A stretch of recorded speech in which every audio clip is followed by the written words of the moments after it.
Okay, hello. Back at it again with some more PGR today. We're gonna finish chapter 35. Finish it up for today. But before I get into the story, as per usual with these games, with these kinds of these gacha games, I gotta do my dailies. Do my dailies really quick. Thank God it's only a short amount of time for these dailies to spend. Really quick.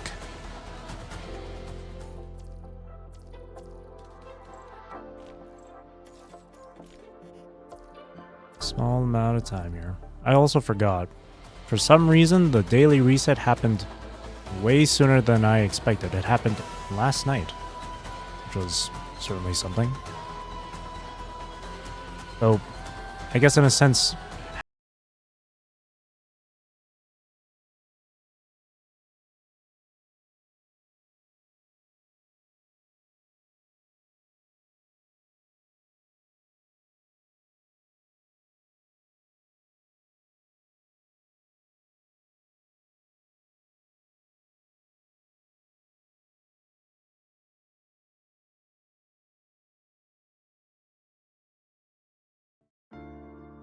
I kind of want to wait until my serum is at full, but that's not going to be for a while. I'll just hold off on that. Well, never mind with my dailies then, I guess. I barely got anything done here. Oh, there's these. Oops. Oh, and I forgot about these resources. Here, I have to spend these. I want to grab those lily roaches. And then I definitely want these. Just for collection's sake. Nanami Hollowverse. What does it do anyway? I can't see. This is for Bianca. Jeanne d'Arc. How perfect though. That's really fitting. For her memory set? Jeanne d'Arc. Alrighty. Let's go straight into the story then. Finish it up here. There's 8 more nodes to go through. And then when I finish going through the chapter, I guess I'll spend the rest of the time doing like my weeklies and the event stuff. Straight into it. Node number 12, kill Chico. Remember, don't trust a word Vonnegut says. Kill Chico. Take the Heteromer Shard. And so it begins. And so we continue.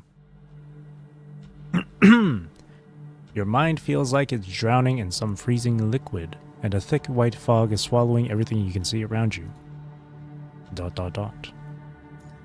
It's an odd feeling, both foreign and familiar at the same time. The white fog slowly clears and a dark mirrored surface appears before you. A mirror. You reach out to touch it, but instead of your reflection, you are startled to see that white-haired, red-eyed girl who calls herself Chaos. Hello. I'm sorry, I can't read that. I can't read that language, I'm so sorry. But hello. The mirror shatters without warning.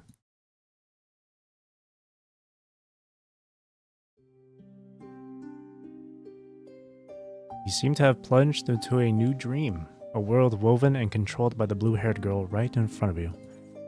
Good morning, blah blah blah. Did you get your homework done last night? She asks a figure in the void. Have you finished it? Did you use the method the teacher showed us yesterday? The scene shifts. Now, the girl is strolling across what looks like a school campus. Future? I'm leaning toward the Science Council. Or maybe Star of Life wouldn't be half bad either. I'd rather have something more stable. Being a construct is just too risky. This seems to be just another day in the girl's life. You expect this dream to be the same as all the other ones, meeting its end in chaos. But just as it starts to shatter, the blue-haired girl whips her head around and locks eyes with you. Heteromer shard. What? Are you talking to me? Blue-haired girl's gaze holds unwavering certainty as she stares at you. Take it. A heteromer shard. Heteromer shard. A weird sense of deja vu plays on the tip of your tongue. You still don't remember a thing, do you? What am I supposed to remember? And what's a heteromer shard? You should remember. Blah, blah, blah, blah, blah. Her lips keep moving, but not a single word she says makes sense. A sharp, piercing pain explodes deep inside your mind. Sleep? Okay. Are you going to sleep? Okay, have a good night then, I guess. Wait. Looks like it's not time yet. The blue-haired girl lets out a soft sigh. Not time yet. What does that mean? You're welcome. It's not your time to grasp all of this yet. Then where am I? Don't you already know? This is my dream. But you can talk to me. You're talking. In the previous dreams you have experienced, you were always pretty much just an observer. You couldn't talk to anyone in them. Previous dreams. Before you can even wrap your head around why that thought popped into your mind, the blue-haired girl speaks again. It's chaos. She cocks her head, listening intently, as if she's trying to pick up on something. Looks like this information doesn't belong to the future, so I can actually talk about it. What? Chaos. I heard Chaos's voice through the red tide, and Chaos led me here. Time's running out. Remember, don't trust a word Vonnegut says. Kill Chico and take the heteromer shard. Chico? But Chico has already...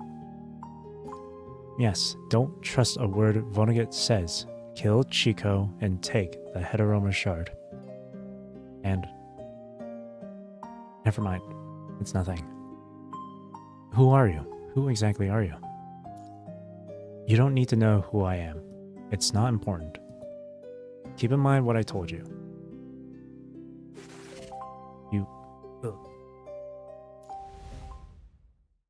Moonlight flares violently overhead. Your vision blurs and darkens before an unseen force seizes your consciousness, hurling it back into your body with brutal force. That hurts. Your eardrums are still throbbing from the water pressure, and your body feels like it's being stampeded by a herd of elephants. Every joint screams in protest. You're awake. Who are you? There's no need to play dumb unless you're aching for me to introduce myself again. I'm Vonnegut, an agent, as you can see. Survey your surroundings. This area. It must be the storage tank they kept talking about. The huge storage tank is brimming with churning red tide, and every now and then, hetero creatures slowly crawl out, only to be cut off beyond the force field the agent set up. That force field seems to serve as a protective barrier. Why would he need to protect you? If you can talk normally again, I need to confirm some things with you. I don't want to give you answers. First, tell me why you're here. Get up and walk toward the edge of the barrier. What would I do? What would I specifically do? I'd try and get answers. Yeah, I'd tell him. I'd go for a second. That's actually what I was going to ask you.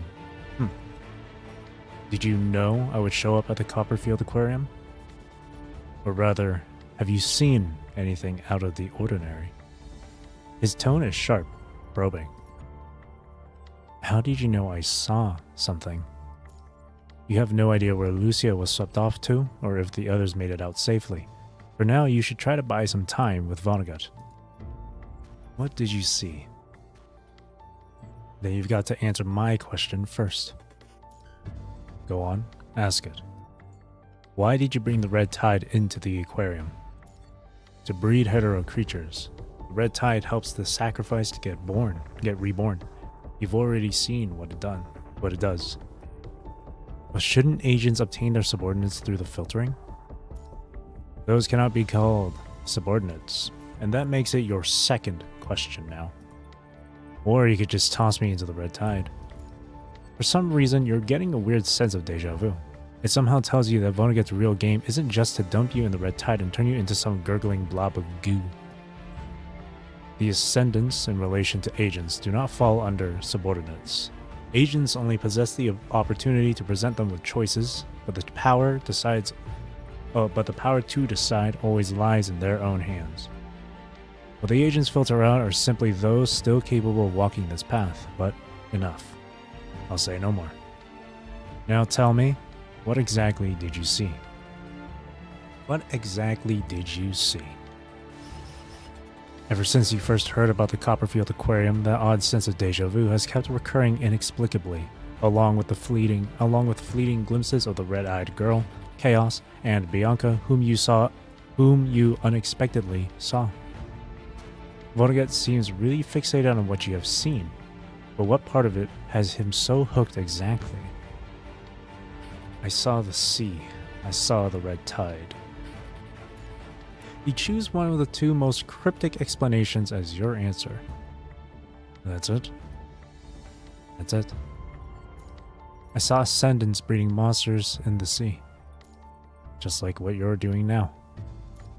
Afterwards, tons of hetero creatures invaded the coastal conservation areas. There should be more to it than that. Of course. You study the agent's expression, racking your brain for anything he might want to hear. I remember Vonnegut bringing up the tower. But in all the scenes I saw, that never once popped up. I also saw the orange cat. His cat. A tropical fish. I want to know what happens if you pick the cat, because Vonnegut does have a cat. The orange cat. That's so funny. I'm so curious. Orange cat. What else? An orange rat. An orange dog. Maybe I should just fold you into the red tide and peek right into your memories. Okay, fine. You caught me, I'm just joking. To tell the truth, I saw the tower. So you are connected to it after all. What did you do to the tower? What could you possibly do to a tower other than tear it down or climb it? I climbed that tower. I tore down that tower. I mean, you kind of did both. Well, you climbed the tower. I'll say that. That was the very first thing. Ascending the tower with a mortal body? That's impossible. He eyes you warily. Evidently I did. Otherwise, what do you think caused everything that's happening now? The agent's face gives nothing away as he mulls over your words. The human before him clearly knows something, or rather has seen something. But what the human just told him must be a lie. A flesh and blood body simply can't get into the tower, so the Grey Raven Commandant's claim of seeing the tower could be a total fabrication. If seeing the tower is a lie, then the human truly never laid eyes on the tower, the hetero tower. Could it be that the Grey Raven Commandant genuinely has nothing to do with the tower's disappearance? The hetero tower's disappearance? His chaotic mind lets out garbled screams. The agent shoves down the clamor and flips through his notebook. According to his notes, the last message from inside the tower stated that the tower was steadily expanding and that he must take over the tower to achieve his goal.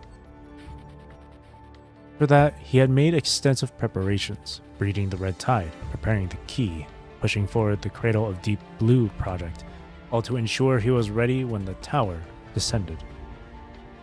But then came the realization. The hetero tower had ceased its growth. His connection to his other self within its depths had been severed entirely. What about you? What have you seen? What do you know? What do you know? You seem so sure of yourself. Something threw you for a loop, didn't it? Go on, spill it. Maybe I actually know a thing or two about it. Perhaps we can really swap intel. Something I can't quite put my finger on is going off the rails.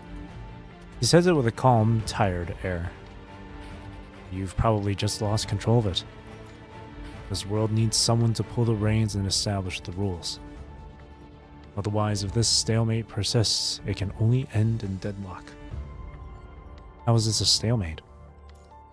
However things may unfold, it's merely another turn in an endless spiral corridor.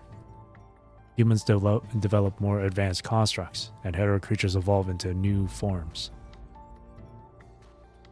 Aren't you the one pulling the strings behind the hetero creature's evolution? Aren't you the one at the wheel of the red tide's evolution? I'll say the first one. It's the only path to take, a choice I have to make. The agent raises an eyebrow slightly. What we need to focus on is the future that lies much further ahead. So you saw what would happen in the future? And see into the future. You're looking to rewrite what's to come.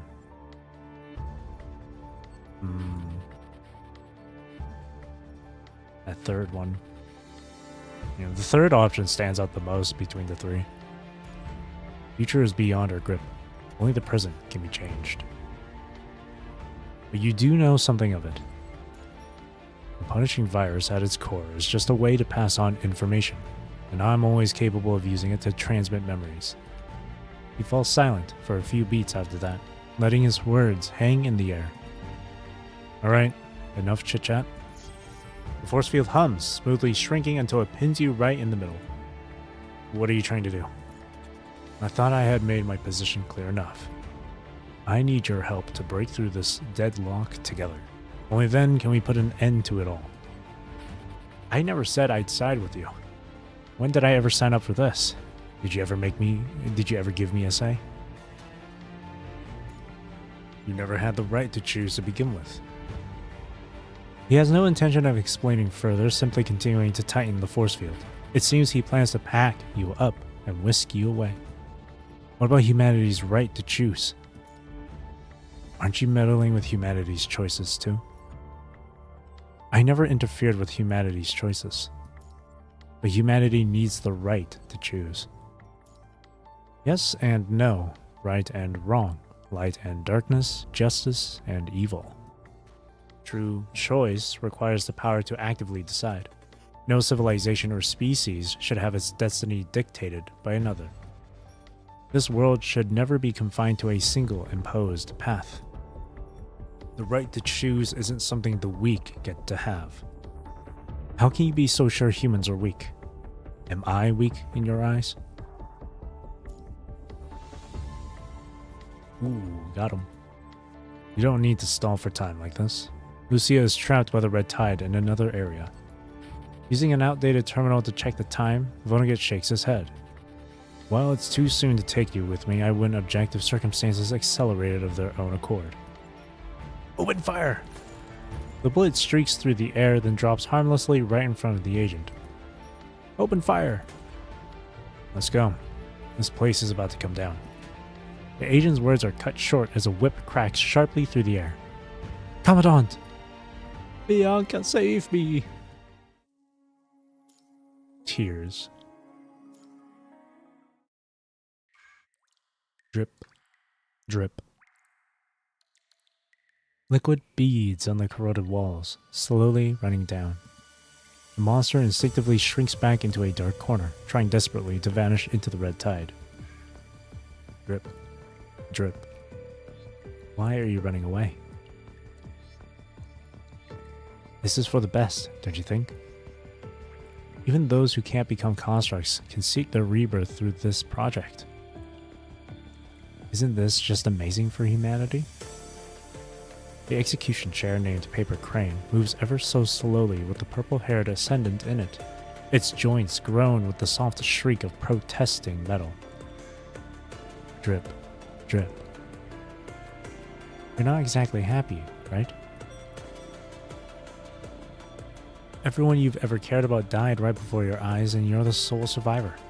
Everyone else considers you lucky, but only you truly get what that luck means. The one left behind is the one who bears the heaviest burden. The monster holds her breath, hiding and trying to dodge the purple-haired ascendant's chase. She unconsciously soaks up power from the red tide as chaotic images flicker through her mind in slow motion. Yuko! A woman with blurry features stands on the other side of the impassable red tide. Her lips move as if she is trying to say something. Yuko! Chico still can't quite make out the woman's face, but somehow she senses the woman is smiling from across the shore. Speak up, I can't hear you! The woman across the red tide raises a gun, appearing to say something else. Yuko? In a hazy memory, the woman known as Yuko collapses, hitting the ground hard. Yuko. Sister.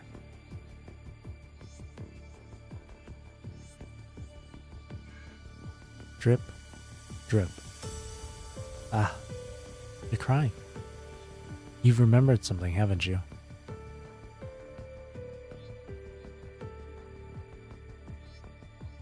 Someone is talking. Nice to meet you, Miss Chiko Kirishima. Since we're family now, there's no need to be so formal. You can just call her Chico or Sis. Chico. Let's take care of each other from now on, Yuko. Drip, drip. The sound of dripping water gets louder. The monster shivers, reliving what she's been through and all she's lost. We're cut from the same cloth, Chico. Don't you want to break free from this endless sorrow? All you have to do is... The monster trembles as grief washes over her mind like a tidal wave. Sis, what's wrong? Your father passed away.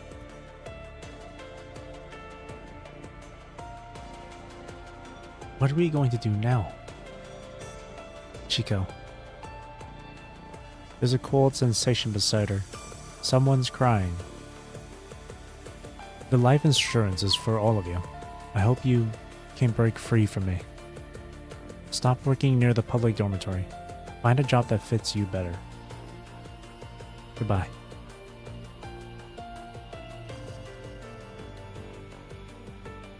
Every goodbye rings like a death knell, drawing ever closer. You want to see them again, don't you? I can't quite access all your memories right now, but these must mean the world to you. Don't be afraid. Drip, drip. The sound of scraping metal gets closer and closer. Forced to relive chaotic memories, the monster trembles in agony. Drip, drip. Ah. Drip, drip. There you are. The monster lets out a piercing shriek as her mutated armor shatters piece by piece under Paper Crane's attack. Your incubation isn't complete yet. Even if you escape now, you won't survive. Kill me. Not just yet. The experiment will work. Your life will ride on a higher form. It can always be even better.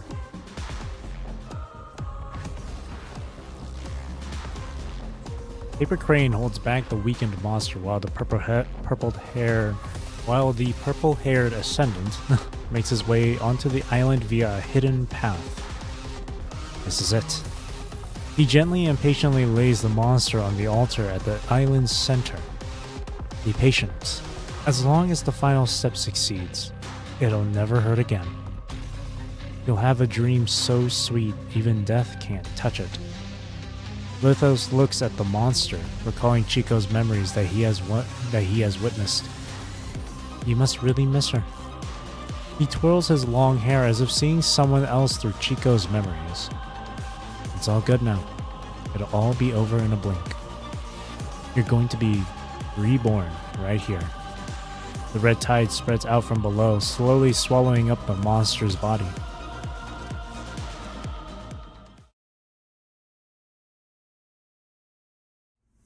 Glug, glug, glug, glug. Cough, cough, cough. I really should have slapped the propeller engine on my frame when I had a chance. Karenina and Teddy drag themselves onto the beach, painstakingly clearing out the water from their frames. Vonnegut was busy whisking the Commandant away, so he didn't spare attention for them. The two got swept out to sea through the aquarium's busted outer wall and really struggled to get back to shore. To think that an agent actually showed up at the aquarium. We gotta report this to Babylonia right away. Karenina shakes the seawater from her hair while firing up her terminal. Teddy, find our old campsite. We need to head back and back Grey Raven up as soon as we can. Teddy? Over there. Crimson waves surge in the distance, building into massive swells. Red tide? How's this even happening? Vonnegut deliberately sabotaged the aquarium, causing the red tide inside to leak out.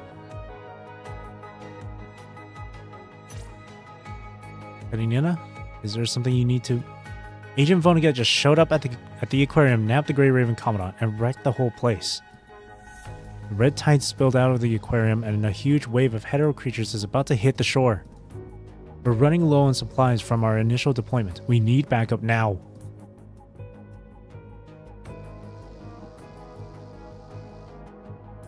Copperfield Aquarium, first basement level in the ruins. On the lower first level, the engineering force's heavy machinery has dug a massive hole, letting blinding daylight flood in. I hear something. This is the spot. He points the heavy machinery toward a weak point in the structure. Everybody inside, spread out. As soon as it gets the green light, the heavy machinery swings its excavator bucket. Boom. Let the injured leave first. Under Chrome's direction, the Scarlet Revelation followers and injured constructs from the Purifying Force crawl out one by one through the narrow passage. It's the sky. Oh my lord, thank you for your divine grace.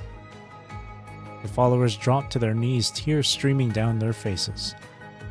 Wow, you might as well be thanking me instead. If it weren't for me, who'd even bother with you religious nuts? Lulu carries out the last injured follower, huffing and puffing from the effort. We also have to thank God for guiding these noble people from Babylonia our way. It was His divine guidance that led us to Him. They're truly messengers of the divine. At Grace's prompting, the followers take turns expressing their gratitude to those from Babylonia. Lulu rolls her eyes decisively and walks away, clearly not wanting anything more to do with anyone from Babylonia. What's the situation outside? We've deployed the Omega weapons we brought, and now... Huh? Aren't our captain and vice captain with you?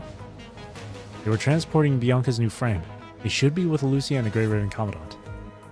The aquarium exploded afterward and seawater flooded in. I'm not certain about the current situation below. Is this batch of backup only the engineering force? How many task force members have arrived? I need some task force soldiers to come with me and... You can't go any further down. It's completely flooded with seawater and the red tide. Karenina and Teddy walk in from outside the ruins. Karenina, where are Commandant and Lucia? We were swept apart by the rushing water. Teddy and I lost sight of them. The lower second level and everything below it are completely flooded. Seawater is carrying massive amounts of red tide back into the ocean, and the hetero creatures the Ascendants were keeping in the aquarium are now heading straight for the coastline. Has this been reported to Babylonia? The first batch of Omega weapons is expected in about 30 minutes. We need to get ready to deploy them right away. Please help me with the resource allocation. I'm taking a team down to find Lucia and the Grey Raven Commandant. No problem. Supplies are right there. Help yourself. After that, Celica said support teams are on their way, so we won't be short-staffed on the ground. Hey, look at you all in shambles. The red-haired construct stands on the ground, a wicked grin spreading across her face. The two task force squads have divided their responsibilities. Chrome will lead Kamui and Kamu to search for traces of the Grey Raven Commandant and the others inside the aquarium, while Vera commands Cerberus and collaborates with Karenina to deploy Omega weapons along the outer coastline. With the discussion wrapped up, Chrome, Kamui, and Kamu head out immediately. As Karenina and Vera talk about staffing, Grace breaks away from the others and approaches them, speaking a little nervously. Is there anything we can do to help? Are you with Scarlet Revelation? Karenina vaguely remembers seeing something about Scarlet Revelation in the mission briefing.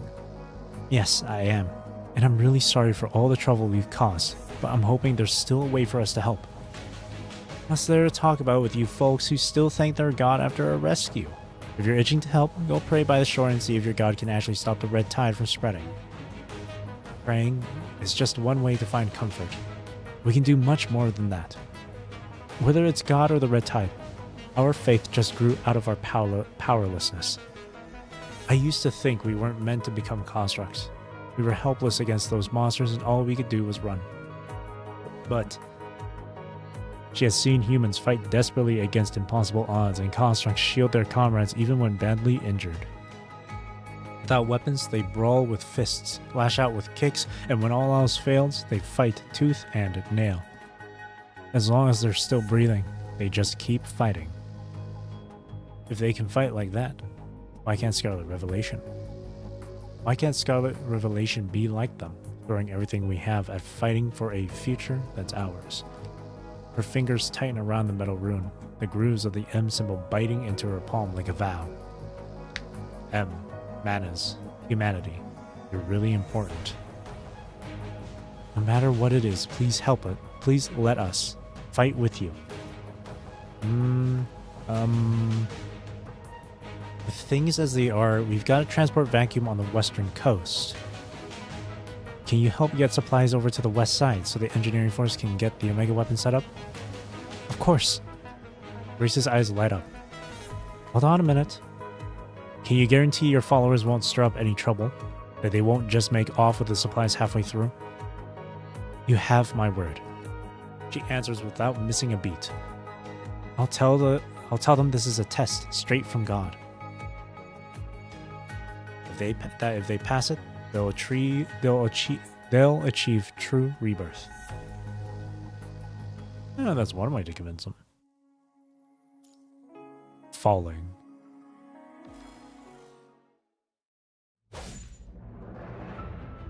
Vonnegut barely dodges another strike from Bianca's blade, his brow furrowing just a touch. Another unexpected twist, totally off his radar. That feeling of things going completely haywire washes over him all over again. He's never once seen this particular frame of Bianca in any of the old records. Giving the agent no quarter, Bianca whips her sword into a flexible lash, its tip leaving stinging after images as it snaps directly at Vonnegut's side. Wait, has he genuinely never seen it before? Or is his mind already playing tricks on him from Hetero Tower's disappearance? As he remains lost in thought, Bianca's lash blade cracks from a distance. He doesn't manage to dodge in time and a bloody gash rips across his cheek.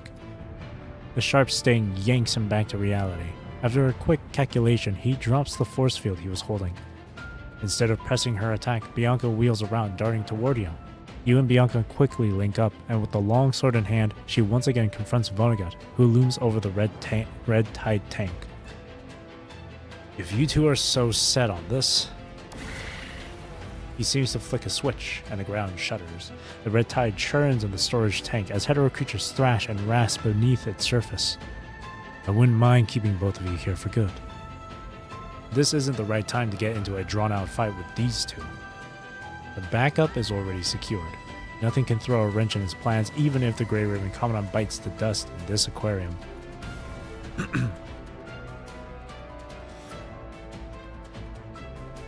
The way they came from is totally wrecked by the agent.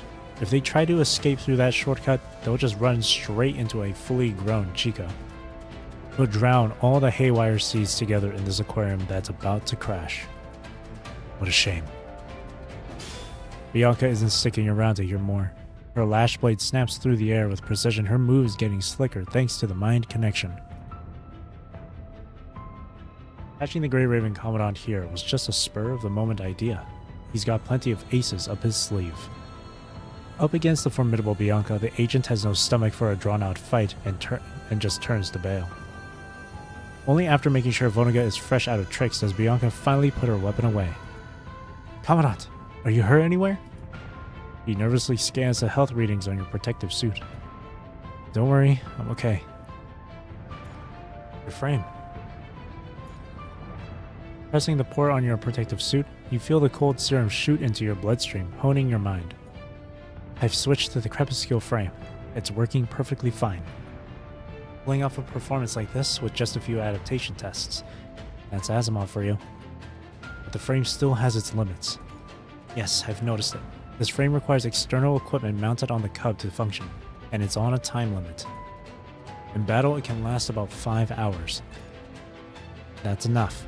This window is all I need to get you out of here. How did you get in here? Can we still head back that way?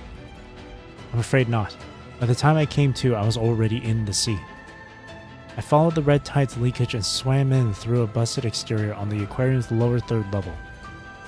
Constructs can still move in red tide corrupted seawater, but there's no other way out. There is another option. During my sweep of the aquarium, I found a passage inside that goes straight to a nearby town. Even though I heard the underground passage caved in, maybe we could still... Her lash blade swings out, batting away a metal structure that almost comes crashing down on both of you. Let's go! There are no other ways out. You'll just have to roll the dice with this one. The path is right ahead.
Whoa. There we go. 出口はこの先のはずです。私が先行するので、指揮官殿は後方の敵の対応を一気に突破しましょう。粛清。えい。長き夜はこの刹那に凝結します。Angles. 静寂にキス。無垢なる茨よ。すべての罪を清めたまえ。粛清。逃がった逃がったえいえいはっはっ粛清容赦しません。長き夜この刹那無垢なる茨よすべての罪を清めたまえ。この祈りはあなたの粛清えい粛清逃がしません。容赦しません。はっはっえい。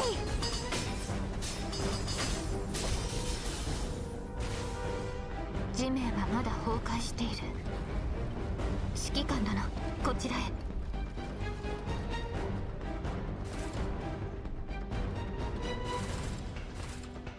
気をつけてください。Oh shit, she can use her... They said lash blade. I was gonna say sword whip, but use that as a grappling hook. 聞きなさい。終末のアイコン。Overkill. 出口はすぐそこです。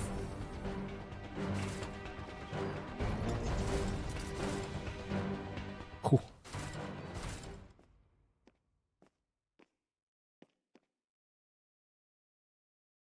Nice. Escape from the aquarium. 指揮官殿、ここが出口です。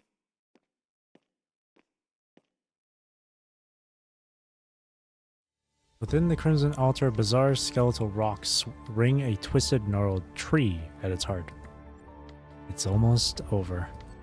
The tree's roots plunge deep into the red tide, drawing the tide upward to feed the monster cradled at its heart. All along the trunk, fueled by the red tide's nourishment, countless solid hallucinations bubble up within Chico's nightmare. Where's your gun? Still with me, but there's only one bullet left. Got any more for me? Forget it. You've never been trained to use a gun. Yuko! Yuko! Chico just stands there stunned, not knowing how to cross that impassable red tide to get her sister back. Yuko smiles. The run would burn. Yuko picks up the gun she gave her. Yuko collapses. Yuko. Chico's eyes roll wildly as even more chaotic images surge from the red tide into her mind. Bianca, corrupted by the red tide and transformed into a witch. And Stelia in the waning days of the Golden Age. Yuko, who was transformed into a construct, ultimately became a corrupted, causing the deaths of many due to her own struggle. The countless fragmented images all seem to be pointing to the same ending, where she sinks beneath the sea. And that crystal known as the Heteroma Shard emerges from her lifeless body.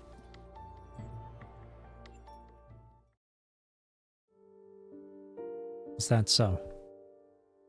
The vice captain of the purifying force, now called a monster, asks herself this question in the dream. I guess so. The fabricated Chico answers in an equally soft tone. Living and dying like that. Does it even count for anything? I don't know. The ocean breathes heavily around them, perfectly serene. At least it's better than taking your own life in the snowfields.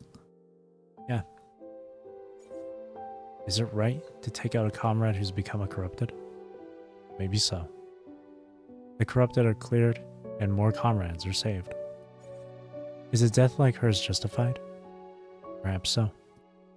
She has merged with the hetero-humanoid, pushing past the distant boundaries, sending information from the future to the present. Human civilization marks this as a new turning point, and the world will remember her name.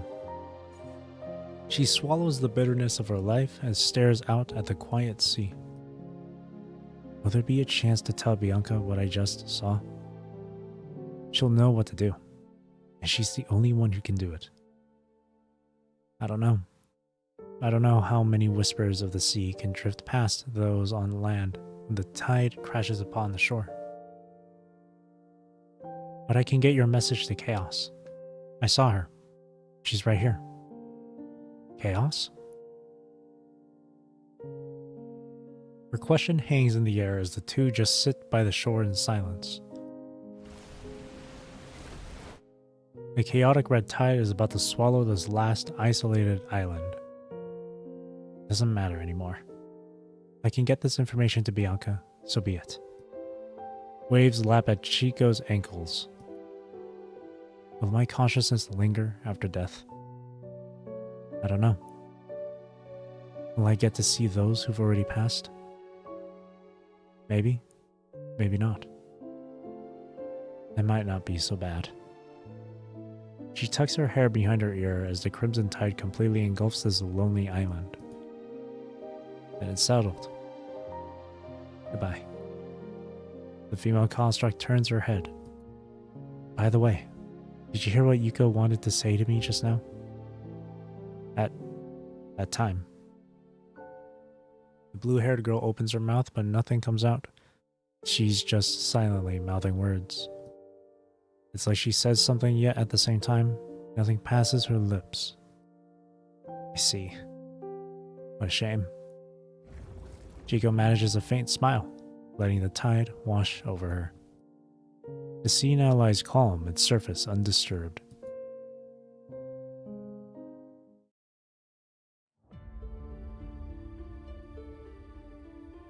The monster bound to the tree trunk opens her eyes. The fusion is complete. The data seems perfect. Lithos frowns, his gaze tracing each flawless data point. Something feels off, but but the experiment succeeded. Isn't this exactly what he and Mr. had worked toward? Come, Chico. He calls out softly. Obediently following the purple-haired ascendant's lead, Chico settles down in front of the altar. Now, we'll just wait for Mr. to join us, and before he can get the words out, the monster's razor-sharp limb lashes out. The metal execution chair doesn't even get a chance to fully envelop its master before the blade slashes across the purple-haired ascendant's chest. Lithos can't utter a sound as he splits in two like a fragile autumn leaf. As if nothing had happened, the monster returns to the altar. Perhaps driven by hetero-creature instinct, or maybe a flicker of awakening consciousness, she stands motionless at the altar, submerged in the depths of the red tide. As her eyes close, the red tide around her begins to churn, slowly, absorbing the red tide. What a futile struggle. Vonnegut steps onto the island only to immediately witness this tragedy unfold. Having noticed the monster's intention, he shakes his head. Looks like it was all for nothing. The monster doesn't hear the agent's mockery. Suddenly, bizarre limbs hidden within her form erupt outwards, and the monster lets out a piercing shriek. Her body wraps and twists, and the red tide around her keeps churning like boiling water. Lithos. Is he dead? Vonnegut spots Lithos nearby, and his brow furrows. Well, she could indeed be a return ticket, this degree of instability. The agent falls silent, deep in thought. In her current state, Chico can now serve as his return ticket, but her unstable consciousness poses the most fatal flaw in his entire scheme. While controlling the Hetero Tower, he cannot divide his attention to also manage this unstable return ticket. But if he were to use Chico as a vessel and try to continue the incubation with Catilla, it's a bit of a shame, really, but it's just not quite there. He's not looking to take this risk, especially not with things as they are. Tucking away Lithos' damaged frame, Vonnegut logs Chico's current status and data in his terminal. Next on the agenda is pushing forward with the Cradle of Deep Blue project and the incubation of Catilla first. We will find out what exactly happened to that tower.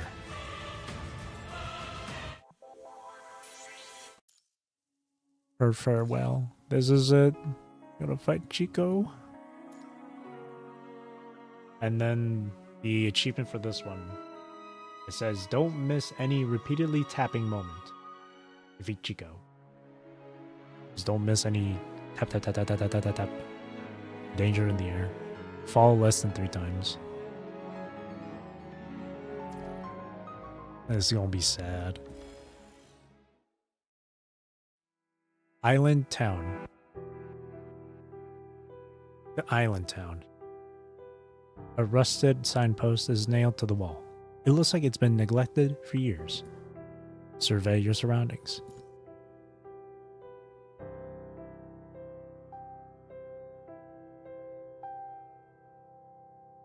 This passage seems to have experienced a collapse, with rubble and debris scattered around. A path barely wide enough for 2 people has been cleared out. The red tide faintly unfurls along the path, its glow seeping from hidden depths. Bianca tightens her grip on the lash blade as you raise your sidearm, both of you advancing cautiously down the shadowed path. Your terminal suddenly rings. Commandant? How's there a signal here? It's the short-range communication channel Teddy set up earlier. Pick up the call. Commandant, is that really you? Lucia, where are you? I'm in an unlocatable area. Nothing but seawater and a whole lot of hetero creatures. Commandant, are you safe right now? I'm safe. We had a confrontation with Vonnegut. You quickly fill Lucia in on what has happened and give her a rough idea of where you are. An island in the sea. Got it, Commandant. I'll clear out these hetero creatures here and then head straight for the island to link up with you. Alright, no problem. Stay safe. You too, Commandant. I'll find you as soon as I can. Having confirmed Lucia's safety, the 2 of you press on toward the end of the passage. Red tide's traces. They're getting clearer from here. Vonnegut might have just left from here. This could be the Ascendant's doing. There might be traps up ahead. Yeah, that's definitely a possibility. We're almost there. The sound of rushing water grows louder from beyond the rock wall, a sure sign that the exit is near. This is... The reversal device installed in the cube emanates a gentle glow, illuminating the path ahead. The path gradually narrows, with stone steps extending into unknown territory. Is that the town up ahead? According to the signpost right here, yes. Or, yeah, same thing. It's a passage built at the bottom level of the aquarium leading straight to the nearest town. The town sits on a nearby island, and there's an altar set up on it. The rest of the text is illegible, Commandant. Let's keep moving. In any case, the aquarium is no longer safe. You have to get out of here first, then figure out your next move.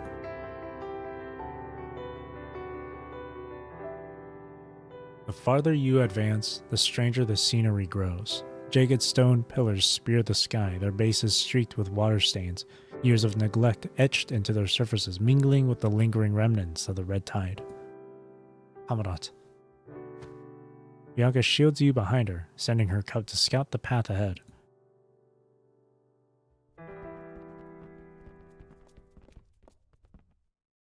The music timing on that one. As the cub's view widens, the scene at the center of the island comes fully into focus. Stone pillars jut out like sharp fish bones, spearing the twilight-streaked sky. The ruins scattered everywhere tell a story of the area's past glory. But none of that matters now. In the center of the altar stands a monster with twisted limbs, her torso hanging limp. As if she has sensed the cub's movement, her unfocused eyes sharpen slightly, meeting Bianca's scrutinizing gaze. She, the monster, with the faint remnants of her consciousness, still remembers that gaze. She once walked beside the owner of that gaze time and again during missions, conquering one treacherous trial after another. She once watched the owner of that gaze covered in grime, wading through swamps of sin, yet still holding on to hope. Killing is evil. Each time I made a decision to kill, darkness haunted me. Many people attribute such sins to external factors. To this flawed world, to the punishing outbreak. But you, Bianca, you're different. The monster grows confused upon the sudden surge of images within her mind. Disoriented, she acts on instinct, or perhaps some lingering shred of memory, and begins absorbing the surrounding red tide and punishing creations more frantically. But you'll never see yourself as innocent. You won't conveniently blame the punishing virus or the wrongdoings in this world. Your hands might be stained with blood and dust, yet your soul shines with pure light. That's just who you are, Bianca. The friend stands up with a smile. So? As she takes the final step at the end of the stairway, the crimson altar quietly transforms into a calm sea. The blue-haired monster absorbs this altar and the red tide of the sea area. Its form grows massive to the point of distortion. Captain, you made it. Wait. Bianca's eyes widen. The moment she hears the monster's low growl, a keen awareness prickles at her senses. However, her lingering doubt is cut short by the monster's menacing strike as that twisted arm slashes toward her shoulder. A whisper, tinged with a smile, blends into the deafening screech. Did I handle this mission well? Bianca swiftly dodges the attack. In that split second of surprise, she catches sight of a familiar figure. Chico stands right there, her face streaked with blood, wearing a surprisingly gentle smile. The moonlight spills across the altar, silver and vast. Oh boy.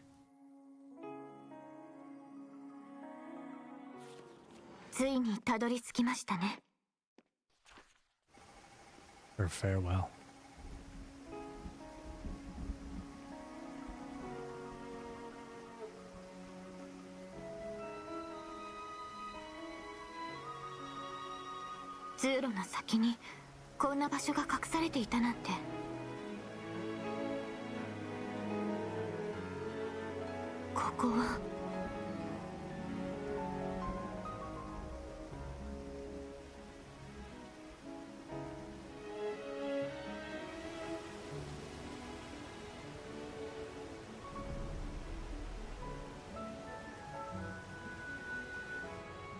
誰であろうと構いません。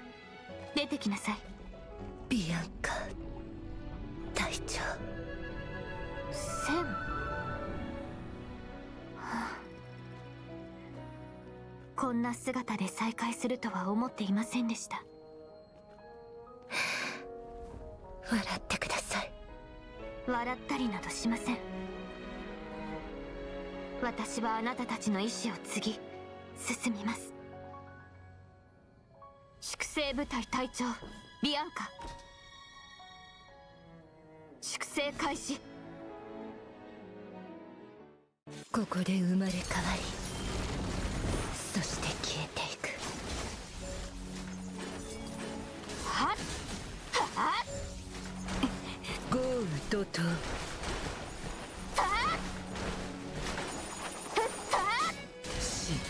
逃がしません。えい。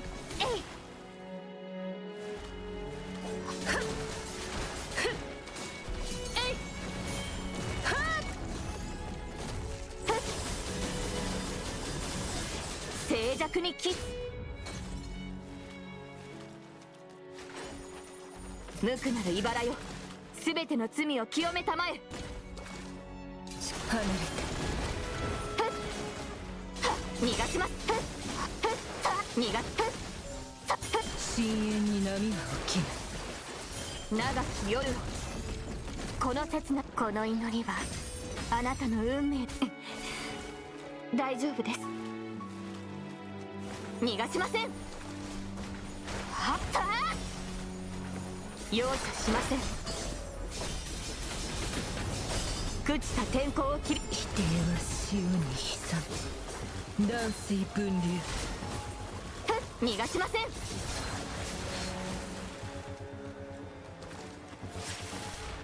粛清。はっ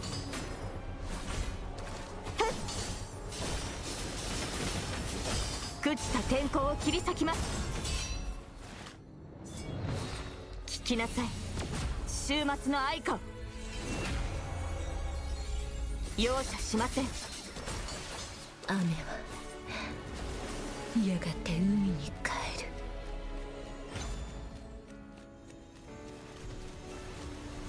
おー。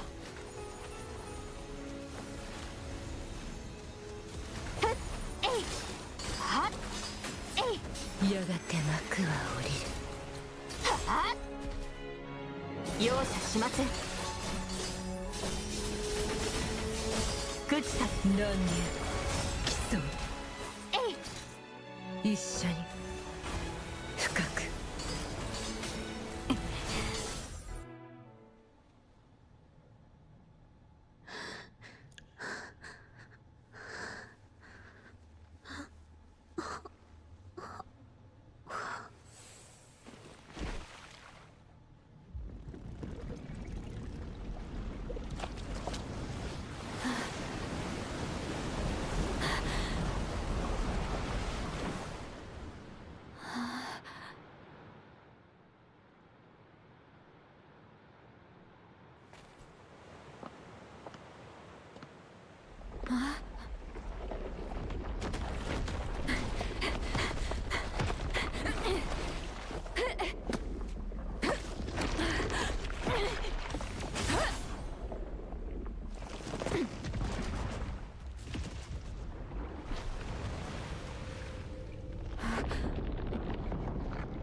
Oh my god.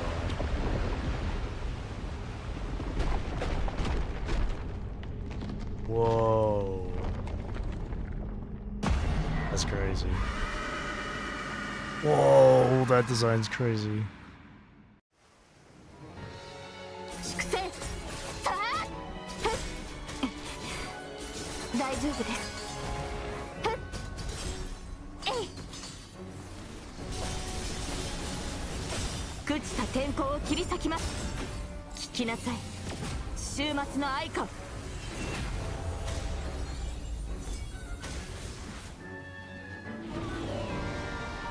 Oh? Got it. Oh! Oh shit! That was Veritas and Stigmata frames. Oh.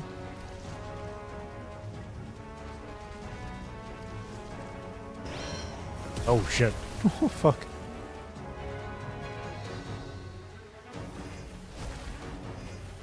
Ashley of... This is Ashley of Final Fantasy boss, yo.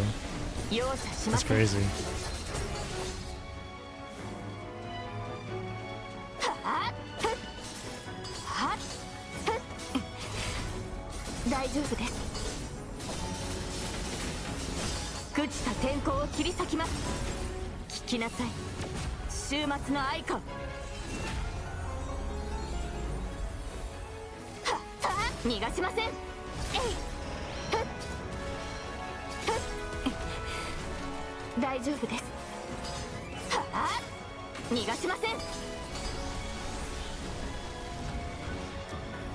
Uh-oh. Oh.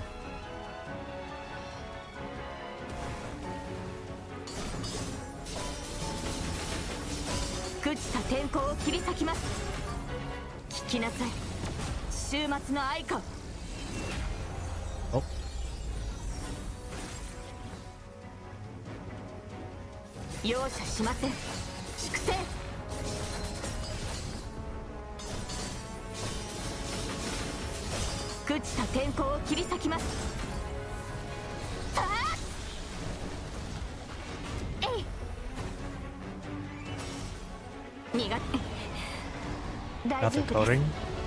What coding? Which coding?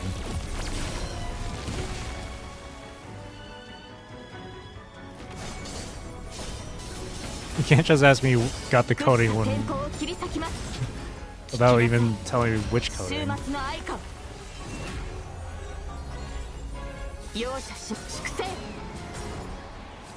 Bianca coding? No. Why would I get the coding?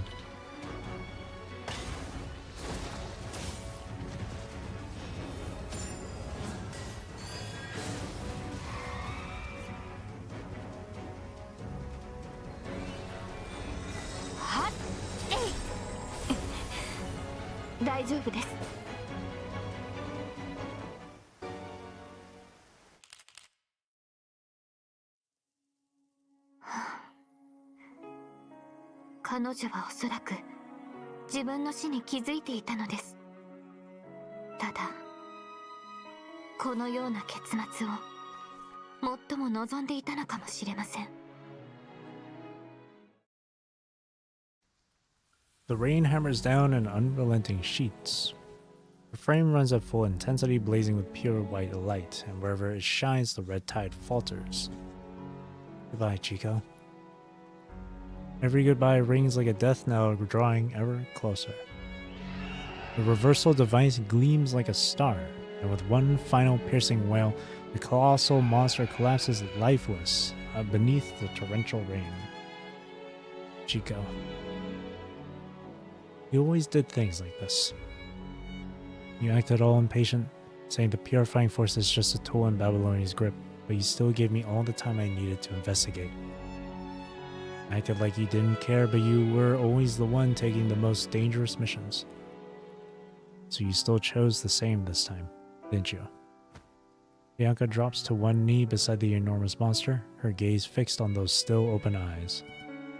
Even at the end, you were still trying to protect us. Tact. Yes, she kept absorbing the punishing virus in the red tide, devouring the hetero creatures spawned in the sea. Until the very end of her life. Babylonia's backup came too late. No, it was her own choice. Bianca lets out a soft sigh and stands up, cranking the reversal device to its maximum. Under its power, the monster's massive body slowly dissolves into countless punishing particles, disappearing into thin air. Goodbye, Chico. She couldn't choose where her life began, but she could decide how it would end. As the punishing virus slowly fades away, a crystalline shard gently breaks off from what's left of Chico's body. This is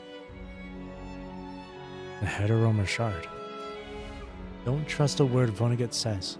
Kill Chico, take the Heteroma shard. The young girl's face slowly morphs into that of the deceased monster, becoming indistinguishable. So, it was you all along. You don't need to know who I am. It's not important. When she left, what was going through her head? The torrential downpour smashes against the ocean waves, washing over the altar. The aroma shard? Bianca is stumped, but before she can react, her cub devours the crystalline shard that pulsates with the punishing virus. Let's head back to the aquarium and regroup with the others. Right. The female construct turns her head, her white headscarf showing signs of burns. She's still Bianca, yet not quite the Bianca she once was. She has broken free from all the labels imposed upon her by the outside world, forging them into a symbol that belongs uniquely to herself. Let's go, Commandant. That's sad, though. Heteromor Shard. Coastline. The waves crash in, bringing the red tide with them, as a salty wind whips across the ruins along the shore. The howls of hetero creatures drown out the wind, and everyone along the coastline is scrambling. We still got things under control, but we're totally short-handed. Even with those refugees and the handful of folks from Scarlet Revelation, we're barely holding our own transporting the Omega weapons in the West Sector. We certainly can't spare anyone for anything else. What about Dark Ares? They just got here to lend a hand. Lucy is back too, plus the other 2 Grey Raven members who just landed. Keep them busy. Dark Ares has already been dispatched to the East Sector. A massive wave of hetero creatures suddenly appears along the eastern coastline, almost instantly breaching the defense line there. Wait, over there. Clouds of dust roll across the edge of the beach as several transport vehicles roar toward the temporary camp at full speed. I don't see Babylonian's insignia. Who are you? It's me. A familiar figure leaps down from one of the transport vehicles. The Forsaken. This whole mess has hit part of our oasis. I asked Lee about it, then reached out to Celica. The oasis might not have state-of-the-art weapons, but we can pitch in with about 100 people. Where do you need them deployed? Watanabe holds out a joint operation notice signed by Nicola. Alright, grab the Omega weapons. Send 60 people to back up the East Sector, and the other 40 can hold the Southern Sea. The Omega weapons can keep the hetero creatures at bay on the surface for a bit, but there are just so many of them. Karenina anxiously scans the perimeter. On the sea surface, that's Strikehawk and Eddie, who's been directing drones to scan the sea surface, suddenly snaps her head up. A small boat, slapped together from crude wooden planks, parts the waters like Moses dividing the Red Sea. Bianca stands at the bow of the small boat, her crepuscule frame glowing with a luminous white light. Wherever the light touches, the red tide in the seawater pulls back. It's the Commandant Bianca! Commandant! I was really hoping to see you Sabinian looking totally wrecked. What a shame. The Grey Raven Commandant and Bianca, who had almost been declared dead, appear once again, causing a ripple of cheers to go through the camp. But just as quickly as the celebration dies down and everyone gets right back to the never-ending fight. After briefly exchanging information about the situation, everyone heads ashore together. That covers most of it. We infiltrated the aquarium but came up empty. All we found was another drainage outlet just by following the red tide's tracks. Kama did spot a sign of lower level passage, though we never found the actual entry point. Still, we assumed the island was somewhere near the aquarium's vicinity. After assembling the small boat, we scouted the likely direction and got lucky running into Bianca and Commandant. Well, could have been much worse. At least everyone's in one piece. And now, he glances around and pretty much everyone has already noticed the changes happening on the sea's surface. The crepuscule frame can disperse the punishing virus. The tide is finally turning in their favor. This news undoubtedly boosts morale on the battlefield, while additional reinforcements from Babylonia pour in from all sides. It's finally time for a counterattack.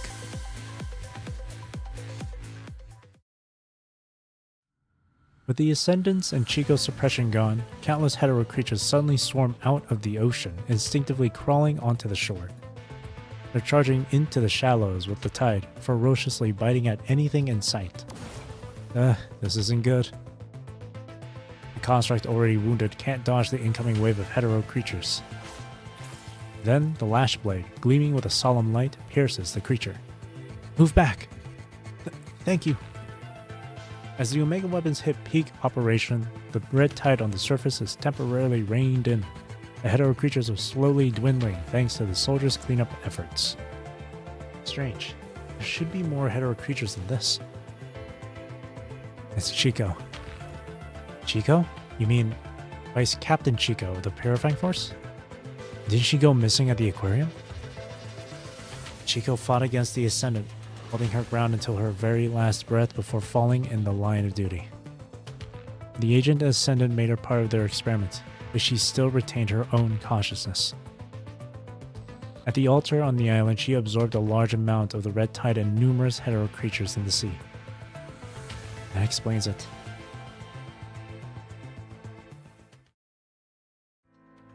The horizon, where the coast meets the sky, starts to glow with the white light of dawn. Dawn's breaking. The fight probably won't last much longer. Dawn's breaking. Bianca, you can't fight anymore. Asimov said your frame can only keep fighting for about 5 hours. But the battlefield still needs me, Commandant. My frame's reversal ability can handle areas the Omega weapons can't touch. Let me fight until the very last second before I power down. Commandant. Bianca turns, her hand extending toward you as her smile flickers to life. Please join me in witnessing this dawn as the storm comes to an end.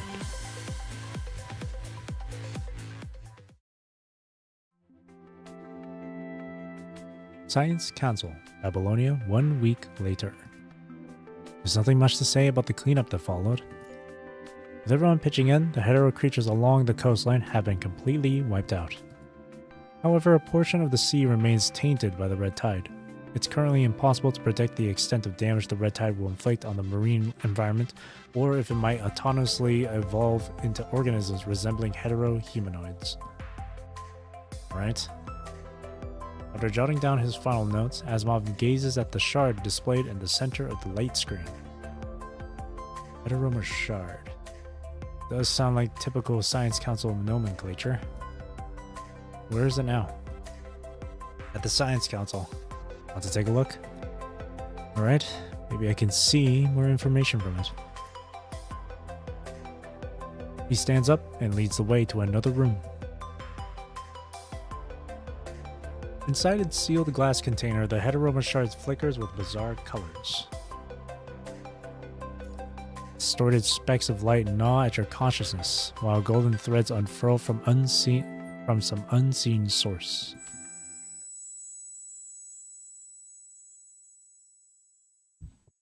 Ugh. Your heavy heartbeats echo wearily, a dull drumming within the hollow of your chest. Your consciousness is dragged into a river of nothingness, swallowed by the cold seawater.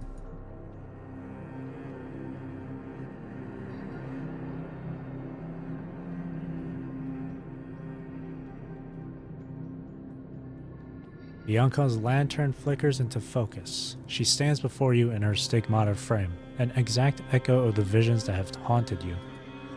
Together, you and Lucia enter the aquarium with her. You rescue Grace of the Scarlet Revelation, and then Bianca is separated from the group. She finds Chico and falls into the silent, deep sea. Lithos isn't missing. He confronts Bianca, trying to buy more time for the hetero-humanoid Chico to incubate, only to be slain by Bianca. And then, the coastline becomes a slaughterhouse of the living and the dead. Blood, vital fluids, and the creeping red tide stain the waves crimson. The witch slays the monster on the sea. Every scene is almost identical to what you have already witnessed through your visions. It's like watching a director's cut of a film. I've seen the complete story of what if I had entered the aquarium with Bianca. The time prison alone couldn't possibly explain this.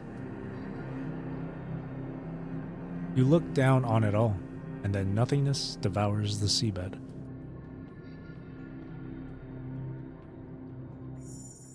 Here you are.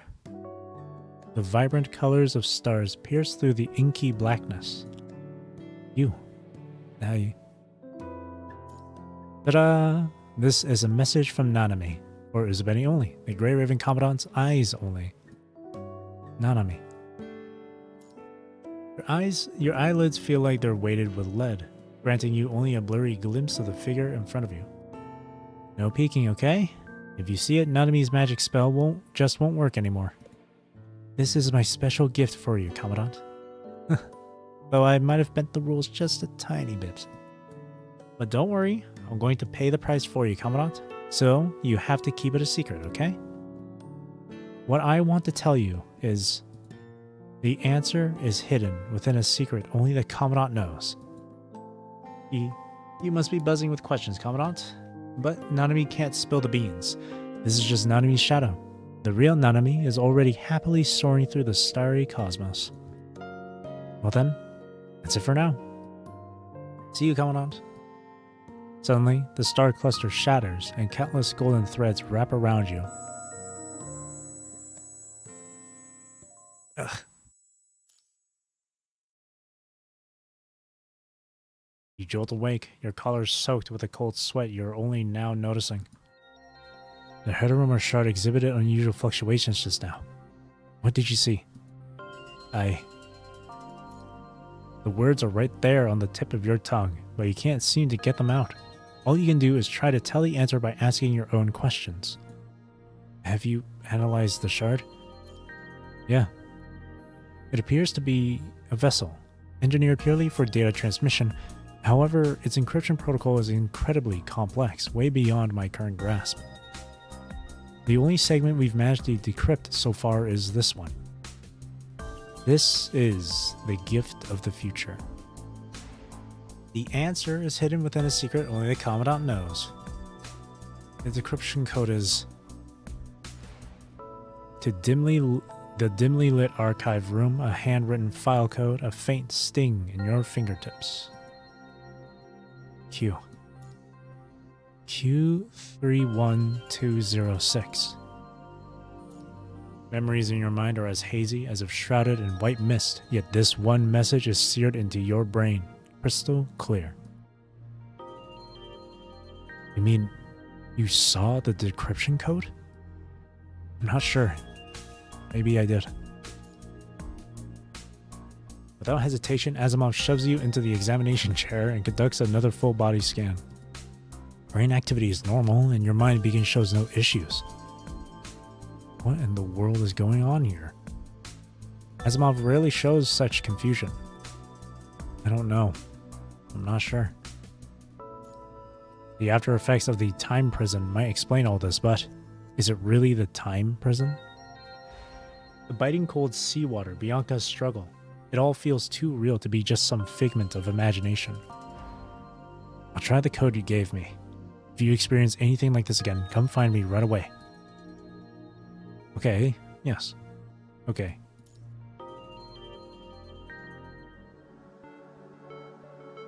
You step out of the Science Council, your mind still buzzing with questions. Ding dong. Your terminal signals an incoming report from Celica. The military has tallied the casualty figures from the Aquarian battle, and the numbers are surprisingly low. You can't help but recall the horrifying vision. The coastline strewn with bodies and the wounded, the seawater a gruesome crimson from blood, vital fluids, and the dreaded red tide, everyone fighting tooth and nail to survive. Thanks to the quick deployment of the Omega weapons and the elite squad's advanced support, you and Bianca managed to head off the hetero-humanoid creature at the island. Casualties from this operation are way below the projected 40-50%. There's talk of an award ceremony, so you might want to get your formal uniform ironed. After the end of the incident, even Celica's message takes on a cheerful tone. As you put away the terminal, your thoughts immediately pivot to what comes next. What should you do for the next step? Should you hunt down Vonnegut and put a stop to his crazy plan? Or dig into the source of your visions and figure out what's really going on? Or As a mental checklist of tasks starts to form, the sunlight of Babylonia bathes you. Golden threads of cause and effect weave together, converging into a new path right before you.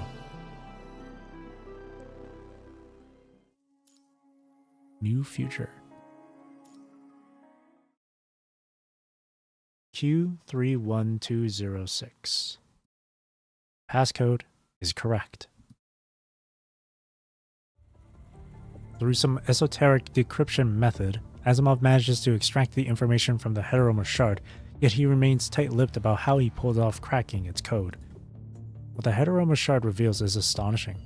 The Hetero Tower core, as well as unprecedented technologies that defy current scientific understanding. Curious. This data pattern, it's almost as if someone began with the desired result and worked backward to construct the process. This approach to reverse engineering is familiar, and yet... In the Science Council's confidential research lab, Asimov mutters to himself as he pores over the information pulled from the Hetero core. What in the world is the Hetero Tower? Why would this crystalline cube be called the Hetero Tower core? Maybe it's the name of a special project? Never mind, there's no rush to decode all this right now. This will do. His gaze fixes on the Omega weapon before him. I'm not sure why this document's approach to modifying the Omega weapon somewhat lines up with my earlier improvement ideas, but for what we need right now, this will do. Asimov proposes using the core technology to enhance the Omega weapon and integrate it with the central purification filter, creating a true safe zone. The technology is quickly validated, and the first batch of modified CPF cores is deployed to the surface.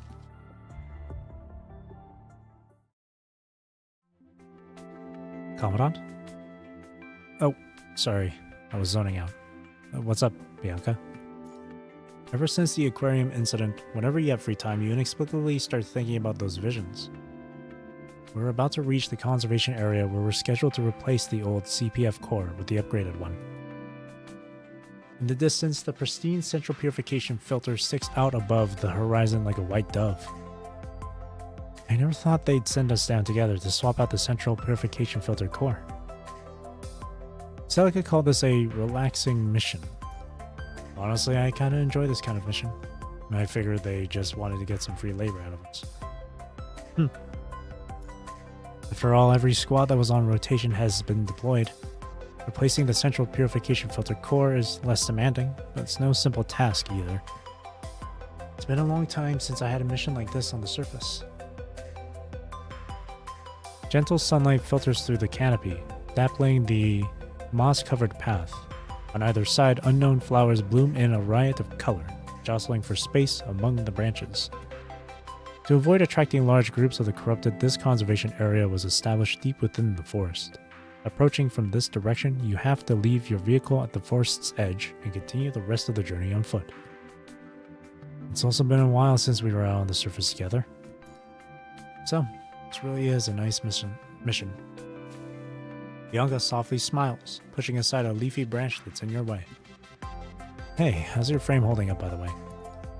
Are you talking about my frame's reliance on the cube's external gear? Yeah. Once the Science Council pulled the data from the Hetero core, they developed a new power core for my frame by combining the upgraded Omega weapon and the original reversal device. It's still not quite what Asimov envisioned, but I don't have to stick to the 5-hour limit anymore. That's great to hear. It's really fantastic news. Yeah, it's all good news. The seaside battle, that nightmarish aquarium, all of it feels like a dark dream, dissolving into the relentless downpour.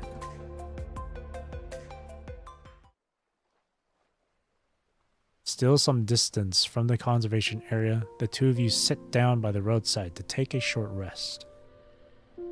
Commandant, over here. Hidden in the thick leaves, a pool of clear spring water gently ripples. It's a spring. There's actually a spring here.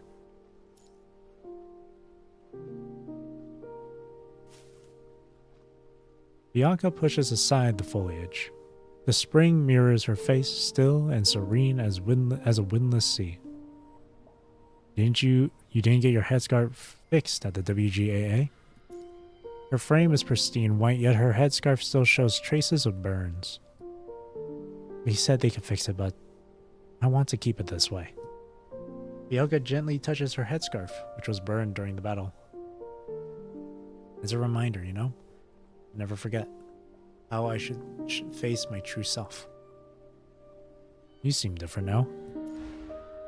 Zero, Veritas, Stigmata, Crepuscule. She seems to have changed, yet somehow still the same. Maybe. Through her reflection in the spring, the blonde construct gazes at you with a smile. And no matter how I change, I am always Bianca. Bianca, captain of the purifying force. She turns around and takes her hands in hers. There's still some ground to cover. Let's keep moving, Commandant.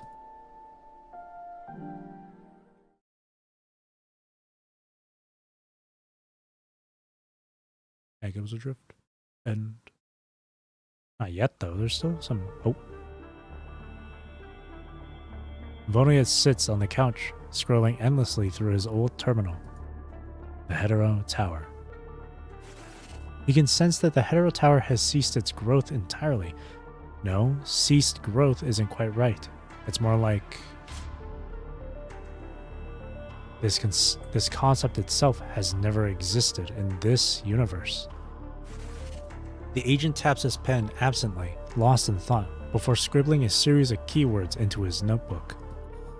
Chico, the aquarium, Hetero Tower, and Isabeni. On the surface, the terms seem disconnected, yet they weave together into the cause of the Hetero Tower's disappearance. I need to find a way to draw out the Hetero Tower. What about Catella, mister? We'll proceed with both at once.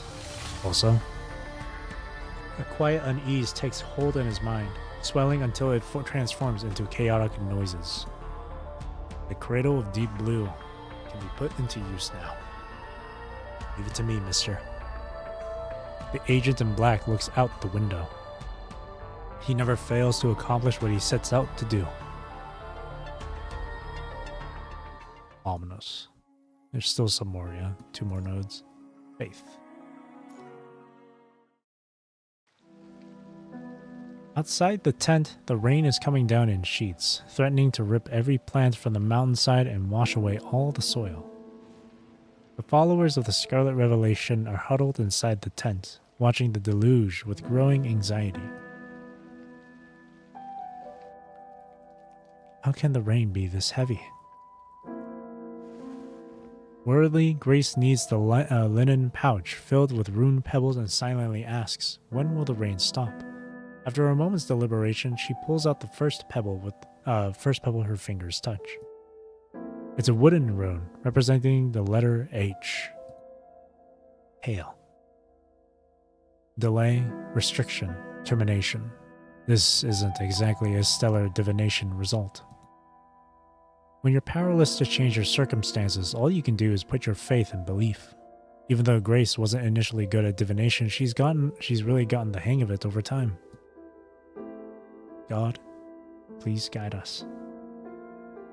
Our supplies are running low and the seeds we just planted have been completely washed away by the rain. God, please guide us and show us the way forward. Grace closes her eyes and murmurs a prayer for a moment before picking up the linen pouch again. After a quick shake, she lays the bag flat on the table and draws out another rune. This time it's a rune carved right out of a stone. In a world like this, she's simply out of luck when it comes to getting a complete set of matching stone or wooden divination tools. It represents the letter N, restriction, necessity, peril. Grace knits her brows together as she gathers up all the rune pebbles. Lady Revelationist, has God granted us new orders? Noticing Grace tucking away her runes, the followers swarm her, desperate for the reassurance they crave. The rain will let up soon, and they will definitely make it through this. Looking at their drawn, hungry faces, Grace steels herself and trots out her usual speech yet again. God says we must endure. Our current hardships are a test, and afterward we will surely overcome these difficulties. 1 pack of rations, 2 packs, 2.5 packs, 2.7 packs. God says, as long as we endure through this time. 4 cans, 4.5, 4.8 cans. Smoker! Oh, Lady Revelationist, do you need something?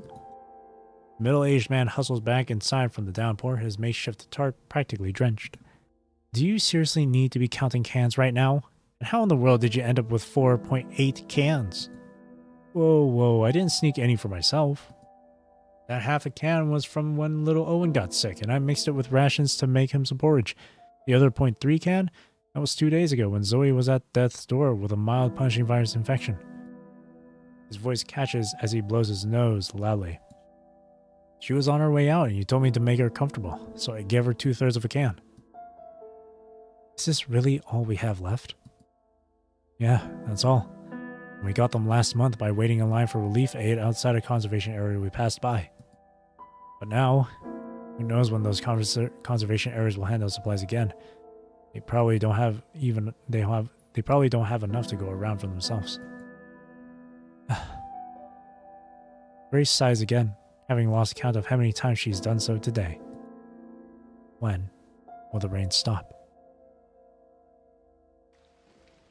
Outside the tent, a few devotees huddle close, mumbling passages from the Scarlet Revelation doctrine scrawled on tattered paper.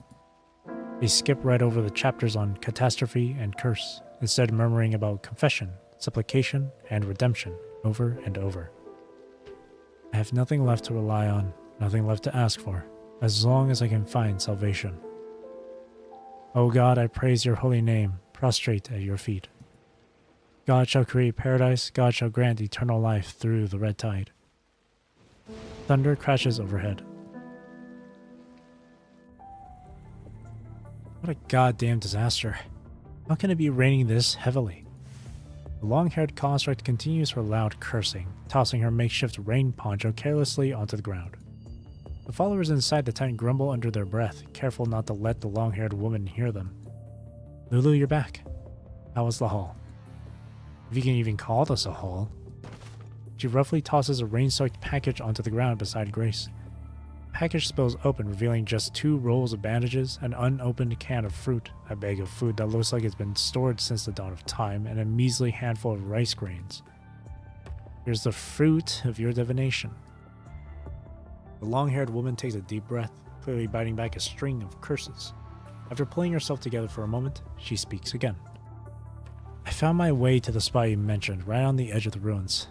What a bust, though, just a tiny refugee camp, already swallowed whole by the red tide. Seriously, I waded through hell and high water battling corrupted and those nasty, clingy hetero creatures just to drag back this pathetic haul. And your divination didn't exactly clue us in on this downpour, did it? My gun nearly jammed because of it.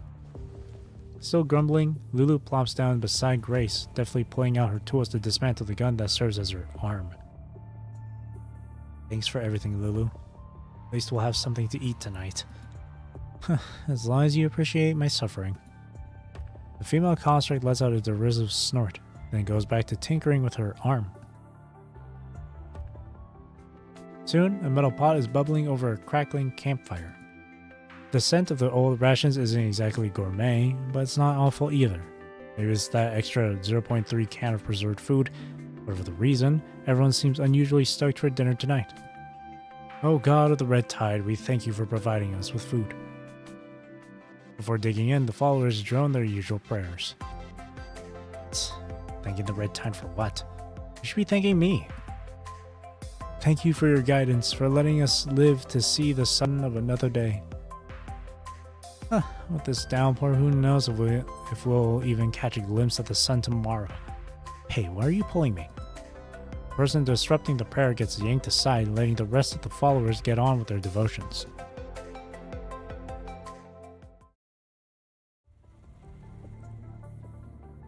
Wasn't I telling the truth? That's not it. Didn't you want to tell me something in private? When Lulu sat down beside her, hesitating several times as if wanting to speak, Grace already saw through her intention. I'm not sure if this is a good idea or a bad one, but... Lulu pulls a tattered piece of paper from a waterproof pocket in her waist.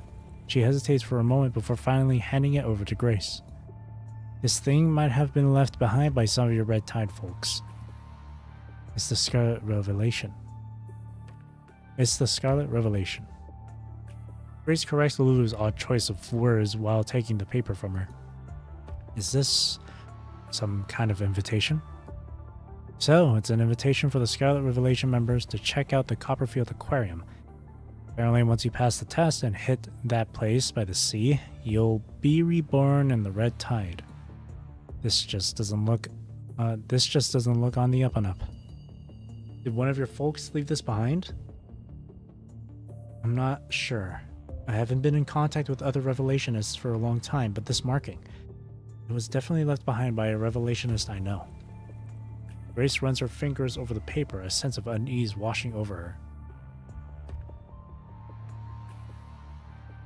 Refugee camp might be where that Revelationist once stayed, now already swallowed by the Red Tide. Then, has that Revelationist already been granted salvation, or have they moved on to face the test? So, should we head over there? Huh? Wait, are you serious? You're asking me? Well, if you're putting me on the spot, I guess we could give it a look. There's barely anything left here and no conservation areas close by. We can't even try to scavenge for food from those folks in Babylonia. If we stick around, we're going to starve. Plain and simple. I've scoured every nook and cranny nearby, but there's not a single usable replacement part to be found. Once this downpour utterly ruins me, we can just hold hands and step into that salvation you mentioned together. Lulu lets out a couple of dry laughs. What do you think? Aren't you good at divination? Why don't you try reading the signs? Grace nervously fiddles with her linen pouch, torn about doing another divination. Lately, every reading has been a bust. Oh, one more thing. Before she can finish speaking, a sharp pop cuts her off. The dim yellow bulb inside the tent flickers and dies. Grace jerks in surprise, the linen pouch slipping from her grasp. Rune pebbles clatter across the ground, scattering into the shadows. That's what I was getting at. When I got back, I saw the generator, which was working perfectly fine before, was trashed by the corrupted. I tried to fix it, but no dice. One of the screws is glowing red hot. It looks like this camp's going to be off the grid from now on. Grace crouches low, her thoughts a jumbled mess. Should they head for the coast and face whatever test comes their way? Hey, don't think you can sneak around in the dark stealing canned food, you brats. Smoker's booming voice cuts through the darkness. The tiny mouse-like rustling stops dead in his tracks. Stay away from those supply crates. Back off, back off. Listen up, those who steal food will never enter the Red Tide and be reborn. No stealing meat cans and absolutely no stealing fruit cans. Scattered footsteps echo as the children jostle and shove each other, putting distance between themselves and the crates. 1 pack of rations, 2 packs of rations, 2.5 packs of rations, 2.7 packs. No rations consumed today, praise be to the god of Red Tide. Swear word. 4 cans, 4.5 cans. Ugh, had to use another third of a can to feed those insatiable locusts. Only 4 cans left, and the rain washed away all our newly planted crops. Ugh. Smoker sighs heavily, completely missing Grace and Lulu as they huddle behind the supply crates. He finishes his inventory count and steps out of the tent. Should they go to the seaside? Grace fumbles around in the darkness and accidentally touches the first rune on the ground. R. Carriage, travel, and all your dealings will pan out in your favor. Hey, why do you suddenly look like you've had some huge realization? It's nothing. The Divine has already given me the answer. Grace lets out a huge sigh of relief. In the glow of the torch Lulu finally got lit, Grace gathers up all the rune pebbles. Fine, whatever floats your boat. The campfire flares back to life. Grace stands by the flames, facing her anxious followers, the faint light dancing in her eyes. Everyone, God has shown us the path forward. I've just received a new divine revelation. Thank goodness, Lady Revelationist. God has bestowed upon us a new test. In the firelight, the Scarlet Revelation emblem on the worn letter stands out prominently. She tosses the letter into the campfire just as the wind whips through the tent. The flames swallow the paper, and sparkling crimson embers breaking free suddenly shoot skyward. We'll set out for the seaside to face this divine test. If we pass this test, we will enter rebirth. O God, I praise your holy name, prostrate at your feet. God shall create paradise, God shall grant eternal life through the red tide. Prostrate on the ground, the followers murmur the doctrines of the Scarlet Revelation. Then, with a flurry of activity, they start taking stock of their meager supplies, preparing for the journey ahead. Grace stands in the center of the tent, her fingers idly toying with the linen pouch that holds her ruined pebbles. She simply doesn't dare perform another divination, fearing yet another unfavorable outcome. She can only pin her hopes on what's to come. Car, carriage, travel, and all your dealings will pan out in your favor. Maybe there really is new hope on the horizon. Clinging to this pipe dream, Grace follows the old map, leading her band of Scarlet Revelation followers toward the Copperfield Aquarium. That place where people supposedly find rebirth. That's how they ended up over there, eh? Trial. Oh, so these last two nodes are about the group. By the sea, among ruins. Grace and her followers aren't far from the Copperfield Aquarium. By the time they reach the seaside location, there's hardly a trace of other Scarlet Revelation groups. Lady Revelationist, this must be the place. We've made it here, so does that mean we've passed the test? No, this is only the beginning. God taught us to be patient, to wait. Lady Revelationist, is there truly rebirth in the red tide? Of course, the rebirth within the red tide is beautiful. Anyone who passes the trials earns the right to rebirth, and then we'll all step into a beautiful new world together. What do you mean by a beautiful new world? That is a reborn world, where there's no endless fleeing, no corrupted or monsters, and certainly no death. If we believe in the God of the red tide, he will guide us to happiness beyond. He crouches down and gently pats the child's head. Let's set up camp first. I will divine an appropriate time for us to enter this trial ground together. Some followers grumble, but with Grace being the Revelationist, they wouldn't dare voice their complaints. Lulu clears out a dilapidated refugee camp nearby, and that's where they set up their temporary base. We've got 4 cans left, 1 bag of compressed rations, and some of the rice the deity gave us can be used as seeds. As for the rest of the rice, the stuff we can't plant, let's eat that this time around. Otherwise, there's nothing else to eat. Smoker drops the supply crate with a hard thud and storms out of the tent. Oh well, looks like everyone's losing their touch around here. Lulu whistles casually as she strolls past. They are just desperate for salvation, but something about it feels off to me. Grace then starts pulling rune pebbles out of her linen pouch, drawing them repeatedly for divination, but no matter how many times she tries, she just can't seem to get a single rune with a positive meaning. If this invitation is truly for all followers of the Scarlet Revelation, then other Revelationists will certainly answer the call. I couldn't care less about all the twisted nonsense from your Red Tide cult, but I'm warning you, you can't stay around here for too long. I checked the surrounding area this afternoon. The punishing virus concentration around here is very high. I haven't located the source yet, but there are definitely corrupted nearby. It could be a widespread Red Tide. I can't rule that out. I almost forgot. That's what you all came here for in the first place. But if you're all planning to hold hands and dive straight into the Red Tide together, count me out. I've got my own business to attend to. I understand. Anyway, the ball's in your court. Lulu slips away from the camp. First day at camp. It's dead quiet, except for a lone corrupted that creeps up to the camp. Luckily, Lulu takes care of it with a single shot. The rundown refugee camp has been abandoned for ages, but they still find some usable tent materials and food supplies that have been stored for who knows how long. Not exactly a gourmet meal, but edible enough. These supplies solve the followers' food situation for the day. After filling their stomachs, everyone's spirits seem to lift as they gather around the campfire in prayer. The second day at camp.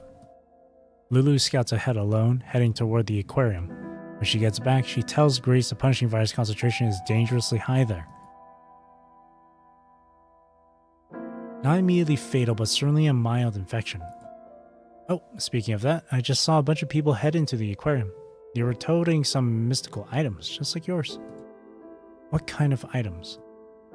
It looked like a flag that's seen better days, patched up countless times with all sorts of stones dangling from the bottom. That's Nether, the glory banner. He's a revelationist too. He taught himself surgical knowledge, and after saving several refugees, he became a revelationist, urging them to keep living. And then, that's it. I watched them walk in, and I came back. You don't seriously expect me to follow them in there and scout ahead for you, do you? Did they come back out? At least when I went back to check tonight, there were no footprints coming out. Thanks for your hard work, Lulu. I appreciate the intel. You should know what a single piece of my intel would use to fetch back in the day. Lulu rolls her eyes and leaves the tent. The third day at camp. Punishing virus concentration here is just too high. It's only been 3 days, but some people are already showing early signs of infection. Their skin is deteriorating, and they're having hallucinations. With no other choice, Grace moves their camp further back, but this decision meets with opposition from most of her followers. No, Lady Revelationist, we've already made it to the trial ground. If others get there first. I've never seen people so keen to rush to their own deaths. What if the divine realm of salvation has limited spaces? What if other people snag up those spots first and we're left out in the cold? That's right. Just yesterday I heard that woman say Revelationist Nether has already ushered his followers into the trial ground. What? They've already beaten us to it. Lady Revelationist, please, take us to the trial ground. Take us to the trial ground. Silence, please. I feel your longing, everyone, but tell me, do you truly wish to cross into salvation burdened by sickness and suffering? The boisterous camp goes dead quiet for a beat. We'll withdraw the camp for now, but the moment the divine whispers reveal the path, I will lead you all there without delay. Her followers grumble, but they go along with it. The camp picks up and moves to a spot where the punishing virus isn't so thick in the air. The 5th day at camp. I can't tell anyone about this, but last night I heard the divine revelation. You heard it too? Bet I did. My devotion must have really hit home with the divine because I heard the sound of the tide. I left the camp, followed that sound, and then I saw Lord Nether, the glory banner. What? You know what Lord Nether looks like? Of course I do. The last time Lady Grace brought us to meet up with Lord Nether's group, he spoke to me for a moment. There's no way I'd ever forget what he looks like. What's the word this time? What did Lord Nether tell you? Lord Nether says they've passed the trial and have been granted rebirth. He told me if we step into the aquarium, God will take us under his wing, mercifully embracing us all. There, the line between humans and constructs will vanish, and no more stupid affinity reports. Everyone will gain immortality. No exceptions. Well, but didn't Lady Grace say it wasn't the right time yet? Who knows if she's just trying to keep all the good stuff to herself. I've already ironed things out with Smoker. Tomorrow night. The 7th day at camp. Smoker has vanished into thin air, taking the last 4 cans of food, 3 meat and 1 fruit. When did you last see Smoker? It was last night. I saw Smoker leading Marvin and the others, saying they were going to the aquarium. The follower mutters, yet his face betrays a profound yearning. Smoker and Marvin, they both heard the divine revelation. They claimed that by following the sound of the tide, they saw Lord Nether of the Glory Banner and a handful of other revelationists right there in the red tide, by the sea. What else? He asked me to go with him. Said the divine revelation promised that if we entered the aquarium past his trial and made it all the way to the bottom, we'd be granted eternal life. They said that in there's no difference between constructs and humans, no need to work or struggle. Everyone can be reborn as equals. Lady Grace, I'm thinking, when can we enter the aquarium and start the trial? Grace absent-mindedly shakes her linen pouch, and inside, rune pebbles of various materials clink against one another. Perhaps the invitation is genuine. Perhaps Nether truly has found his rebirth. But deep down, she knows exactly where those past revelations truly came from. Perhaps there truly is freedom within the red tide. Grace's resolve falters. Her next step is clear. She needs to tell Lulu they've made their decision to enter the trial ground and achieve rebirth. Lulu would then leave this place, and after that... Instinctively, Grace flattens her pouch, reaches inside, and pulls out the first rune pebble her fingers touch. The stone is completely blank. How? Every single rune pebble in the pouch was placed there by Grace herself, and she's absolutely certain there was never a blank one among them. When did this one get mixed in? Was it when she spilled them in the tent and accidentally picked it up in the darkness? Or the blank rune, a symbol of fate, portending death, but also the unknown, constant change and evolution, the courage to move forward. God, what should I do? Will we fail the trial? Is it all false? Will we lose everything we have? Is this truly the path we must take? She clutches the stone tightly, muttering to herself.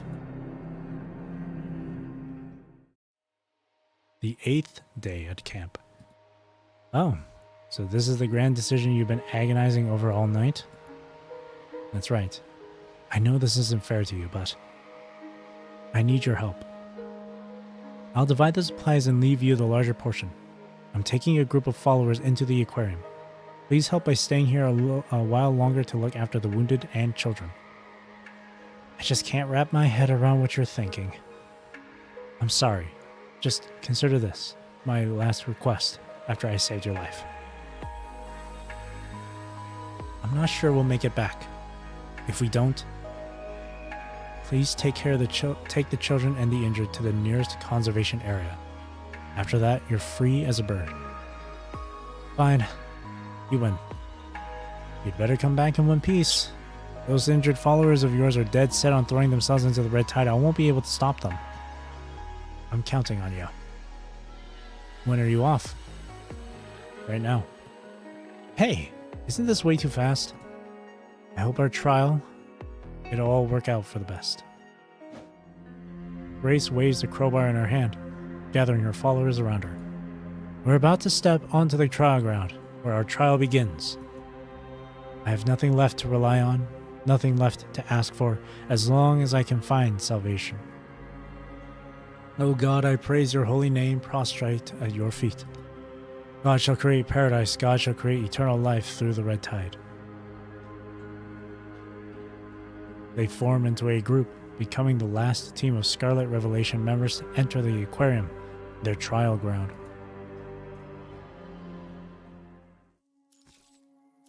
That's how they ended up in there, eh? There we go. 35 done. It did take about 2 hours left, huh? I could have finished this yesterday, but... Really good chapter. Super good. My favorite parts were these right here. These 6 nodes right here. This was my favorite. But this was really good. So the next chapter, 36, that'll be for another time. That'll be for another time. Oh, it's really short too. Apparently this one is like a recap. of all that's happened. That was really short, huh? Yeah, I'll still save it for next time. Well, there's some extra time left, so I suppose with this I'll just do my weeklies. Where is that collectible? It goes adrift. Here the story ends, and here the story begins anew. The past pierces through flesh like thorns, illuminating the tide of darkness like a sword. That was really good.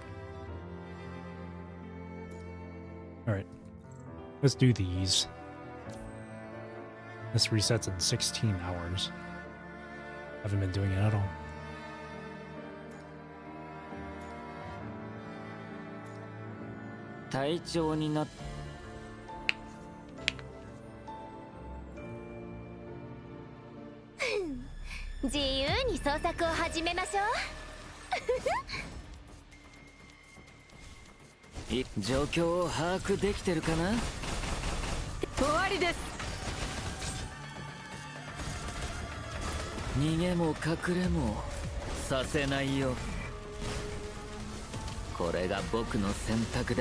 Wasaga. 終わりです。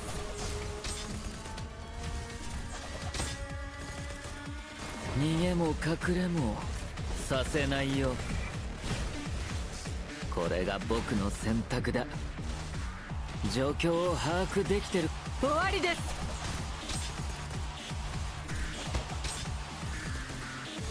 逃げも隠れもさせないよ。弱点見つけたよ。状況を把握できて終わりです。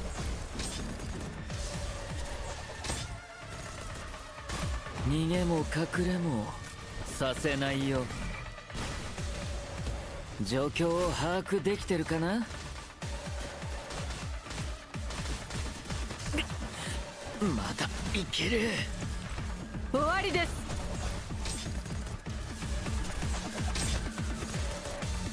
逃げも隠れもさせないよ。これが状況を把握できてるかな。終わりです。逃げも隠れもさせないよ。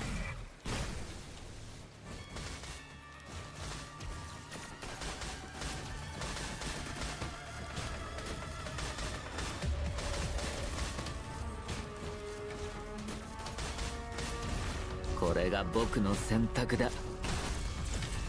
終わりです。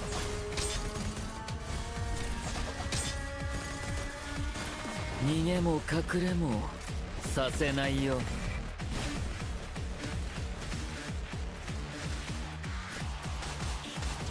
これが弱点見つけ。終わりです。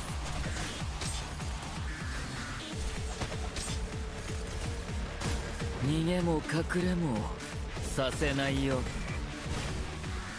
これが僕の選択だ。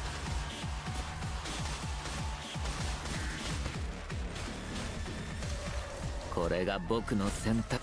終わりです。There you go.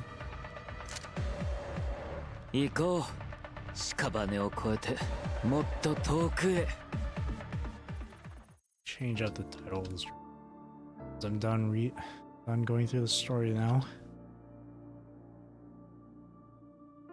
It's weeklies.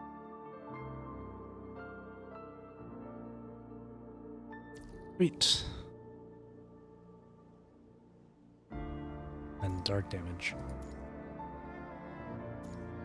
この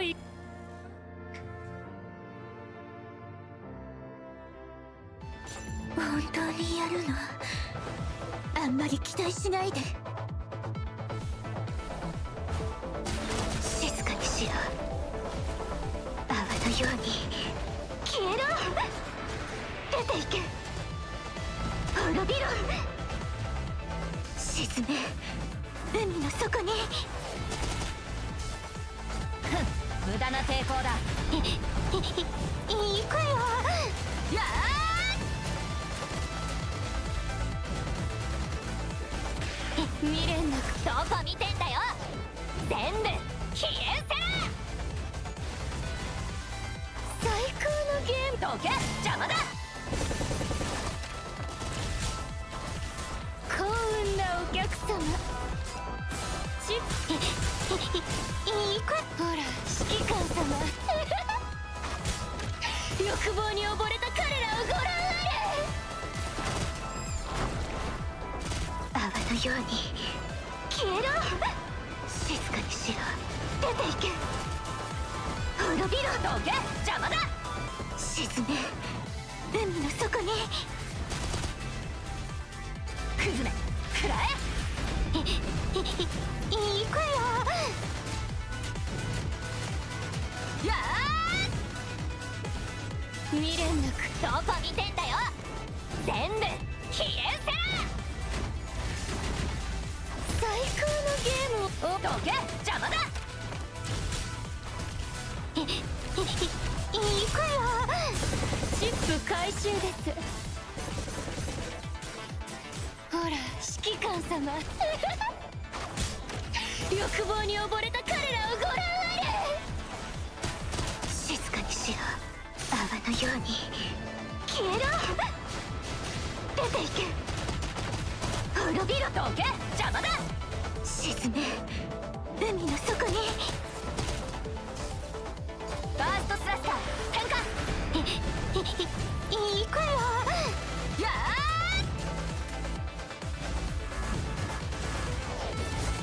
未練なくどこ見てんだよ。全部消えせら。最高のゲーム。どけ、邪魔だ。幸運なお客様。チップ回収です。ほら指揮官様欲望に溺れた彼らをご覧あれ。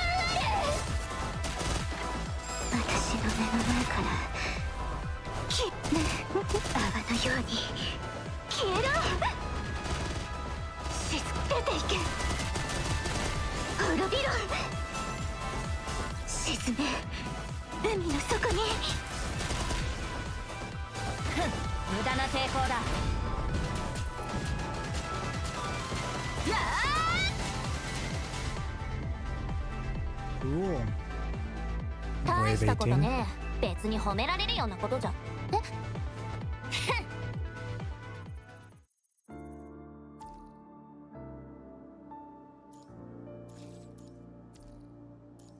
Third place. EPC. Yeah. Physical damage.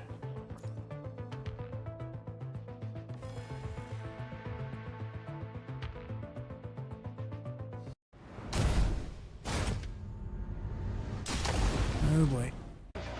秩序再建、無知の幕を。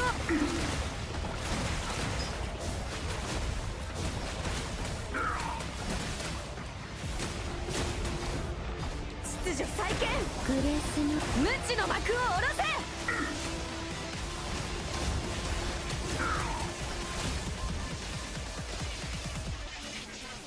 秩序再建、無知の幕を下ろせ。今日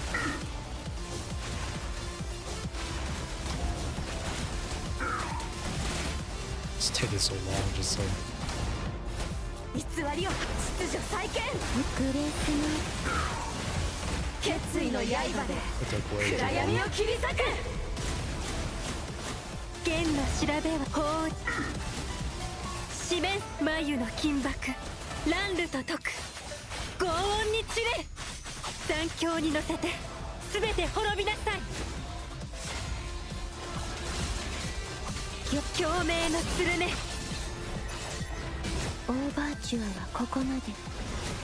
ライトモチーフを奏でましょう。ここで星屑にこの曲を捧げましょう。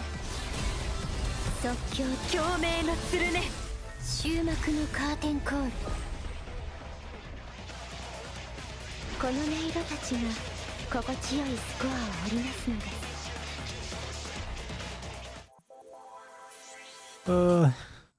Physical team sucks.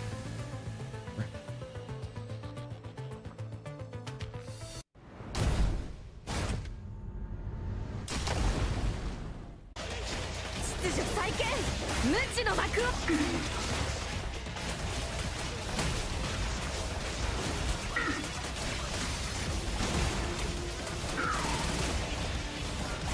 序再無知の幕を下ろせ。共鳴のつるね。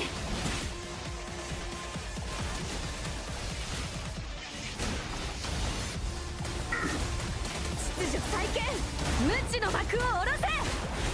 共鳴グレースの決意の刃で暗闇を切り裂く。剣の調べ砲煙は戦慄に示す眉の金箔乱流と解く。轟音に散れ。残響に乗せて全て滅びなさい。羽ばたく鳥と共鳴のするね。オーバーチュアはここまで。ライトモチーフを奏でましょう。光明が響き空を飛ぶ。即興目終幕のカーテンコール。無知の幕を下ろせ。グレースノートを添えましょう。共鳴のつるね。暗闇が広がる限り私たちは進み続けます。Man, Bloom is on medium, but it's still so goddamn bright.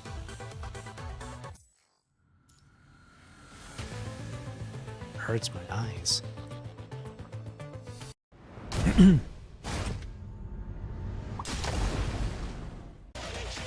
秩序再建、無知の幕判決。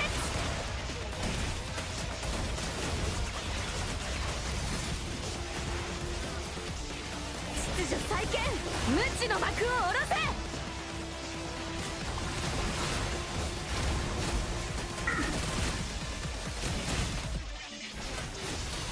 秩序再建、無知の幕を下ろせ。決意の刃で暗闇を切り裂く。剣の調べ砲煙は戦慄に示す眉の金箔乱流と解く。轟音に散れ。残響に乗せて全て滅びなさい。星屑にこの曲を捧げましょう。オーバーチュアはここまで。ライトモチーフを奏でましょう。光明が響き空を飛ぶ。即共鳴のつるね。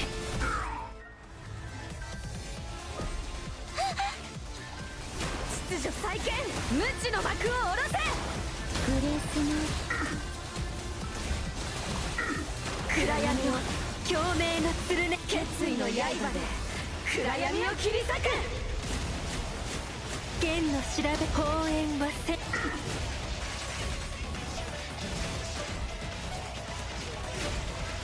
四面楚眉の金箔乱流と解く。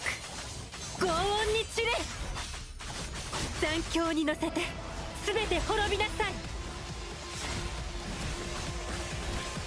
共鳴のするね。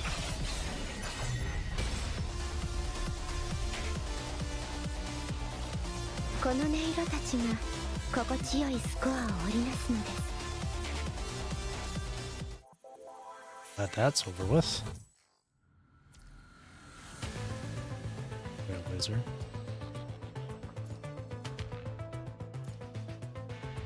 Lilith is... That one's dark, eh?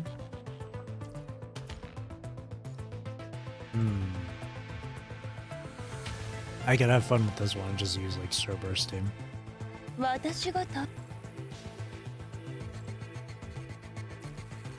Oh, whoops.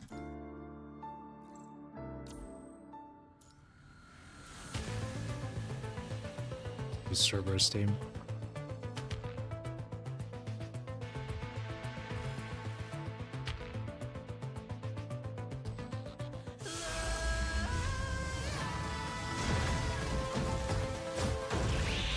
Everythingを粉々に潰すのは最高だわ。あがいてみせて、ゴミクズ。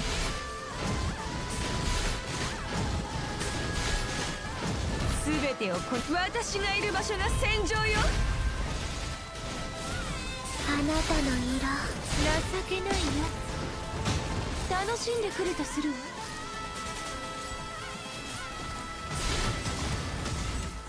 そうね、あいつらを切り裂く。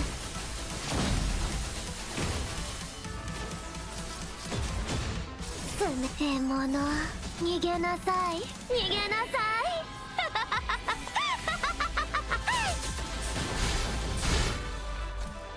ほら始めるぜ。絶望へのカウントダウン。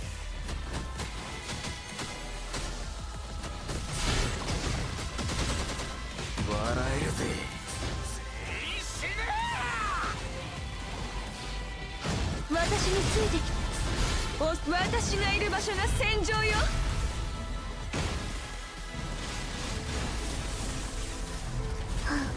獲物の匂いがする。うわあ、わかった。生きたままにする。Nah, never mind. We'll just use an actual proper team for this. 私の動きをしっかり見て。I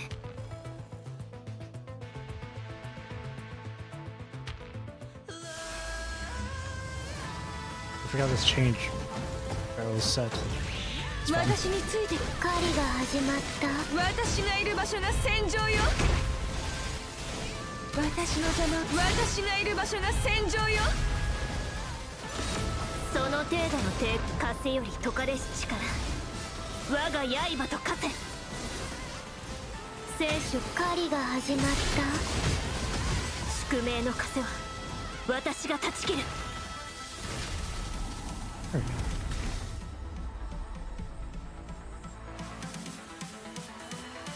巨来の旗のもと、私と歩む覚悟はあるかし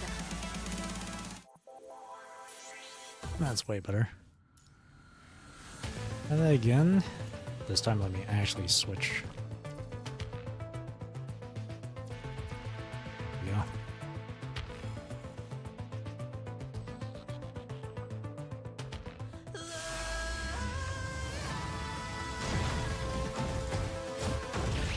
私について。狩り隙だらけよ。私がいる場所が戦場よ。全力でかかっ風より解かれし力、我が刃と化せ。狩りが情けないよ。宿命の風は私が断ち切る。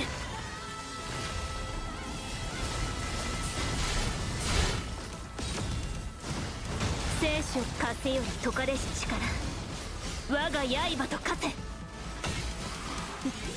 歯ごたえないわ。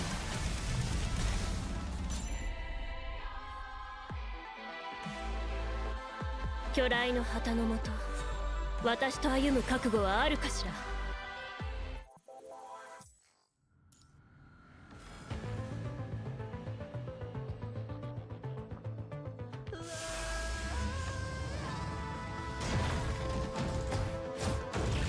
私について。狩り隙だらけよ。すべて私がいる場所が戦場よ。全力でかかっ風より解かれし力、我が刃と化せ。手加減をしない。聖書は情けないよ。宿命の風は私が断ち切る。その程度の抵抗なの。風より解かれし力、我が刃と化せ。情けないよ。狩りが始まって。宿命の風は私が断ち切る。その程度の抵抗なの。風より解かれし力、我が刃と化せ。無駄。狩り情けないよ。楽しんでくるとするわ。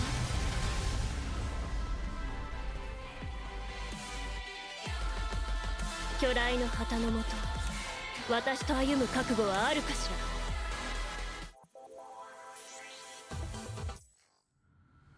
ら。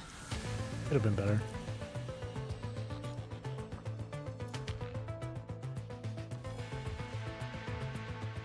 Could have been better.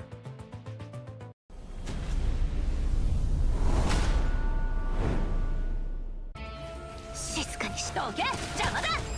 未練なく行け。泡のように消えろ。出ていけ。滅びろ。沈め海の底に。無駄な抵抗。行くよ。やあそーら。未練なく行け。どこ見てんだよ。全部消え失せろ。最高の。どけ邪魔だ。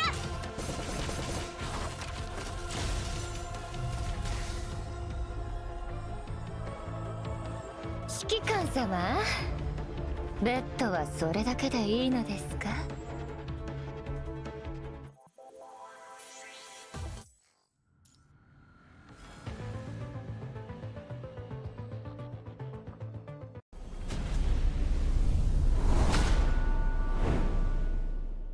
静かにしどけ邪魔だ。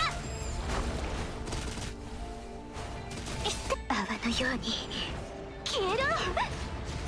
出ていけ。滅びろ。どけ邪魔だ。沈め海の底に。クズめ食らえ。行くよ。やあどこ見てんだよ。全部消え失せろ。最高のゲーどけ邪魔だ。ム。オールイン、それともアウト？行くよ。シップ回収です。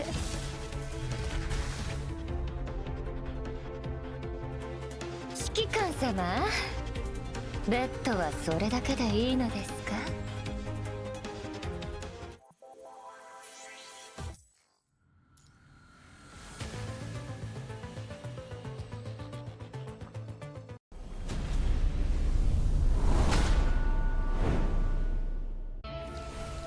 どけ邪魔だ。泡のように消えろ。出ていけ。滅びろ。どけ邪魔だ。沈め海の底に。クズめ食らえ。行くよ。やあそーら。どこ見てんだよ。全部消え失せろ。最高。どけ邪魔だ。幸運なお客様。シップ回ほら指揮官様。欲望に溺れた彼らをご覧あれ。私の目の。未練なく生けるチャンスをあげましょう。Nice. やっと終わった。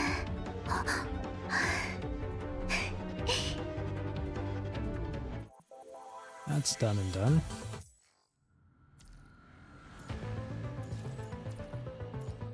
Now I can finally... I think I just only need... Yeah, I only need one more.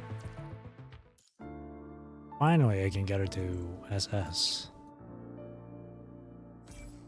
もっとたくさんの匂い。21号は感じた。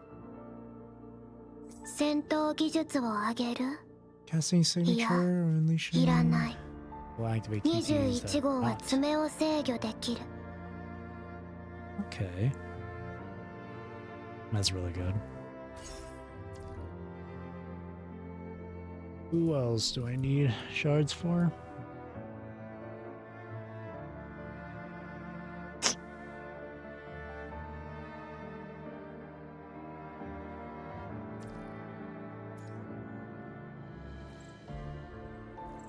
Who else?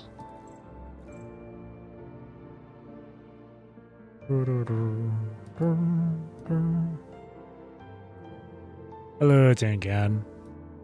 Yeah, just going through my stuff. I already finished reading through the chapter earlier, so now I'm just going through some other stuff on the side. Hope you're doing well, Tangan. can save my shards, I guess. Or I can save the skulls.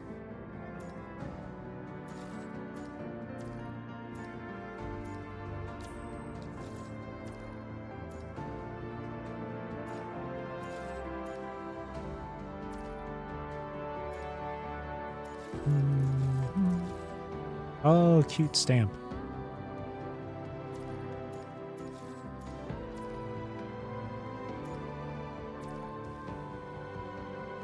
Still kicking.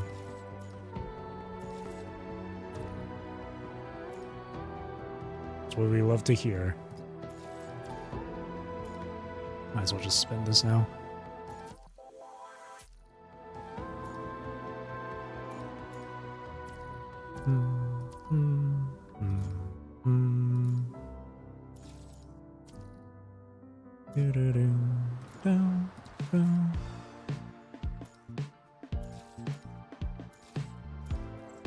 Claim these.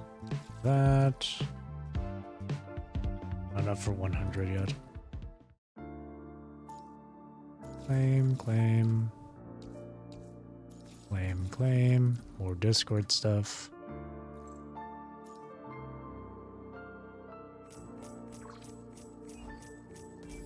肩が重い。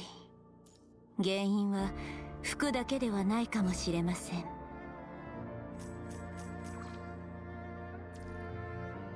Sweet.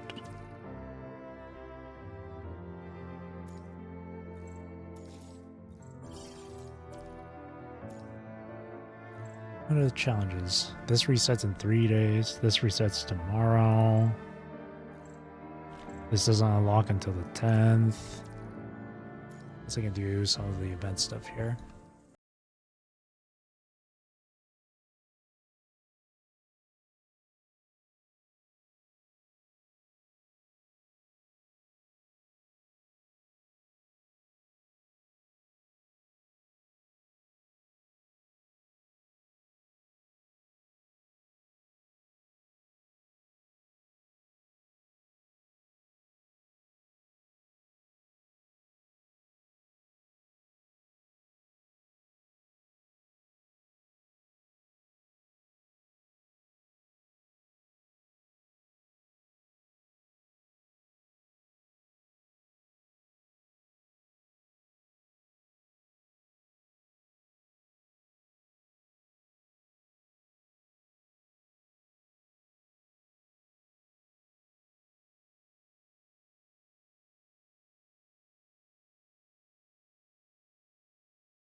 豪華の果てを見せてあげる。逃がさないわよ。隠れる気？甘いわよ。逃がさないわよ。まだまだここからよ。笑える。はあ、年功最骨。八つ咲きいいかね。笑える。はあ、年功最骨。 There we go. 好みの暑さ、あなたに託すわ。Confirm. You can auto clear it. It's this one. Not like we need to do that one though, do we? Can auto clear this. That one's done. Being Cliff Fortress unlocks Red Tide Burst. Full Red Tide, certain nodes will transform into broken walls. Gotcha. Where's the sound? Where's the music? I mean, no music in this.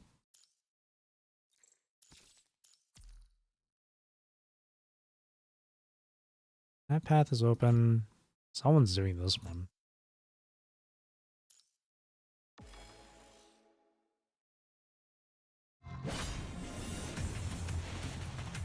豪華の果てを見せてあげる。逃がさないわよ。隠れる気？甘いわ。まだまだここからよ。笑える。はあ、年功最骨。あなたに最高の痛みよ。好みの熱さ、あなたに託すわ。Confirm. Oh, I have no more of these now. 70 will be restored daily. Let's see. I have no more of those. I can advance to one. Significantly enhanced.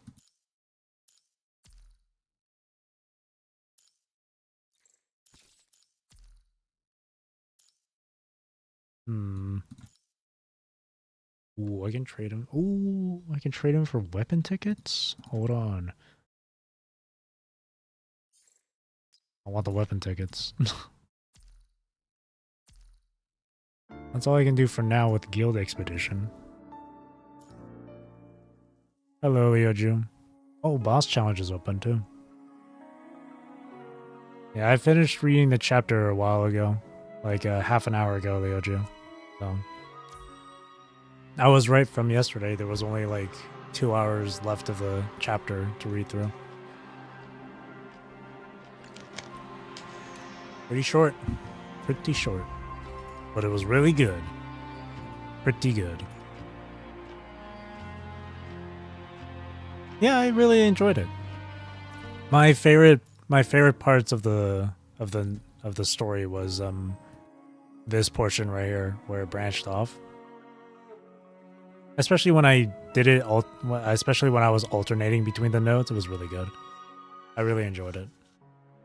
And then finishing off from 12 all the way to the end. The last two nodes were like how the Scarlet Revelation got to the aquarium. But these last ones here were really nice. It was sad because of Chico, but it was really good. It was a lot. It was a. What I really enjoyed is that it was just like a more hopeful or more lighthearted version of Across the Ruined Sea, especially when everyone was kind of like grouped up together at the coastline to fight against the hetero creatures. It was a lot more light. It was a lot more hopeful and lighthearted. So this was really nice. And then these two, Heteroma Shard and New Future, that stuff was really interesting. Especially with the end with the Vonnegut. It's like really setting up for the... Sounds like the next main story chapter is going to be... Well, like on 37. Because this one's supposed to be next. Which this one it seems to be a recap of stuff. But on 37, it feels like it might be like another version of Cradle Parade happening, but I don't know. Maybe that'll be late. That's probably going to be later, but we'll see.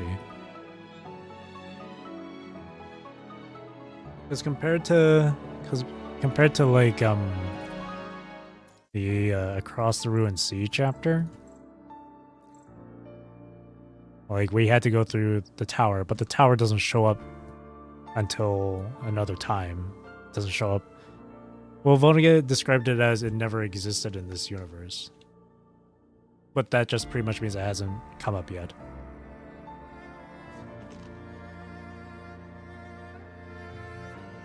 Small visual spoilers OST for the next chapter. Gladly it was just small visual stuff. Okay.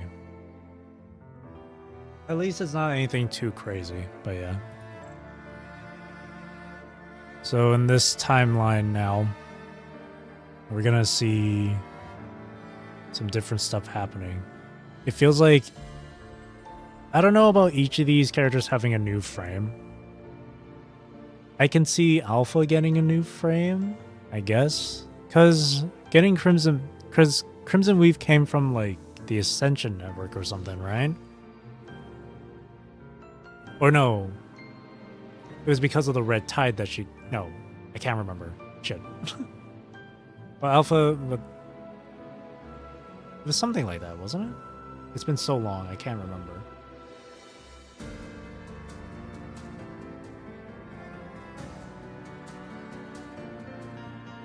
These events are definitely going to be different.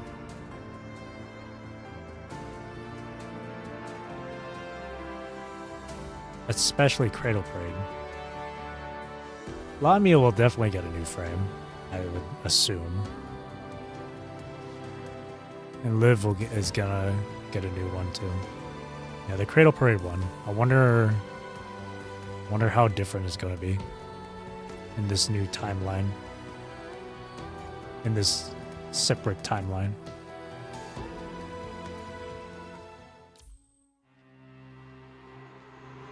Yeah, and then Lamia will finally be 170 centimeters tall.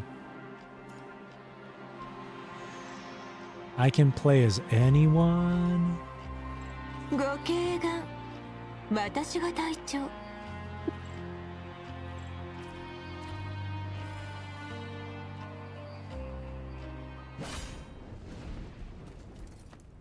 豪華の果てを見せてあげる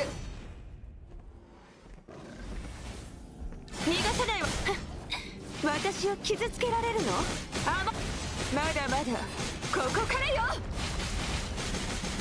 笑えるはあ年功最骨あなたの最高の痛み Okay, よ extremely fun and forgiving. Oh, I need Radiance. Awkward. 隠れる気甘いわまだまだ Yeah, I こ don't こ need から it. よ I'll brute force it. 笑えるはあ年功最骨あなたの最高の痛みよ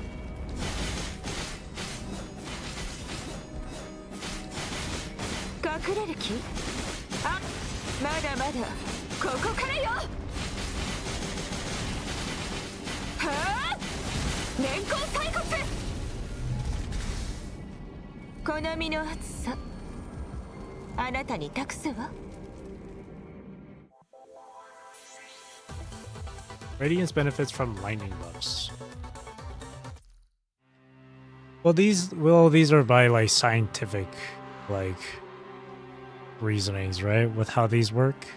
So like it's not like so I highly doubt they can probably think of something where Radiance can deal light damage. Alright, so because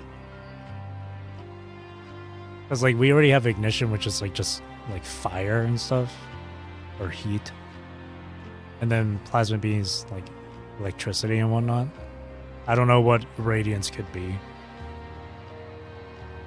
The dark attribute with dark flow is already essentially radiation, I think, so it wouldn't be radiation with Radiance. So it kind of makes sense why Radiance would be for lightning as well.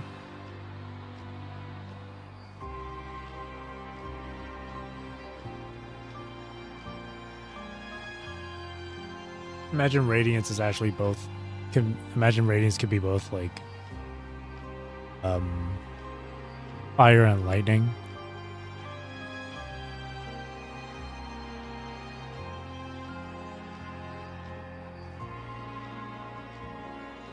Spectral Frazzle. Well, that's different. Spectro and Wuwa is like the binding of photons and stuff.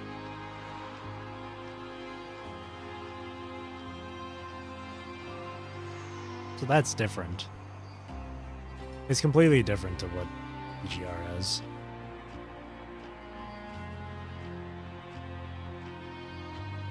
And that's essentially effect too, but not actual like what sort of damage it is.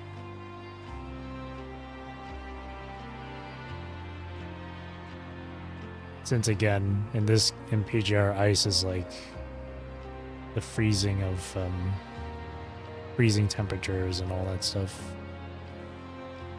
I don't think there'd be a proper like way to make radiance a separate damage.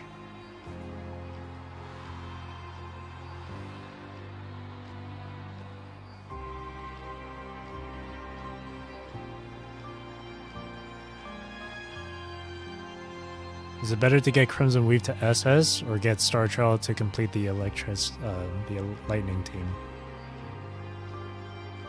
I mean, Star Trail deals more damage to Crimson Weave. So it's not like it really matters all that much to have Crimson Weave in your team.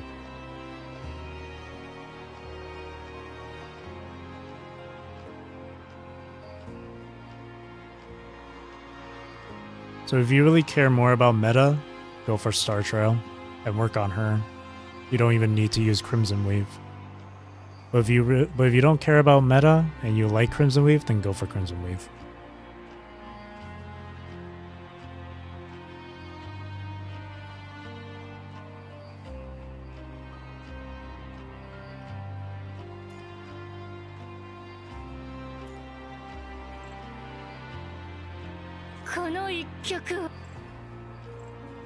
勝負。最後に勝利を得るのは私たちです。指揮官殿。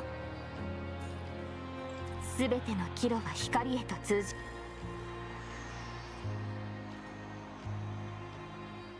最高のゲームをお見せしましょう。Did I set the affix to Radiance? 血を流す。共に霧を払いましょう。Hang on, I didn't.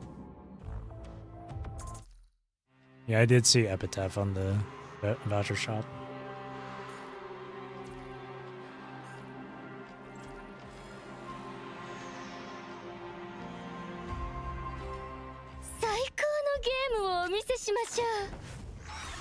I actually thought of spending my vouchers for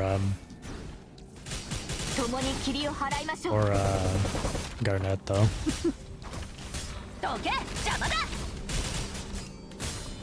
It's only like 10 shards I'd pick up. Epitaph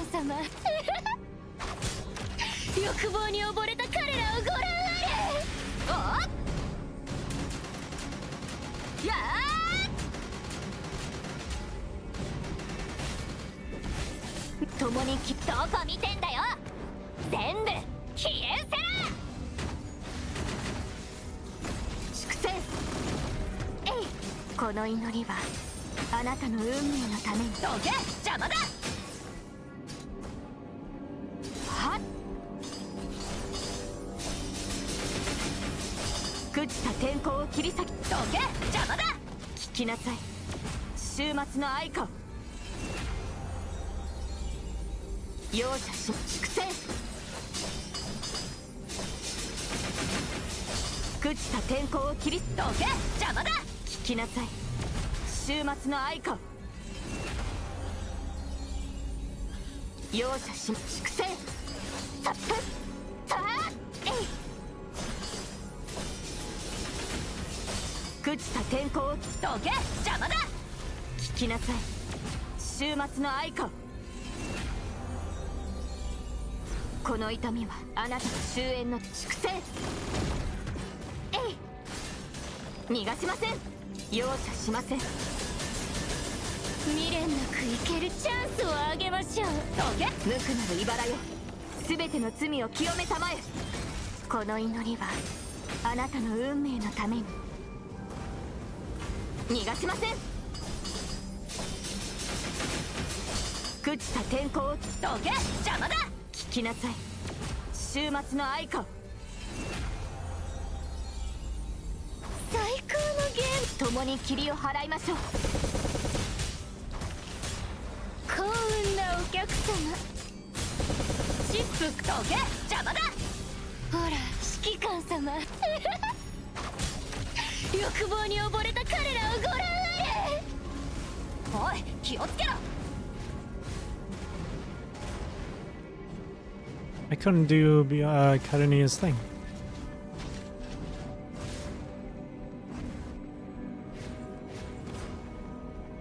Whatever. 容赦し粛清どけ邪魔だ。昼も夜もずっとあなたと共に進みます。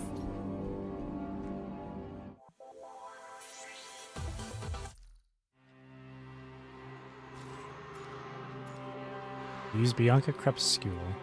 Just Bianca? 最後に勝利を得るのは私たちです、指揮官殿。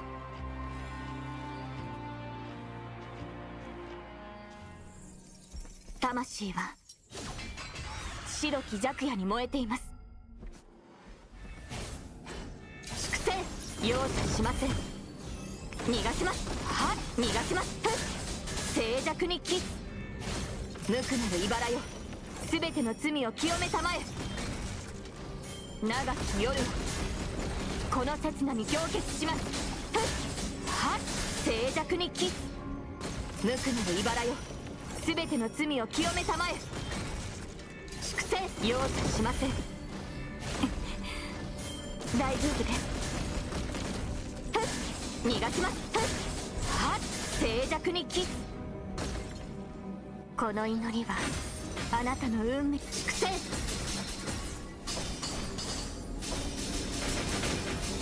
朽ちた天候を切り裂きます。聞きなさい終末の愛花を。この痛みはあなたの終焉のために。罪を背負いし者よ、深淵に落ちなさい。 Oh? I thought I switched to... 容赦しません。朽ちた天候を切り裂きます。聞きなさい終末の愛花を。この痛みはあなたのこの祈りは Oh, あなたの I'm 運 holding 命の it ため down に。 too much. 長き夜はこの刹那に容赦粛清逃がしません。静寂にキス無くなる茨よ、すべての罪を清めたまえ。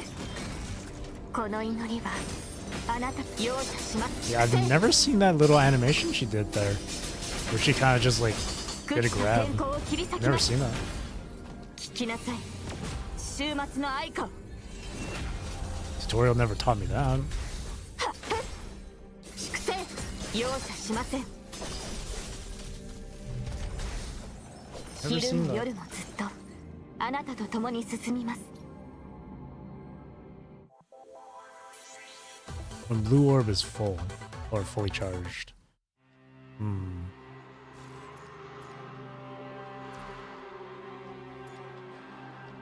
Lloyd! Oh. We're about to relive it. ご計だ。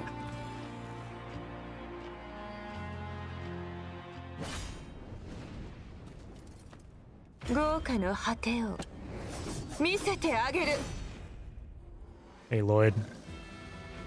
Back at it again. Come on, buddy.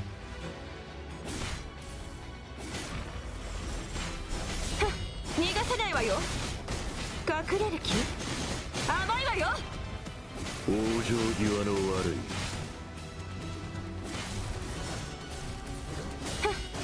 まだまだここからよ。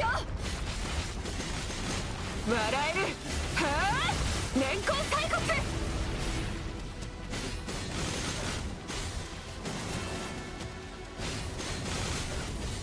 私の番だ。八つ咲きよ。いいかな。あ笑える。はあ年功最骨。あなたに最高の痛みよ。 Too late for no HUD. I'm in this deep. 逃がさないわよ。私を傷つけられるの？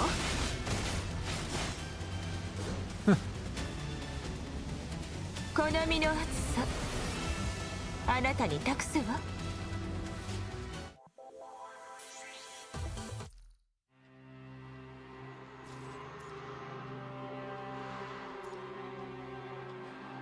Oh shit, wait, I can still do it. Get hit by throw evasion collapse no more than once. I can still do it.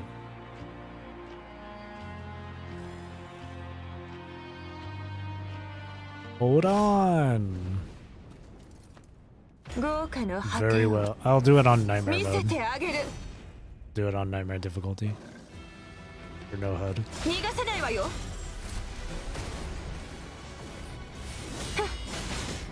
隠れる気？甘いわ。まだまだここからよ。往生際の悪い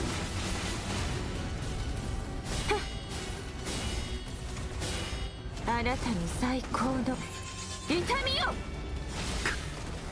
手強い。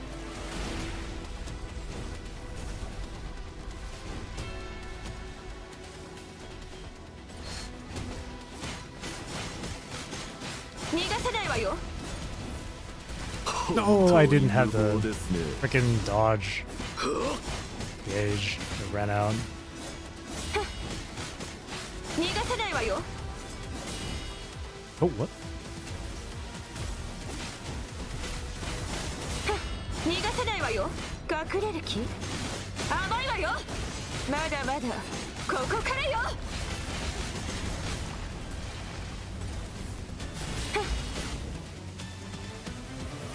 Oh, what? Wait, what? 止まりなさい。年功最骨。あなたに最高の Oh, I didn't expect SCLTs. 逃がさないわよ。隠れる気？甘いわよ。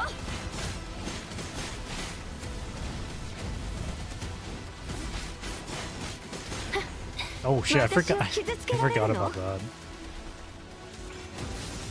I forgot about that. 隠れる気？あ、まだまだここからよ。はあ、年功最骨。あなたに最高の痛みよ。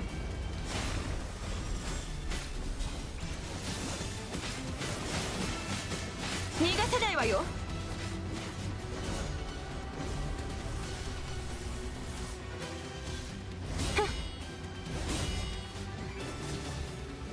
下がりなさい。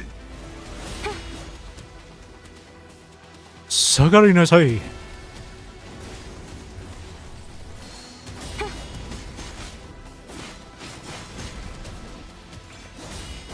まだまだここからよ。はあ、年功最骨。私を傷つけられるの？ あなたに最 Man, 高 I の don't care how simple Veriga Raver's gameplay is, man. I still love her. I still think it's really fun. 隠れる気？まだまだここからよ。笑える。はあ、年功最骨。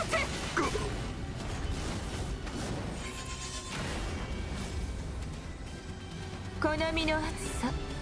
Simple is fun and fun can be good. And simple can be fun, yeah.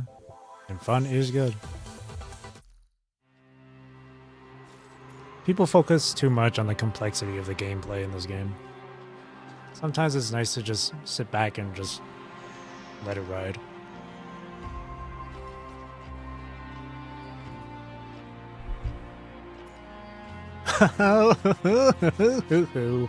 Okay. Bet. Alright. No HUD. Let's do this. 豪華の果てを Wait, I just gotta quickly go into the settings for this. Hold up. Clean mode.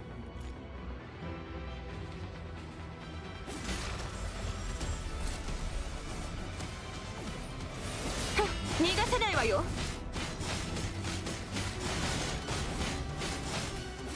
隠れる気？往生際の悪い。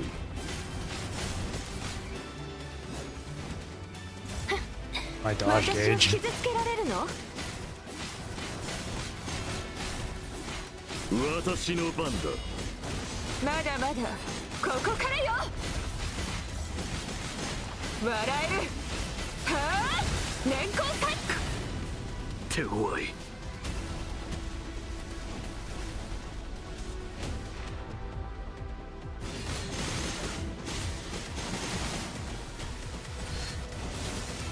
あなたに最高の痛みを Yeah, Lloyd is a lot of fun to fight against.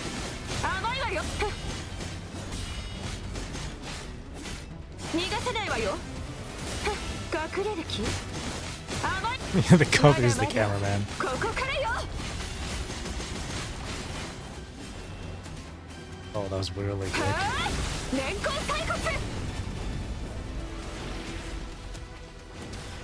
あなたに最高の痛みを止まりなさい。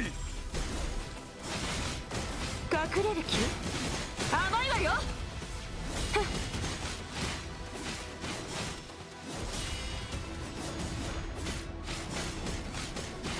逃がせないわよ隠れる気甘いわよ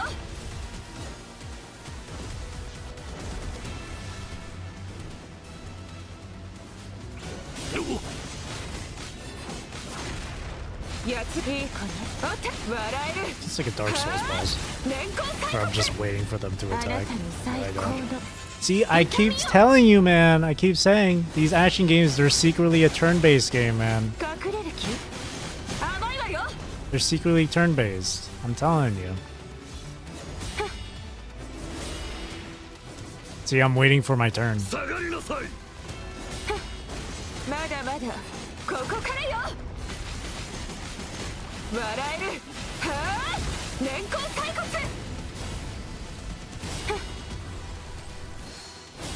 あなたに最高の痛みを隠れる気甘いわよまだまだここからよ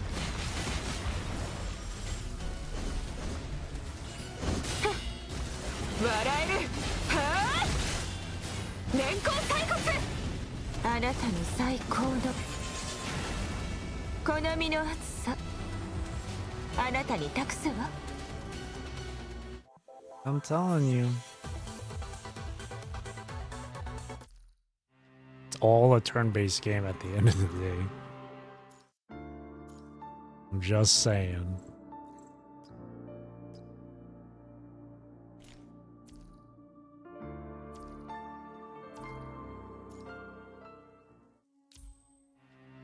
Rapid Pursuit. This one. I don't have Nanami. I guess I can use the trial. I have no Nanami here. Oh wait, no, I still can. オッケーナナミが絶対にみんなを無事に連れて帰るから Hit it! Through the Galaxy's OST! 運命を変えるためみんなを守るために Oh wait, ナナミ登場 just go through this first. Okay, here we go.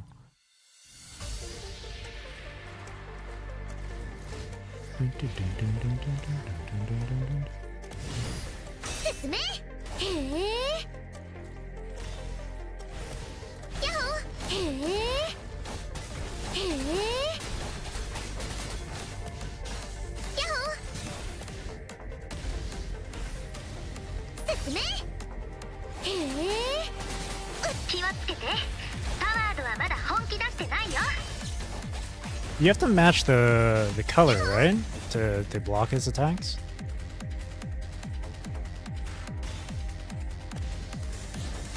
だったな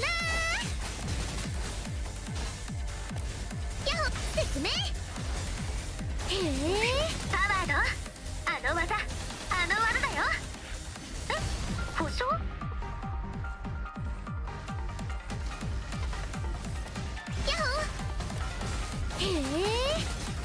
I completely forgot how to play as Nanami. Oh my god. ヤッホーナナミアルティメットスペクタクルや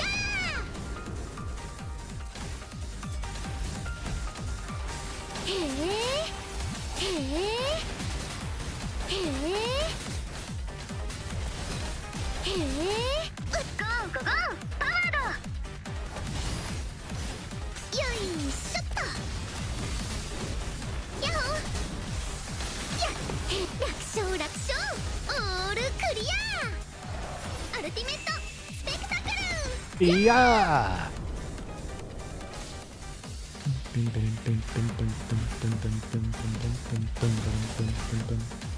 ちゃえパワード。 I'm just having fun with this. へえ、パーツトラブル。へえへえへえ、やっほへえ、勝ったなやっほへえ、やったーやっほへえ、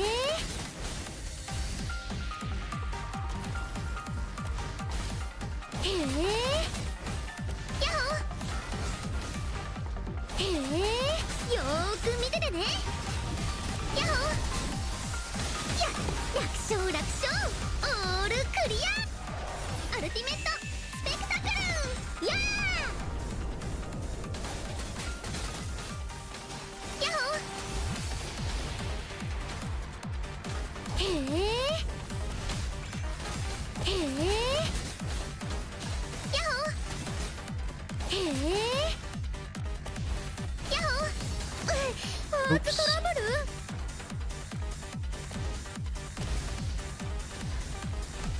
へえやっほへえへえ、よーく見ててねへえやっほ楽勝楽勝オールクリアアルティメットスペクタクルやーパワード大丈夫痛いの飛んでけ Oh. へえ説明へえへえへえ、よーく見てね楽勝楽勝オールクリアへえへえ There's a lot of blue at へ times. えへえ Never mind. やっほ勝ったなやっほパーツトラブル Oh, I'm pressing red. へえ逃げられないよやっほナナミアルティメットスペクタクルや It took a while, but ー運命は全部ナナミ自身が決めるんだへっへん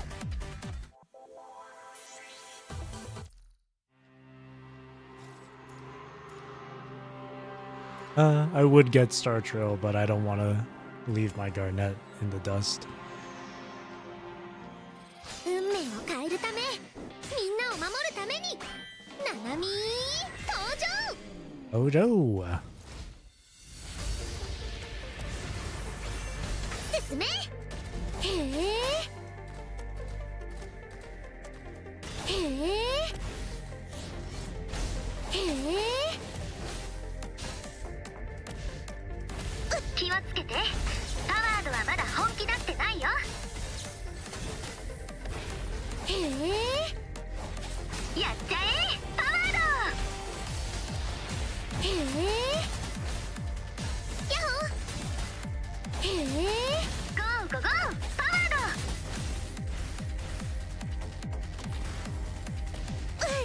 Oh my god. へえへえ説明へえやったーへえ勝ったなーやったー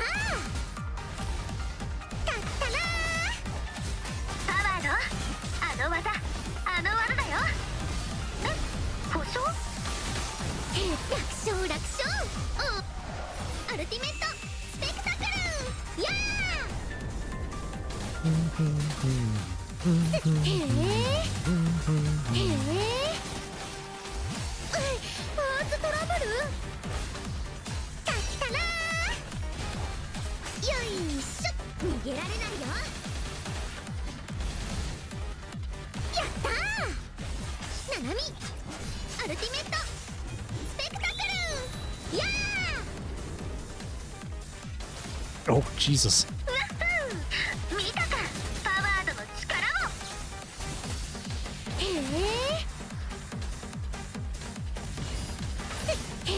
Those attacks come out so quick. Can't react fast enough.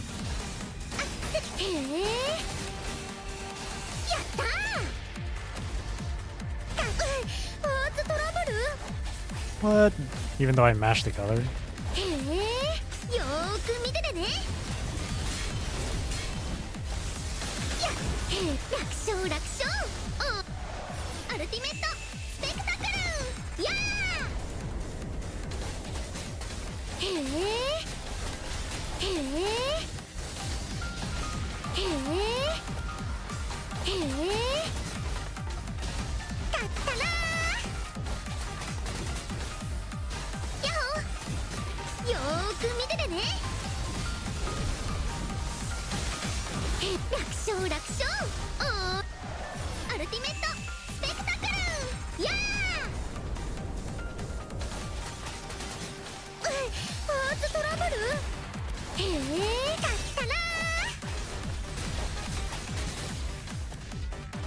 God, these attacks come out so quick.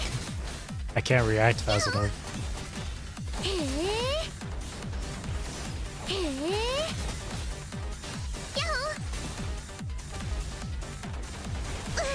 What? Oh, I was pressing red. I was pressing red.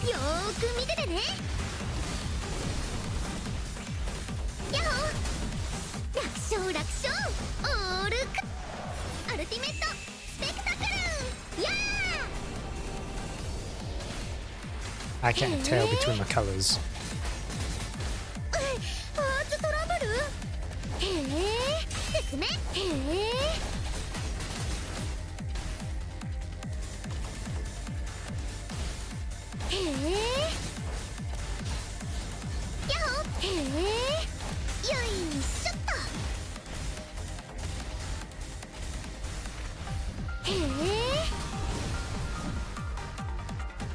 Oh boy.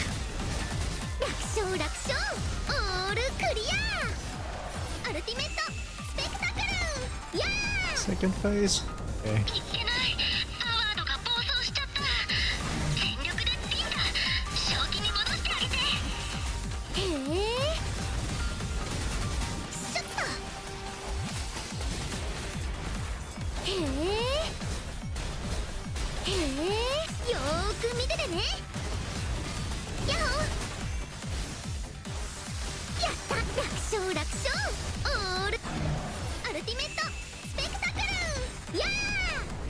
God, this fight is so fun though.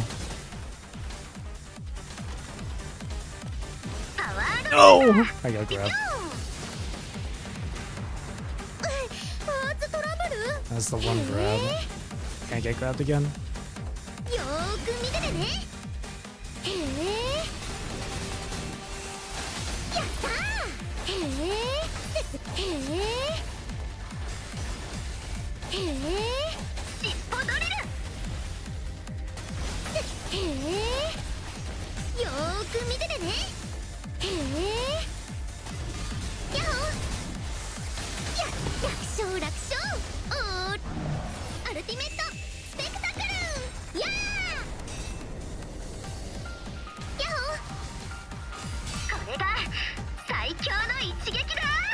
Oh.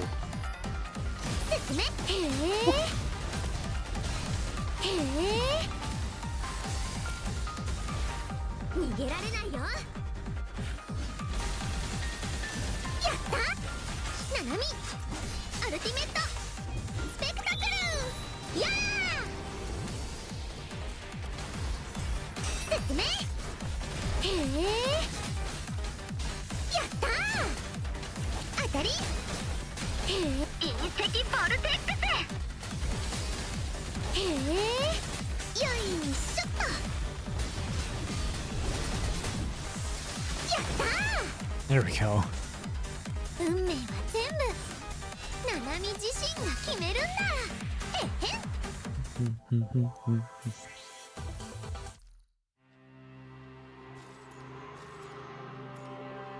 Okay, here we go.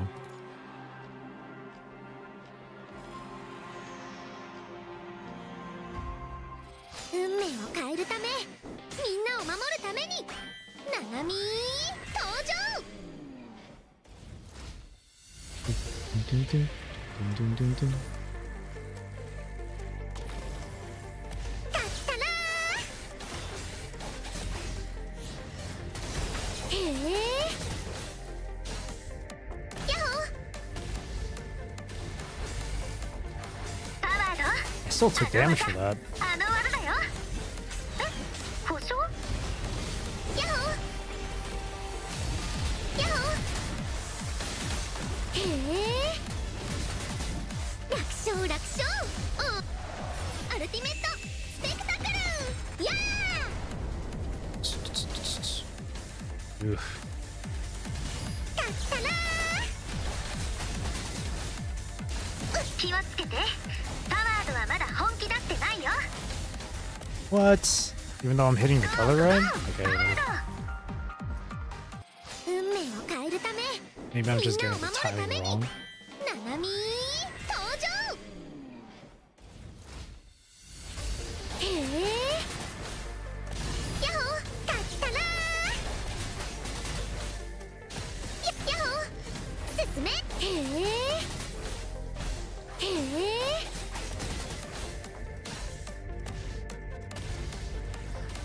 勝ったなー。パワード。あの技だよ。え、故障？当たり。へえ。よいしょっと。逃げられないよ。やったー。ナナミアルティメットスペクタクル。やー。 There's no time limit for this, so I can really thoroughly take my time. 進め。へえ。やっほー。へえ。気をつけて。パワードはまだ本気出してない That よ。 happens so quick. 進め。へえ。へえ。やったー。やっほー。へえ。ゴーゴーゴー。 Ooh. パワード。へえ。へえ。よい。やっちゃえ。パワード。やっほー。楽勝楽勝。おアルティメットスペクタクル。やー。へえ。へえ。 Alright, thanks for coming by, Tinkan. Appreciate it. へえ。 Have a good rest of your day. やったー。よかったなー。 See, I still get hit by that. やっほー。よーく見ててね。やっほー。へえ。楽勝楽勝。おアルティメットスペクタクル。やー。やったー。へえ。へえ。へえ。へえ。よーく見てて。逃げられないよ。やったー。 Uh-oh. ナナミアルティメットスペクタクル。や I thought I would dodge out of it at the very last second. ー。へえ。へえ。あたへえ。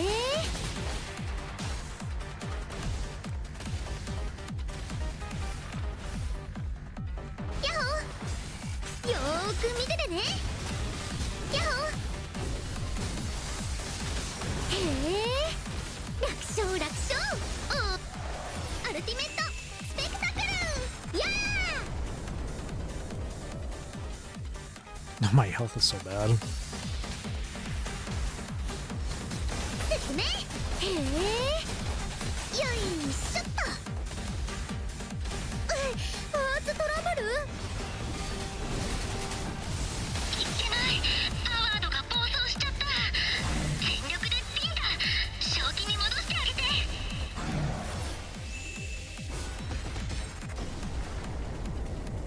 へえ。進め。へえ。インフェルノブレスは超強力なんだから。 Oh boy.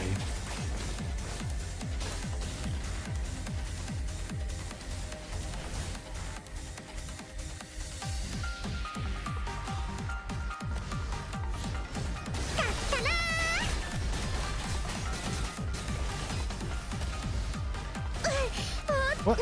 See, I'm hitting the color, right? I don't know. これが最強の一撃だ。最強の一撃を弾くなんてどっちもやるね。アルティメットスペクタクルやーやっほーやっほーへえよーく見ててねやっほーや楽勝楽勝オールクリアアルティメットスペクタクルやー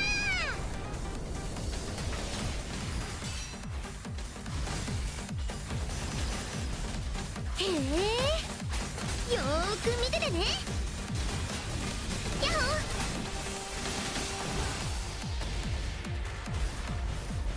ー楽勝楽勝アルティメットスペクタクルやー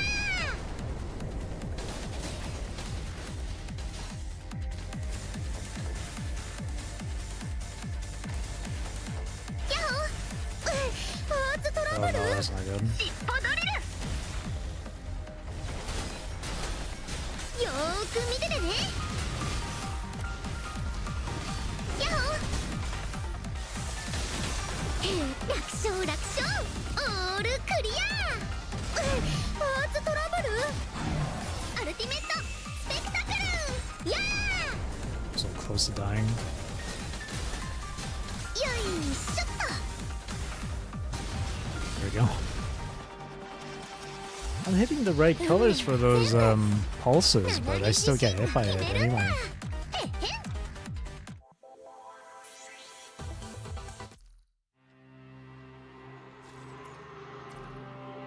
Then Anora Luya, which means I gotta play Selena. At least it's trial Selena.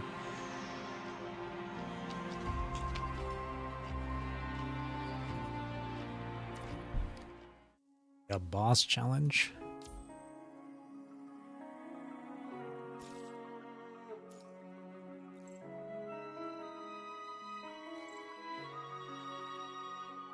Leia's Crepuscule. すべての岐路は光へと通じています。指揮官殿。 Crepuscule. ゲーム Lilith. しょぼいミッションばっかりやらせんじゃねえよ。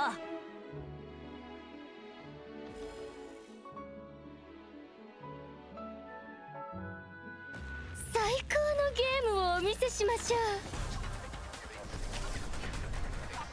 ここで生まれ変わり、そして消えていく。血を流す覚悟がなければ誰も騙せません。幸運などけ邪魔だ。共に霧を払いましょう。ほら指揮官様欲望に溺れた彼らをご覧。深淵に波は起きない。や雨はやがて海に帰る。あどこ見てんだよ。 For Tin Can, it would be good morning or good day. I believe Tin Can is from Malaysia. So right now it's the daytime for them. 大丈夫です。未練なく生けるチャンスをあげましょう。否定は潮に潜む。乱流基礎。さようなら。無垢なる茨よ。すべての罪を清めたまえ。昼も夜もずっと Time あ zone なたと共に confusion. 進みます。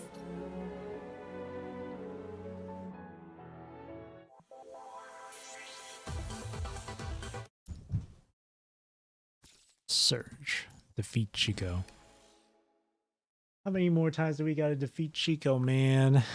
最高のゲームをお見せしましょう。ここで生まれ変わり、そして消えていく。どけ邪魔だ。チップ回収です。ほら指揮官様欲望に溺れた彼らをご覧あれ。水は宝円の器に従う。やあ、 I wonder if like Chico's weapons that she's using as a boss here are reflective to what she used to use back as a construct. 乱流基礎粛清。はあ、逃が。深淵に波は起きぬ。さあ、大丈夫です。未練なく生けるチャンスをあげ。波は起こさせない。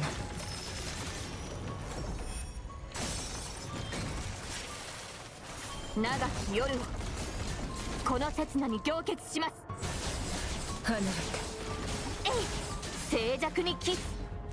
無垢なる茨よ、すべての罪を清めたまえ。容赦粛清。た。雨はやがて海に帰る。さっ粛清。最高のゲームを。波は起こさせない。 yeah. やがて幕は落 Excuse me. ち豪雨怒涛。ほら指揮官様。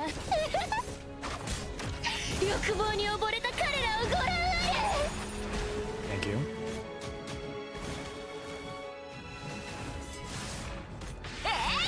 と未練なく生けるちゃ。さような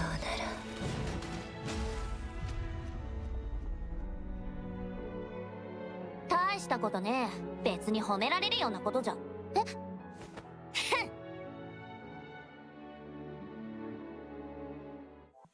That little freeze frame on Katanina's face.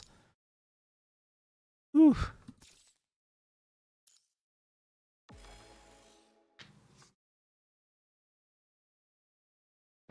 最高のゲームをお見せしましょう。ここで生まれ変わり、そして消えていく。どけ。水は宝円の器に従う。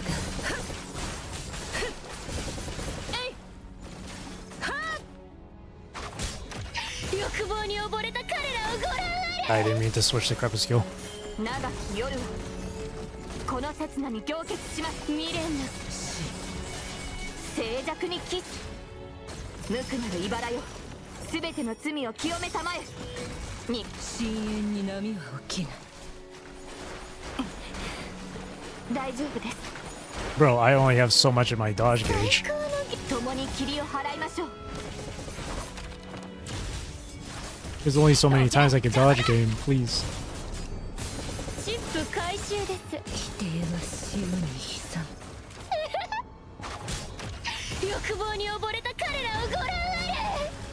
乱流 Yikes.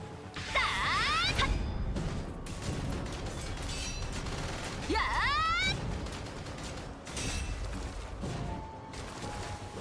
雨はやがて海に帰る。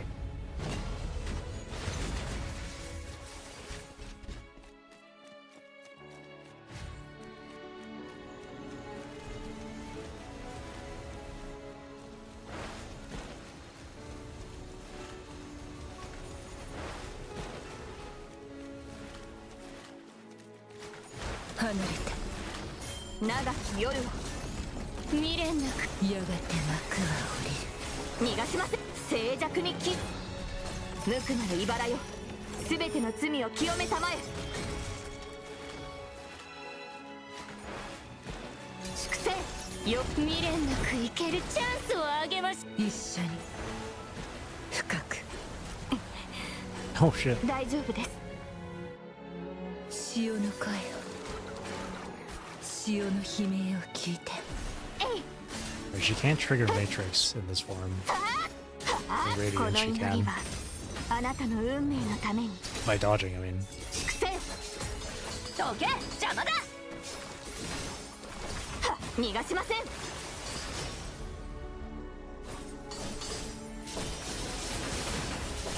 朽ちた天候を切り裂きます。聞きなさい、終末の愛花を。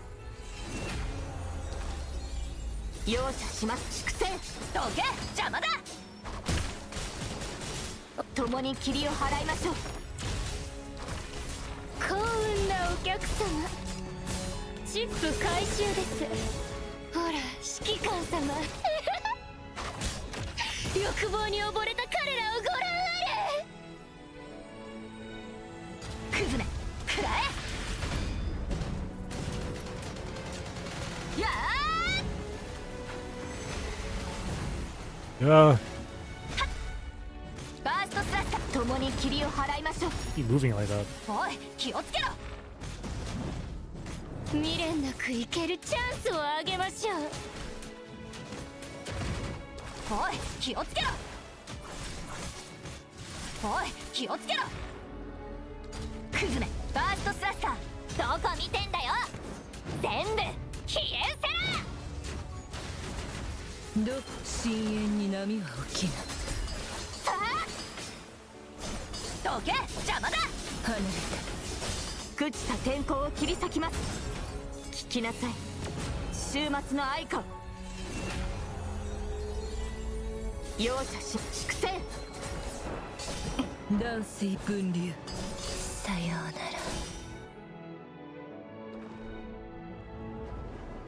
ら。粛清どけ邪魔だ。 I thought she was dead. There we go.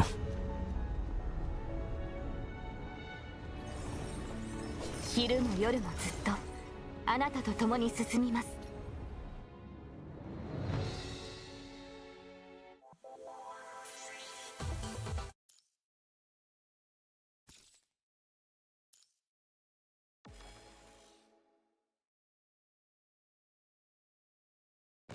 最高のゲームをお見せしましょう。ここで生まれ変わり、そして消えていく。 She turned into Dragon of Dirge, yeah. こうどけ邪魔だ。ほら指揮官様欲望に溺れた彼らをご覧。深淵に波は起きぬ。 Don't be moving like that. Girl, come here.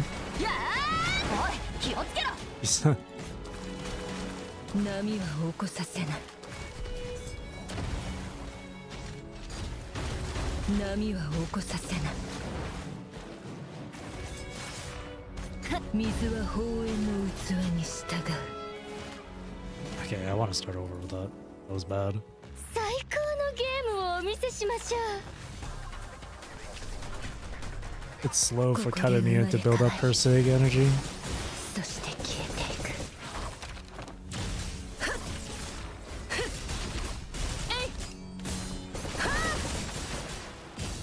ほら指揮官様欲望に溺れた彼らをご覧あれ。水は宝円の器に従う。そら深淵に波は起きない。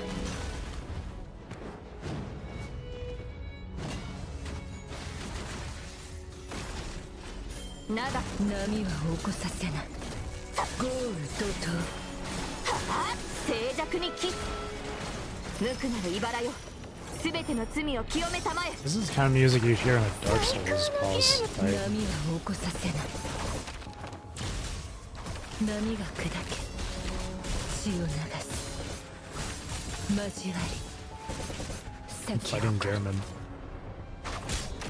欲望に溺れた彼らをご覧あれ。死。否定は潮に潜おいむ。どこへ行くの。やっ未練なく生けるチャンスをあげましょう。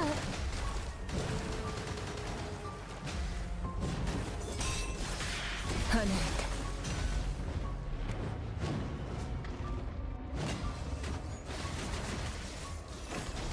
長き夜を未練なく生けるチャンスをあげましょう。静寂にキス。無垢なる茨よ、すべての罪を清めたまえ。最高の共に霧を Just keep 払い the ましょう。 rotation. Oh, just keep these swap rotation どけ邪魔だ。 nice and simple here. チッ Waifu プ will 回 be 収。 this. 深淵に波は起きない。欲望に溺れた彼らを。雨はやがて海に帰る。や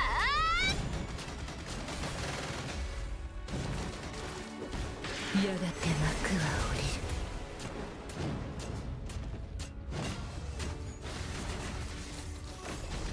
る。長き夜はこの刹那に凝結します。さあ逃がしません。乱流奇想。最高のゲームをお見せし。お共に霧を払いましょう。どけ邪魔だ。一緒に深く。ほら指揮官様欲望に溺れた彼らをご覧あれ。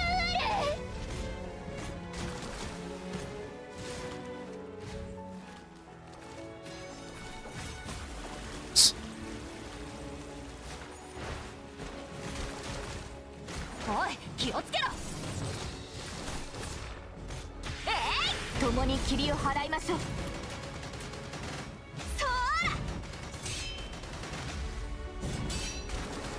Spin to win. 未練などこ見てんだよ。全部消え失せら。長き夜をこの刹那に粛清容赦しません。深淵に波は起きない。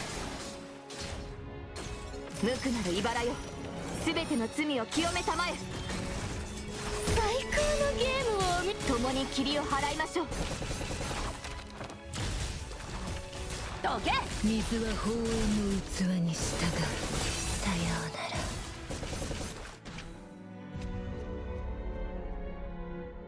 うなら。指揮官様、ベッドはそれだけでいいのですか。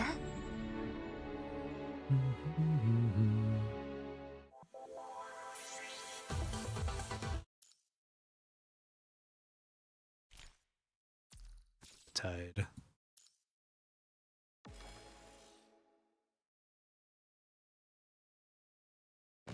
最高のゲームをお見せしましょう。ここで生まれ変わり、そして消えていく。豪雨怒涛。チップ回収です。ほら指揮官様欲望に溺れた She 彼 has ら a をご lot of attacks. You can't. 水は法 Well, 王 I の器 can't に従う。 avoid them all. It'll just eat up my dodge 深 gauge. 淵に波は起きない。どこ見てんだよ。全部消え失せら。波は起こさせない。どこへ行くの。静寂にキス。無垢なる茨よ、すべての罪を清めたまえ。波は起こさせない。共に霧を払いましょう。どけ邪魔だ。チップ回収です。離れて。共に霧を欲望に溺れた彼らをご覧あれ。 No, I don't have the orbs.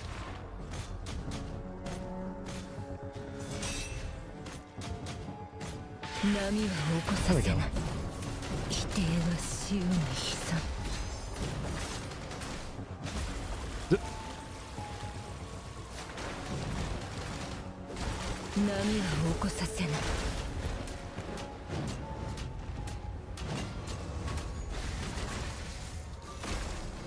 長波は起こさせない。波が砕け血を流す。交わり咲き誇る。この祈りはあなたの運容赦しません。死。どけ邪魔だ。朽ちた天候を切り裂きます。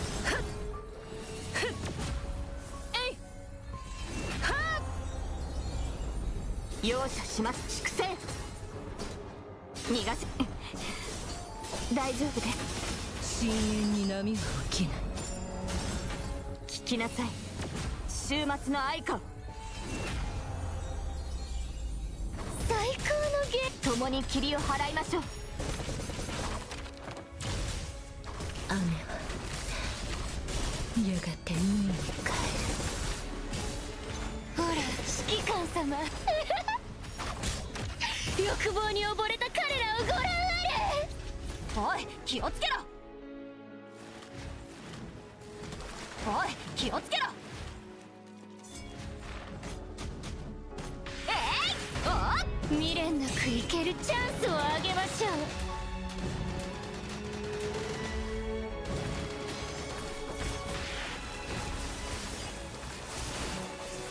どこ見てんだよ。全部消え失せる。ダウシー分流。この痛みはあなたの終焉のため。長き夜をこの刹那に未練なく生けるチャンスをあげましょう。えい静寂にキス。無垢なる茨よ、全ての罪を清めたまえ。最高のゲームを共に霧を払いましょう。どけ邪魔だ。チップ回収です。やがて幕は降りる。さような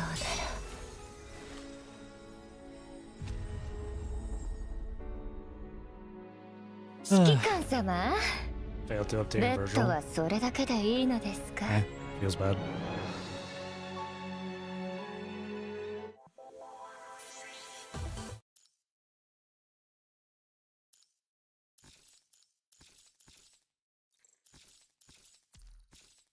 Oh, there's no reason to do this one, but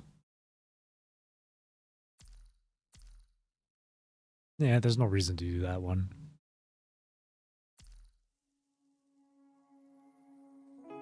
Should be currently everything. Ooh, 100 spins.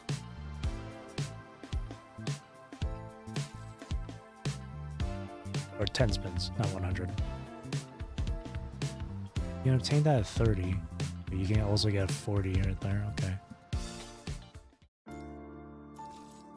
Watch me get that selector and pick Garnet.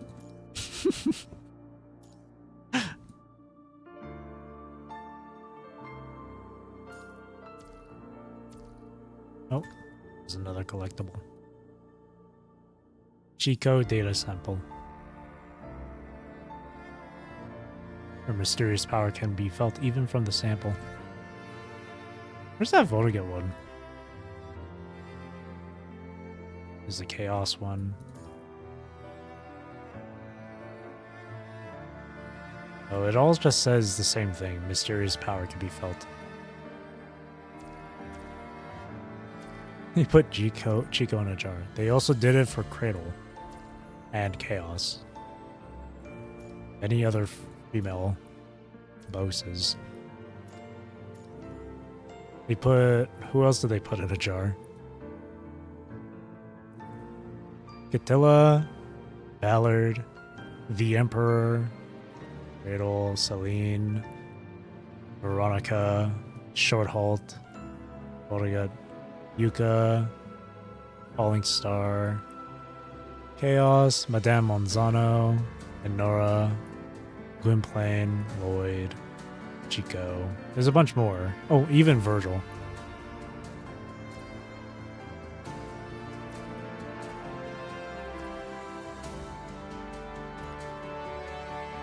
Free? Okay, I can do a free pull. But once. Or twice, actually. I can do two. Watch me get her right here. Red. Just kidding. What about her weapon? Free pull on the scam banner. I was about to do it too, just to be funny.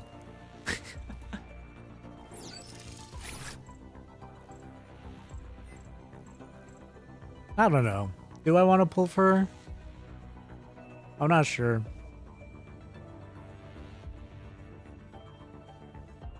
Not sure.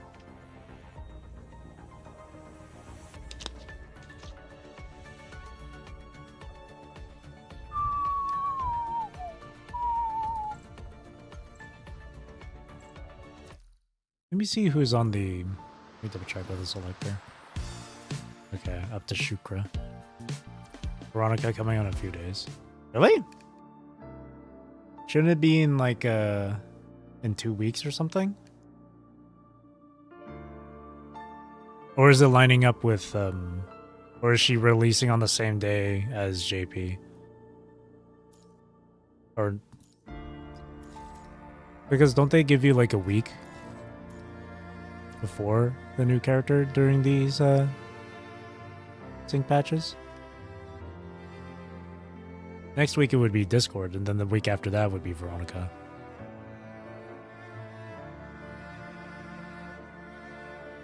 Because you can't select Discord yet in this. You can get her for free still. You can still get her for free, but like.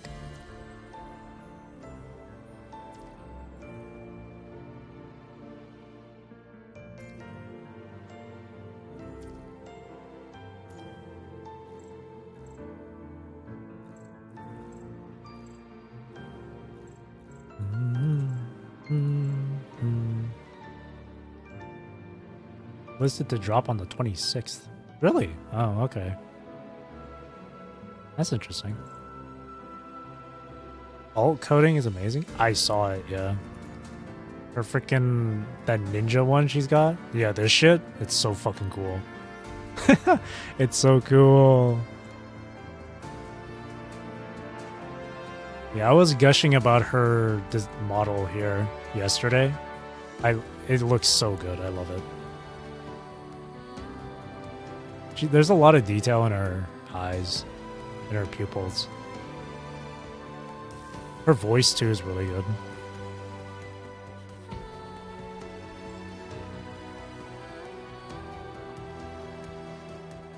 Saving for Genovese. Genovese is also really nice. Too many good looking coatings, man. I was thinking about getting this Lucia coating too, but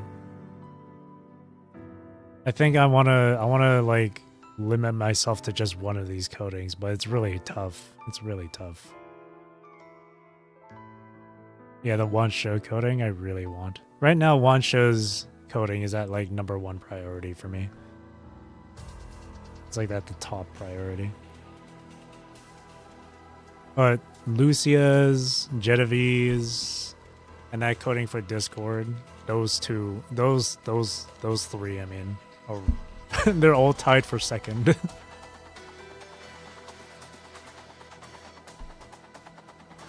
Yeah, it's just too much. I can't handle it either. You know what? Just give me all the sea-related ones for free.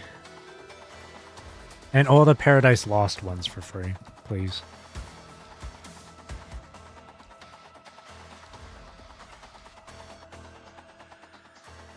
Like, if I want the Lucia one alongside her weapon, that's like 30 buckaroos. $32-ish. $33. But I just damn well know Wansho is going to be freaking like 100.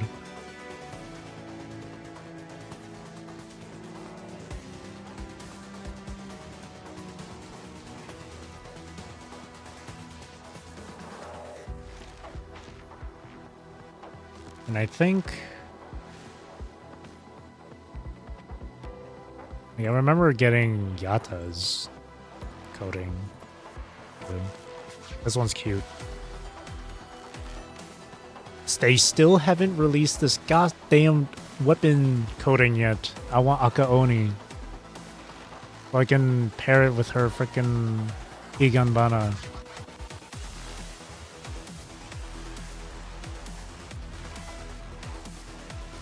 $100+ on your currency. Yeah, conversion values.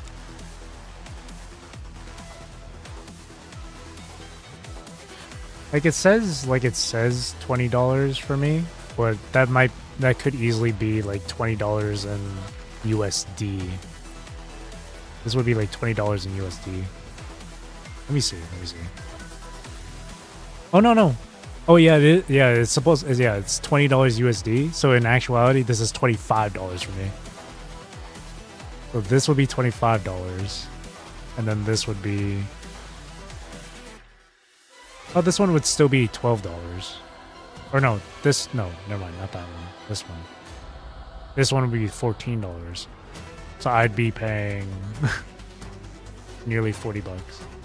About 40 instead of 30. So I have like an extra $8. Fuck conversion rates. I don't want to make that purchase.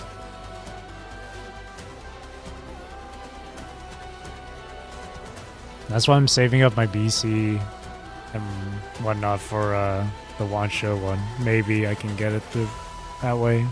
But I'm gonna have to sacrifice pulling a character. Hard pass. Yeah, that's a lot. That's a lot. Hopefully I can get lucky with the one show coding when it comes out. Because I really want Veronica as well.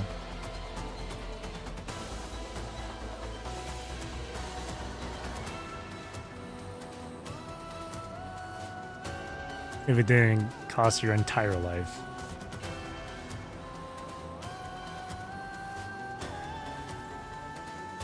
Ugh, look at that.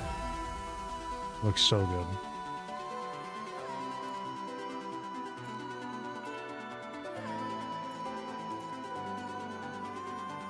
The amount of detail. Look at that. That's so cool. And the wings too. The wings are so cool.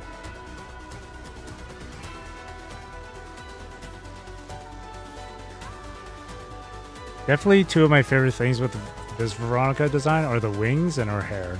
100%.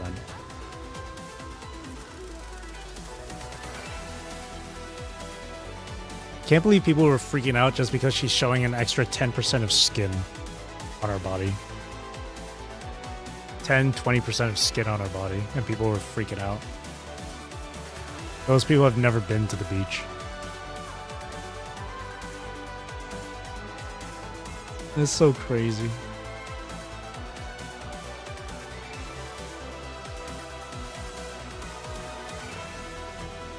She looks so cool.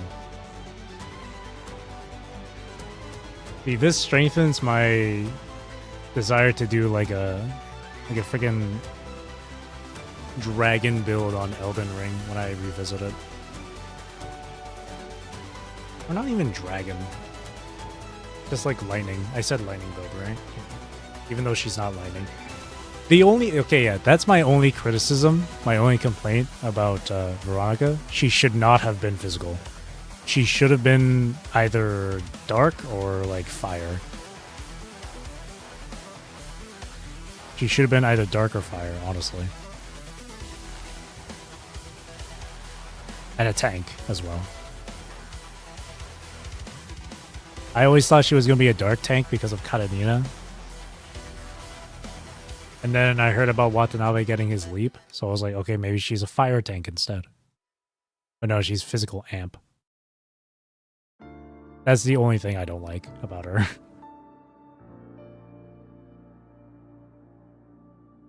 Giving her the ignition affix while being physical feels kind of weird too. Yeah, right? It does feel kind of weird. It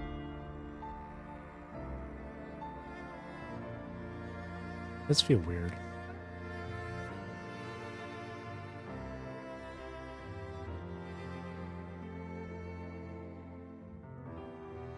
Watch her be...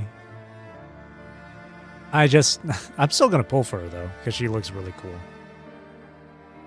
Hopefully she'll be enough to make my physical team better. Hopefully.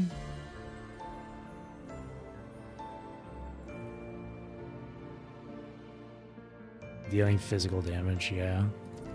It's kind of weird. Honestly, if anything, from her animations, at least from a boss standpoint, from her boss fight, she would have been like, she definitely fits more with dark because it looks more like radiation or something. But in this one, she does have fire coming off from her tail, like a little freaking Charizard.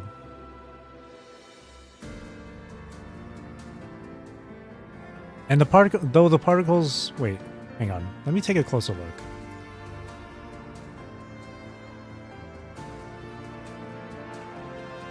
You can see some like digital particles at the tip of the tail. It still does kind of look like fire though. But the wings are completely different. The wings look more like, yeah, the wings are just way more digital.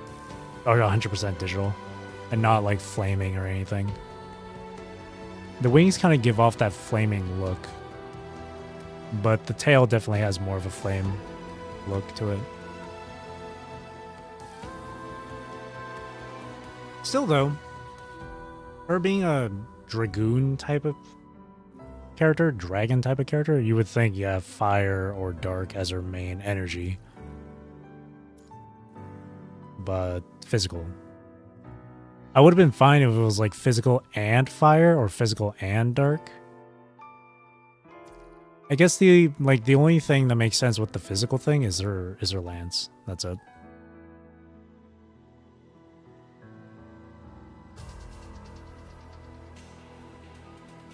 But yeah, my only complaint is her energy category being physical and then amp, which is also interesting. Amp. Yeah.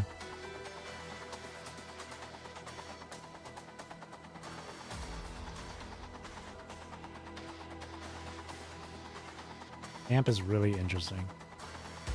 She's supposed to be Justice too, eh? Of the different tarot cards and Church of Machina, she's supposed to be Justice. And then her frame name is Aegis here. Definitely more. She definitely should have just been a tank, but oh well. What's done is done. Can't change it now. It's already been given the go ahead, so. Yeah, it's the one. This is the one character in the game that feels really weird with her roles. But like I said, that's the only thing I dislike about Veronica, just her roles. Everything else about her is really cool though. Like design-wise is really cool. The wings, man, the wings are so cool. Her hair too.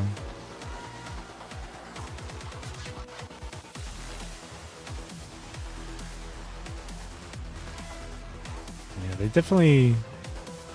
I just like how the tail here with the mechanical parts, like the joints, really makes it look like dragon scale.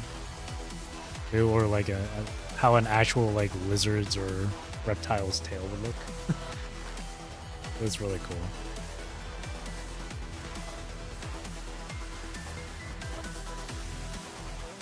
And yeah, I remember people were complaining about the design, saying like, well, she doesn't like humans, so why does she look even more human? It's like, it's only a little bit of extra fucking skin. It's a little bit of extra skin, man. Just say you don't like seeing the skin on the character and be done with it. She still looked hella humanoid even with her original boss model, I'm not gonna lie. She had a human face, human body. Or human, like humanoid body, I should say. It wasn't that far off. The only thing you like about her is just how armored she was.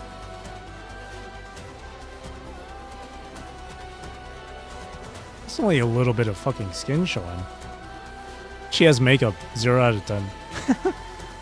It's only a little bit of skin. People are allergic to skin, I guess.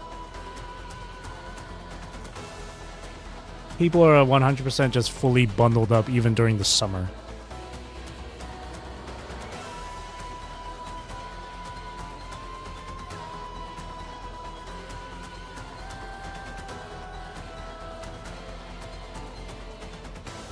And the mechanical joints won you over. Yeah, if this isn't mechanical enough for those people wanting more mechanical stuff, then I don't know. I don't know what. Yeah, you can see it with the elbow. That's really cool. It's like a ball joint, yeah. It's so cool.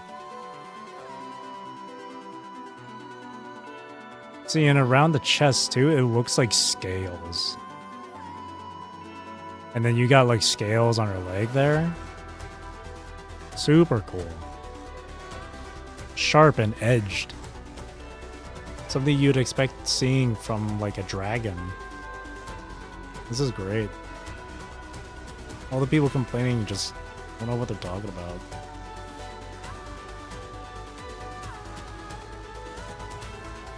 And this is just my personal preference, but like, I don't like the super heavy armor shit.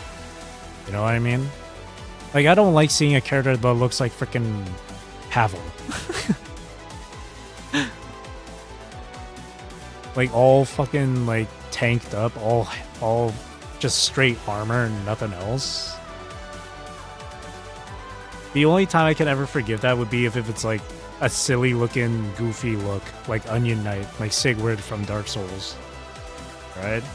That's the only time I can forgive it. But when it's, like, super heavily armored, it's like, eh. You just look way too heavy. You look way too slow. I don't like that. I like designs that are more sleek, that have more intricate detail. It makes the character look fast on their feet. Extends to her skin as well. It looks like the scales crystallize and match the skin tone. Yeah, it kind of does. Yeah, you can see it. Or maybe that's just the lighting. No, that's just like the lighting. Yeah, it's just the lighting that does it. But the scales are still right there. Yeah. See, like Rosetta, I can understand why people go crazy about Rosetta's design because it's just so robotic, so mechanical and stuff. But for me, it's kind of like, yeah.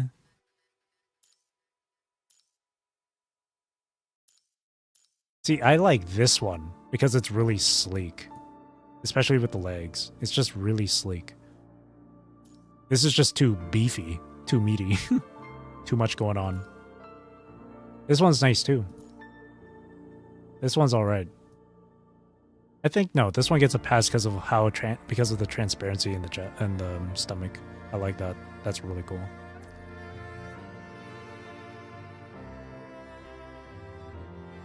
But yeah, but I don't want anyone looking like freaking Havel in this game. No way. Hell no.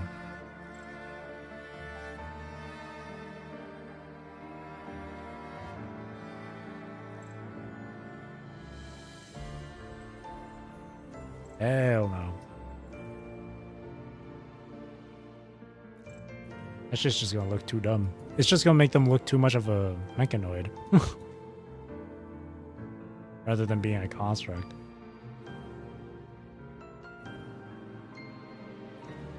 Remember when people were like, I wish constructs nowadays looked like the ones from back then? Because the constructs from like Gen 1 or Gen 2 have more mechanical parts to them. Man. So mechanical. So mechanical.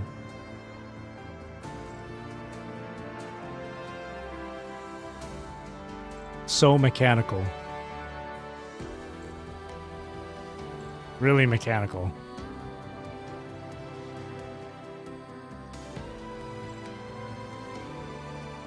See, even this. This just looks like a usual, like, pilot outfit.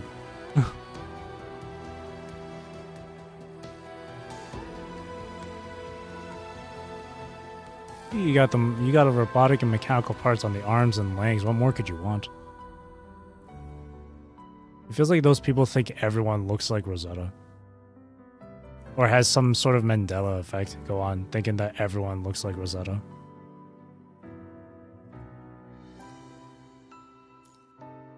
Ah, Ocean Secret. Sunny Splash. It's so cute. It's so bubblegum.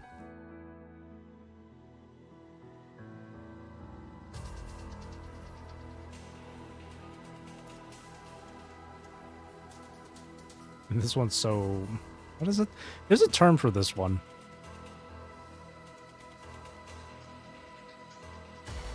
There's a term for this.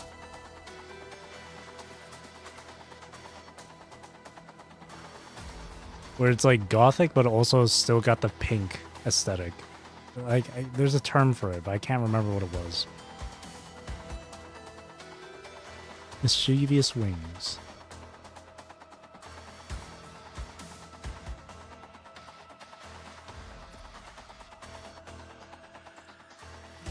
Katarina has so many coatings. She has like 2 like Asian ones. Wait, she has 2 fairy garments.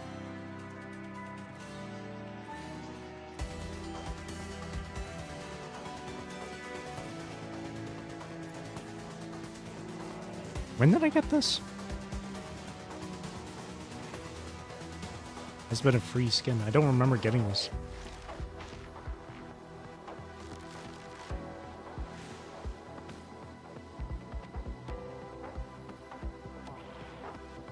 Gurokawa.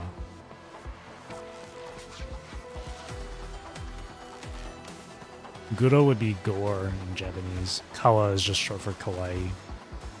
So cute. Cute gore. I was thinking like gothic, like cute gothic or whatever. I feel like it's like a Japanese term too. But it's like gothic kawaii or kawaii goth or some shit. There was a term for it, but I can't remember what it was. I swear to God.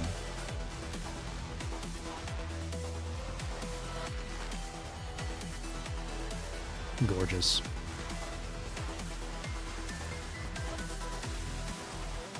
I like the snake motif she's got going on too. Goth but pink. Yeah, pretty much. TM. That's just what it's called. Goth but pink.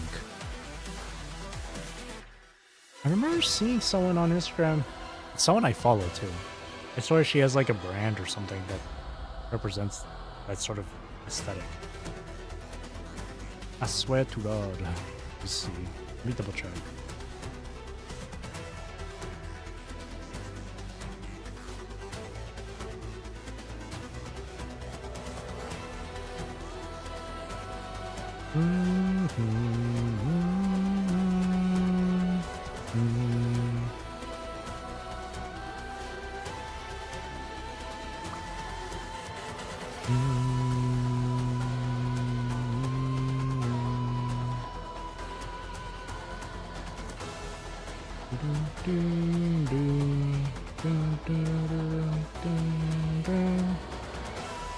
Or maybe not. Maybe I'm thinking of someone else. Okay, now I don't know. Her outro animation on that coding is peak neurons. For who, Genevieve? For this? Or is it this? No, it has to be this, right? I want to see it. For Lilith? Oh, for Lilith. Oh, damn. I don't remember what it looked like. Bet you can't really... You can't see it anymore, can you? Shit. No, you can't. I wish you could... I wish they could open... Like, permanently have trials open for, like, all the coatings or something. I don't know. That'd be really nice.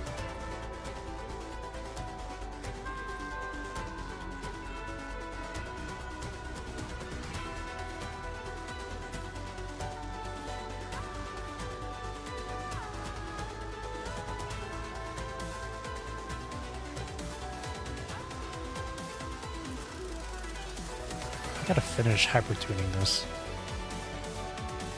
I almost said hyperly.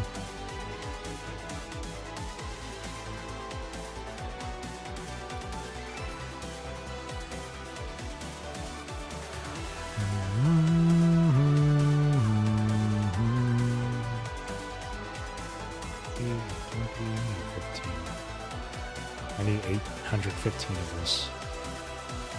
Oh, there we go. Perfect. That's fully hyper-tuned. It's fully hyper-reeled. Now I got Noctis to do. Which is going to get all the Cerberus members geared up.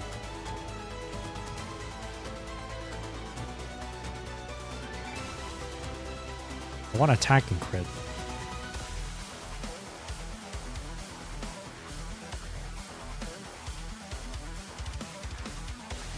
Oh, there go my materials. It's like I'm playing freaking Wuwa again.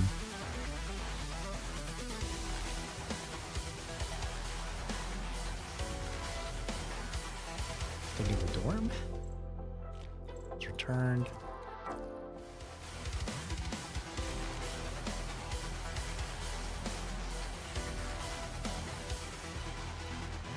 Extras? No. Got those new memory set for Nanami here. A special memory set. Where is it? Oh, and also this too. I haven't seen these. Or at least the arts. That's gorgeous. I like that chrome's there too. Where's the Nanami one?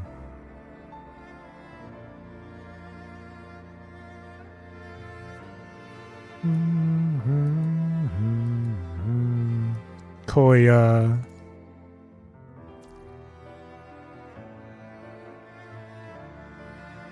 Rave Party, Vera, Scarlet Summers. Am I just blind? Maybe it's in a different section. Oh, I know I have it. I think I'm just blind.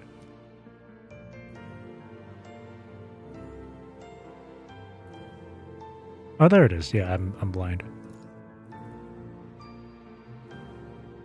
Defense increased, and then after 3 ping restores health. Oh, that's cute.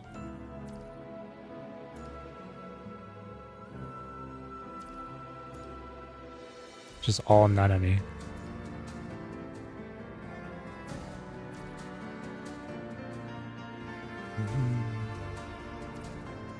I do like that the recommended memory set for Crepuscule is Jeanne d'Arc. I really like that.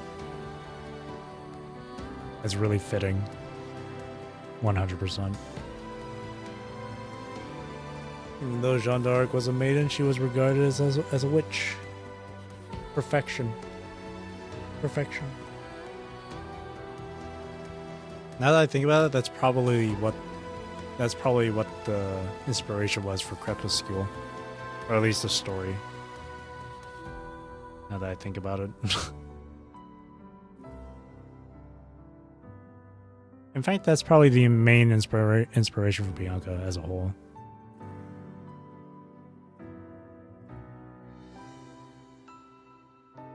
It took me this long to realize that.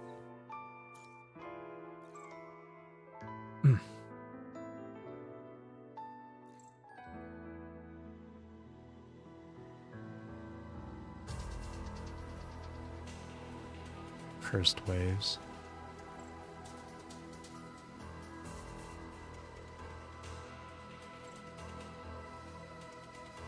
Everything here is all done for the week. This one ends in 3 days. This one resets tomorrow.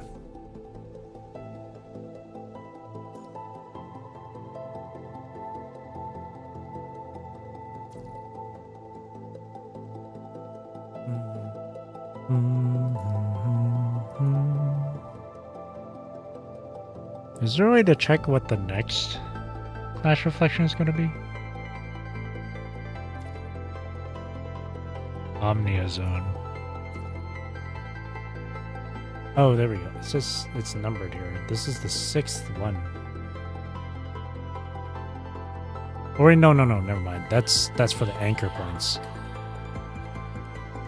That's for anchor points. Oh, so there's no way to check what the next one is going to be.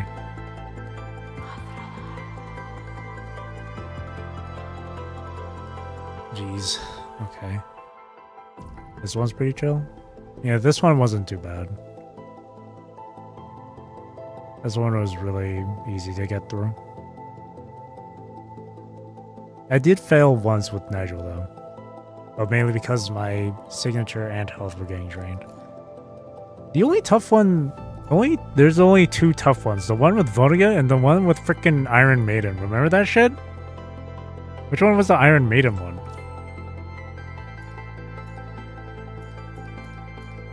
This one. This fucking one.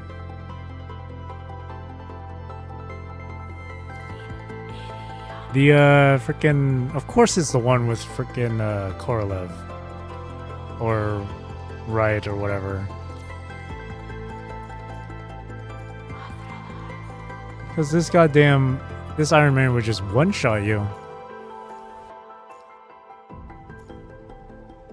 One-shot Iron Maiden could solo the hetero tower. She just needs to shoot like one spike at the tower's base and it'll come tumbling down.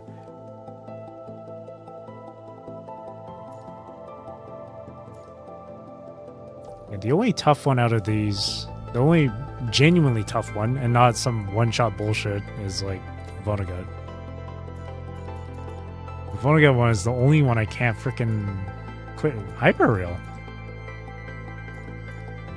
This Vonnegut one is the only one I can't do. Oh, not only that, because they also have freaking hetero hive with her.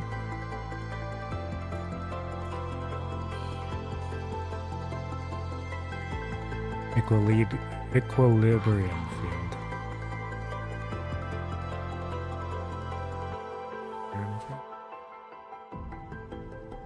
Phantom pain remains. It's too much. It'd be too much.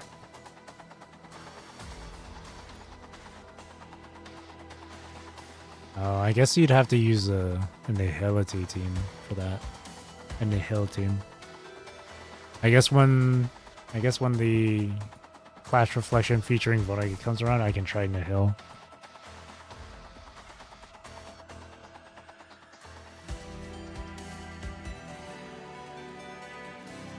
I could also bring Teddy along. Just because of the disruption.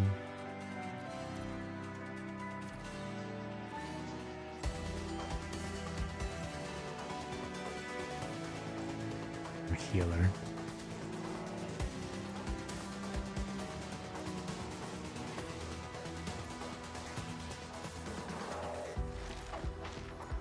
This one's cute.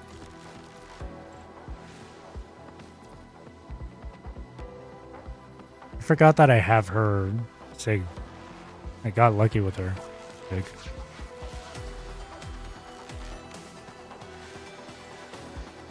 $34 shards for her. Come on, man. When are we gonna get our third Nihil? Our third Void. Give us Vonnegut already.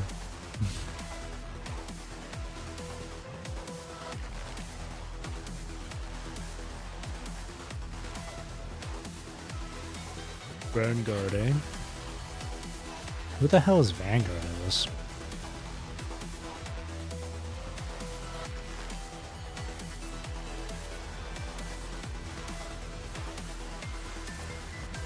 Oh, I see. Oh, all the uniframes.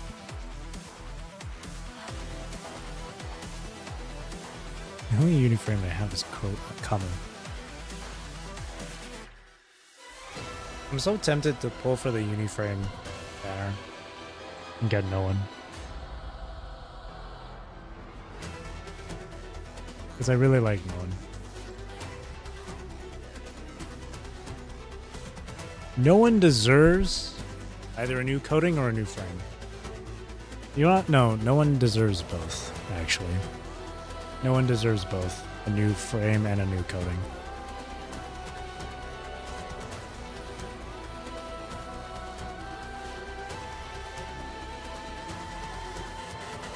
Imagine it's no one that gets a new frame for the Cradle of Deep Blue. For the Cradle Parade chapter in this new timeline. Imagine it's no one gets it. Not Lamia. I'd be happy with that. Though I feel like I don't know what more they could do with no one, because they've gone through so much of his backstory during Cinderburns.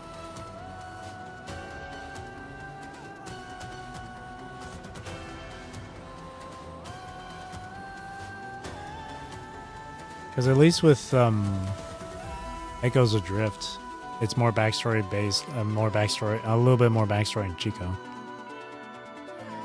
How long have you been playing PGR? I wonder if there's a way for it to say, no? I have no idea. Probably in total, probably just 2 years in total.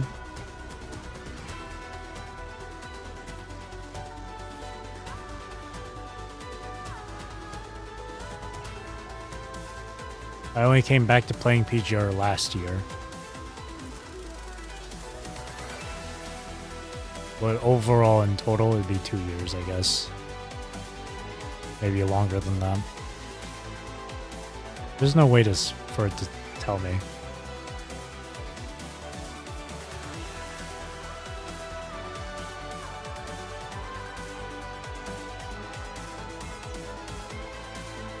Scarab.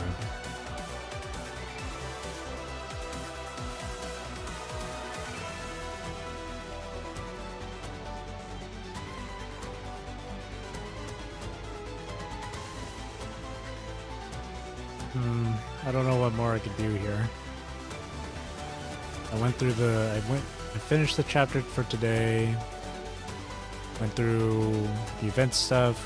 Went through my weeklies.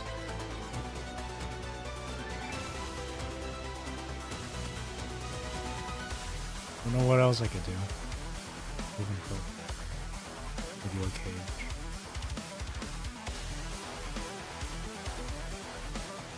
Our chapter comes out on the 10th of October.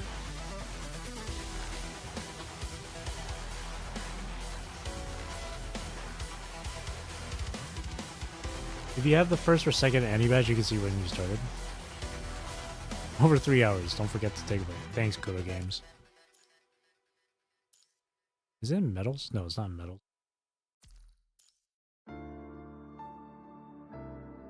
Third, fourth, and fifth. Yeah. The third, this was from when I came back to playing this game last year. This was when I came back to playing last year. Oh, wait. Entered for the first time. Right here. Since 2021.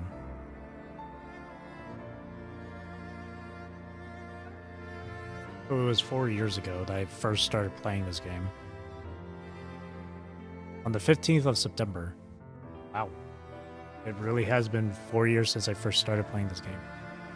But I've been on and off with this game, so it doesn't mean I've been playing for 4 straight years. My total amount of time would be just about 2 years. Do you have Dante? Of course I have Dante. Everyone gets Dante. He's free. He's free. Dante is free to obtain. Of course everyone has Dante. If people have been playing for the collab, then yeah. Everyone has them. Everyone that's been here for the collab.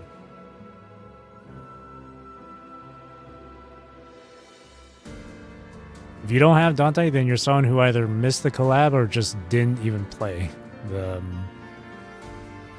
through the story or whatever. Because it's through the story you get them for free, right?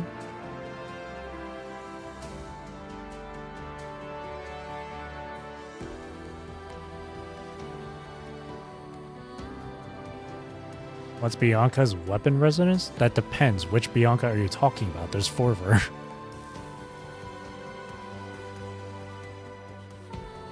There's 4 Biancas. Which one are you talking about?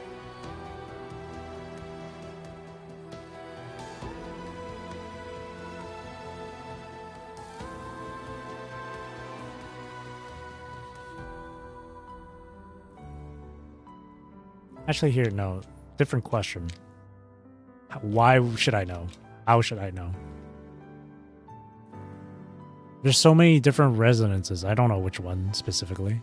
You can have like 3 at once too. You can have 3 weapon no, not 3. Actually, yeah, no. You can have 3 at once, but it could be anything. Well, I don't have deadline timing. I don't really need it. I get plenty of orbs as Vera anyway, so I don't need DLT.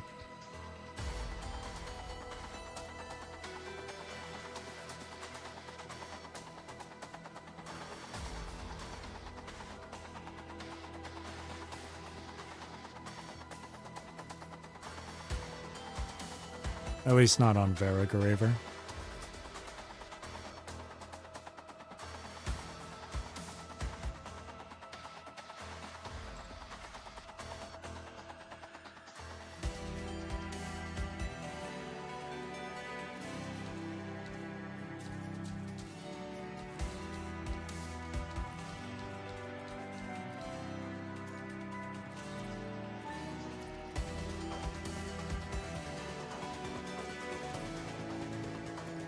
Vera is going to be the next.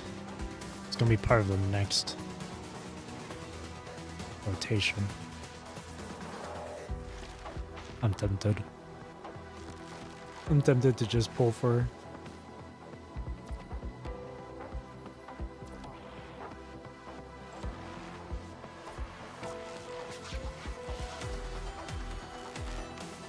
Under 2 minutes before I can do another 30 serum.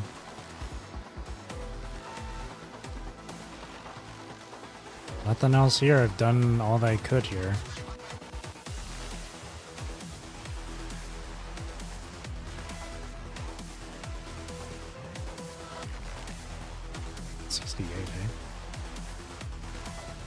Oh, I don't know why I just realized this. I didn't realize this was here permanently.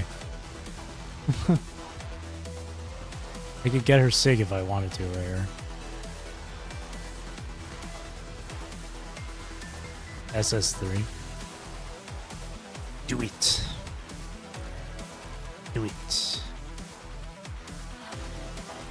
I am the setup. Do it.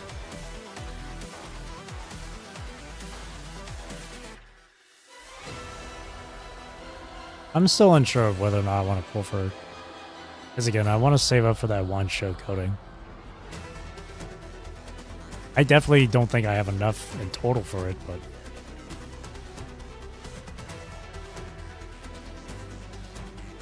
If currency is enough by the end of the match, you will pull.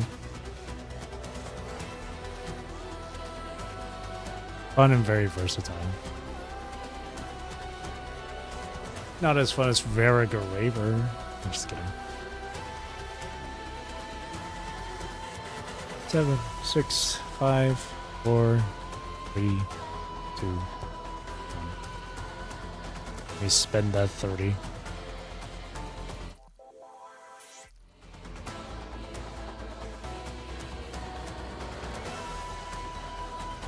Should you get Han Ying's Solace Tune weapon even though you won't be able to SS3 her? Yes. SIG weapons are always priority, honestly.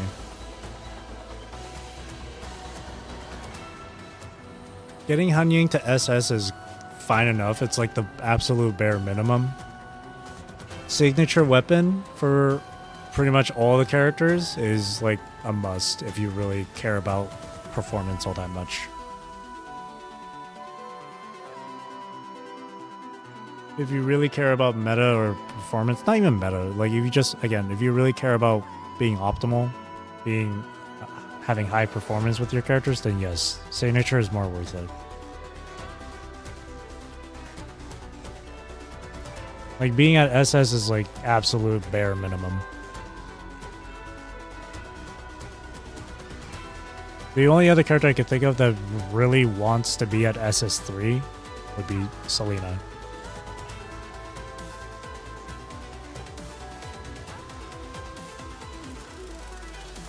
SS3 Han Ying is only a necessity for Ultimate Slash. Yeah, that. But me personally, I don't give a damn about Ultimate Slash, so I'm perfectly fine with her being an SS. I'd be more happy if I just get her signature weapon. But signature weapons are 100% very important and super, super, super necessary. Unless you're very casual in this game.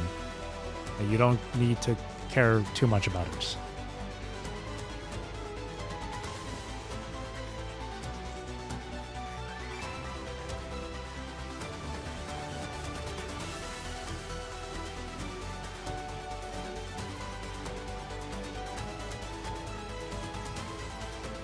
this coding is nice too.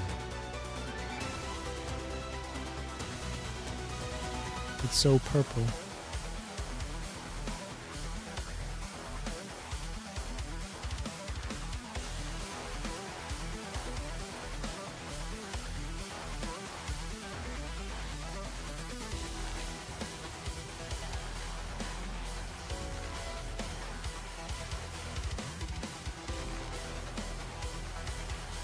Or if you called Nanami Star Trail or Crepuscule, then you don't need to worry about signatures. Apparently so. Apparently so. Speaking of signatures, let me look at Veronica's again.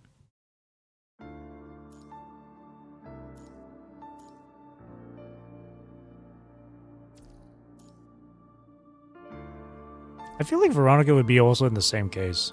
It's not too much of a thing. I don't know how much benefit this second effect does for her sake here, but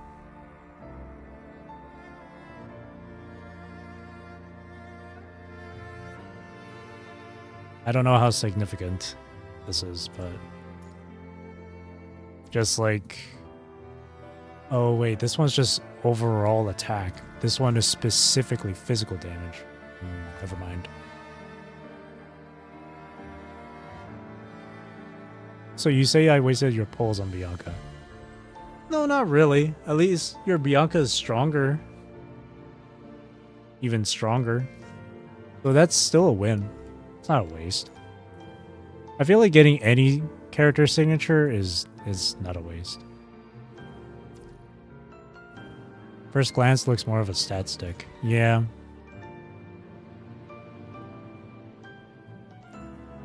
It doesn't have a whole lot. It doesn't have a whole lot of text. That's why I thought it wasn't as significant. It's like Yu-Gi-Oh.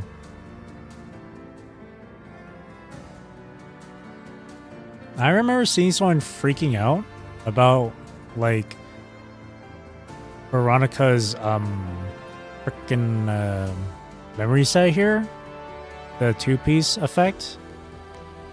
I remember seeing someone freaking out that they were going to move the crit related stuff from this memory set and put it onto her signature. Well, clearly that didn't fucking happen. So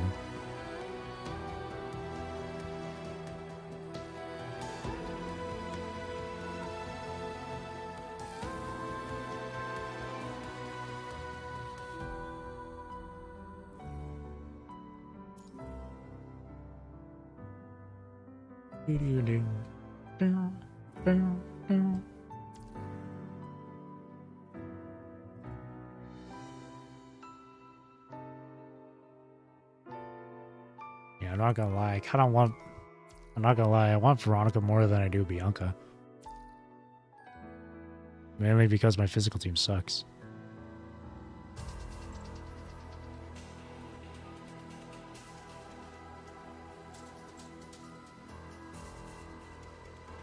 Also, I don't know if this is like a really crazy like hot take or opinion here to have, but I personally like Veronica's design over Crepuscule.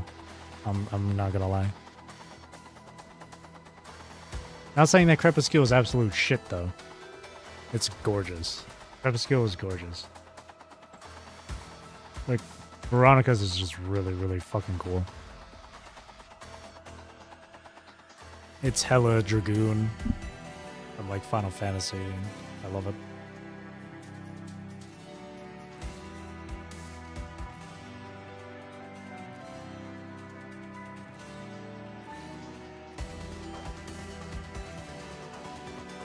Hopefully,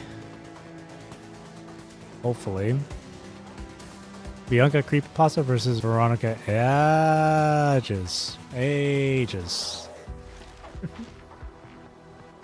Bianca Creepypasta. Not as bad as my physical team, Virgil, Alpha, Alyssa. Ooh. Honestly, I think we can all agree that physical, out of all the energy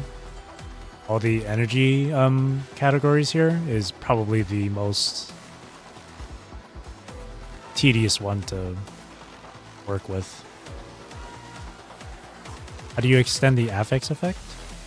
You You have to do a different rotation for your affix. You're gonna have to learn that shit. It's a completely different...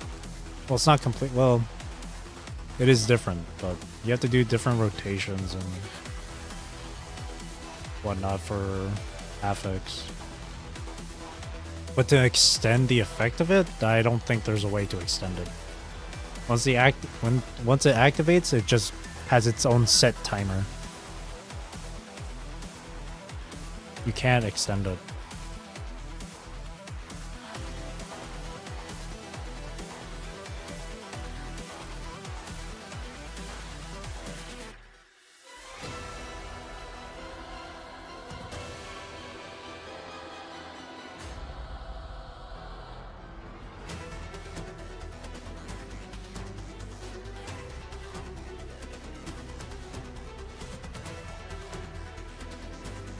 The best you can do is just like, whenever your affix is done, you just build it up again.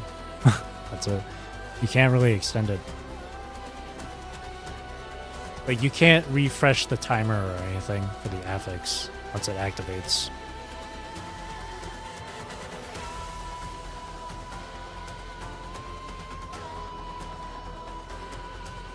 Specifically for things like glaciation, and plasma beam, and ignition. Those ones you can't extend the timer for that, extend the effect.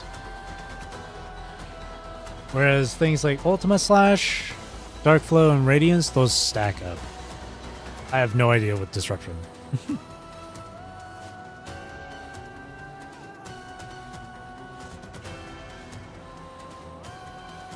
Plasma beam and glaciation can have their timer slightly increased. Wait, really? If that's the case, then I feel like then it might be like a really small difference because I never noticed it.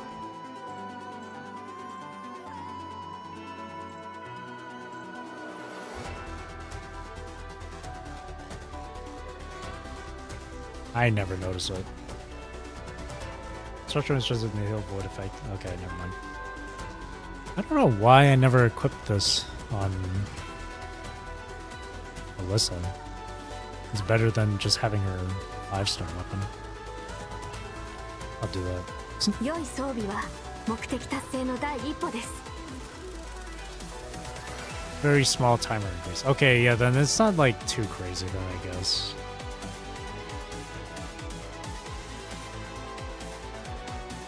Not too crazy then, of a difference.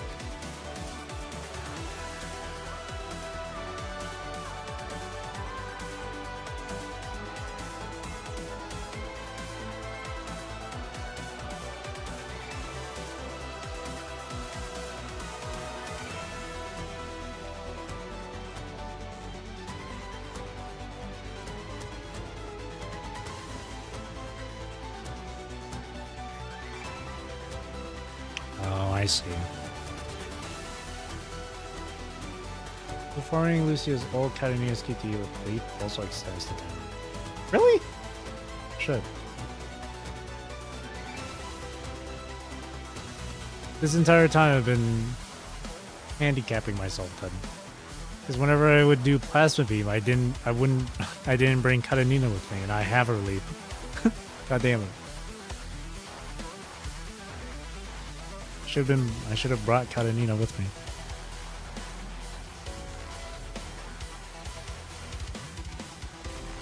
We don't really care too much about Ultima Slash.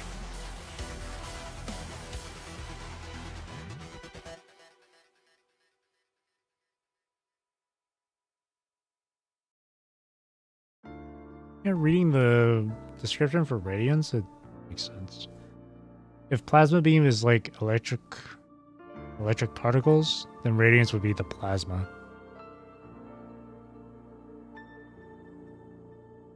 Which is funny. This one's named Plasma Beam.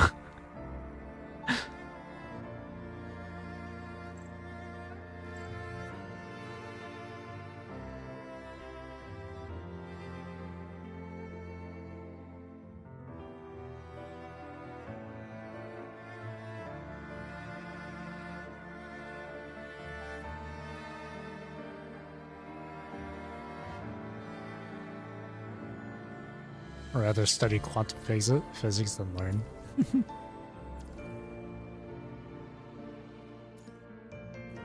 Hang on, I want to see something real quick.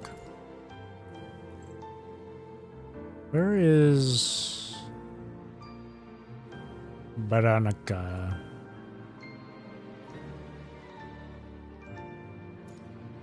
Does this give details on her attacks? No.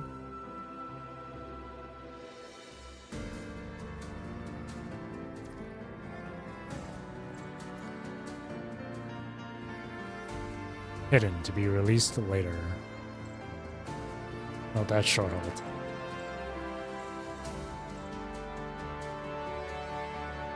You know, I'm not gonna lie, this...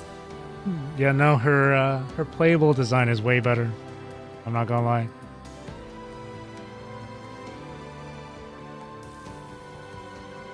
Like, comparing this model to her playable character model, like, this one just looks way too bland. I'm not gonna lie.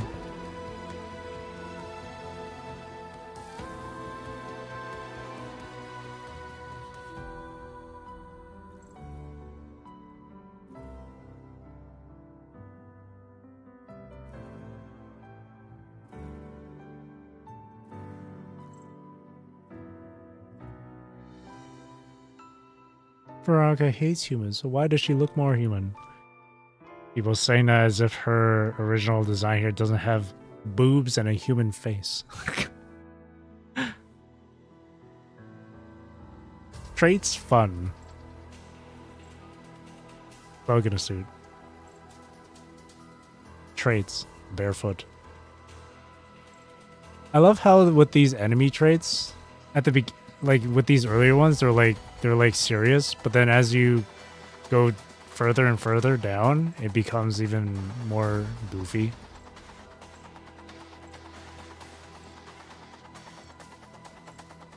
Like I think it started with Iron Maiden, where it's just like Thorn Queen.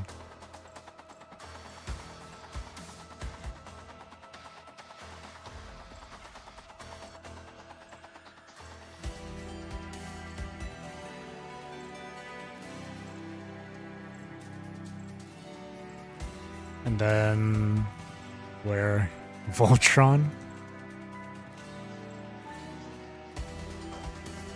Seki Kumo.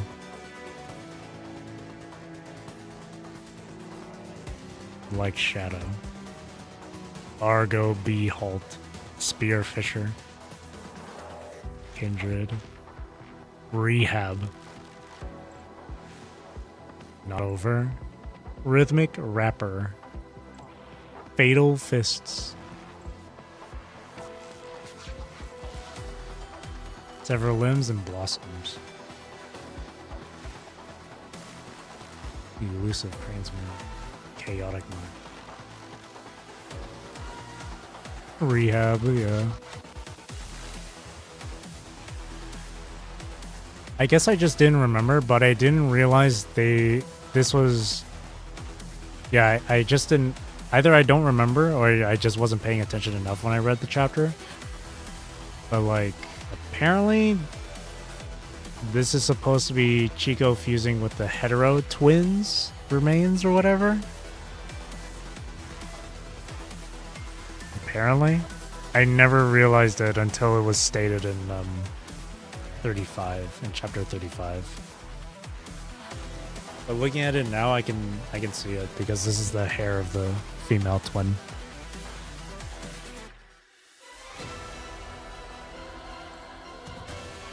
Stockings, head made. Dominator.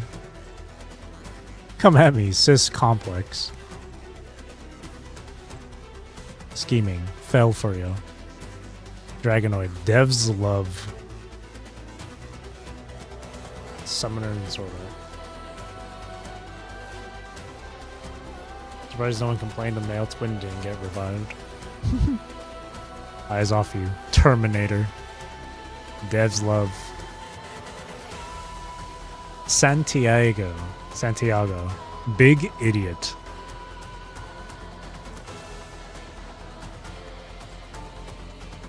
King's Power, Moo Mule. Moo Mule. Grateful Dead. Elegant. Real Sigma. This is my favorite one. Enemy traits, Real Sigma.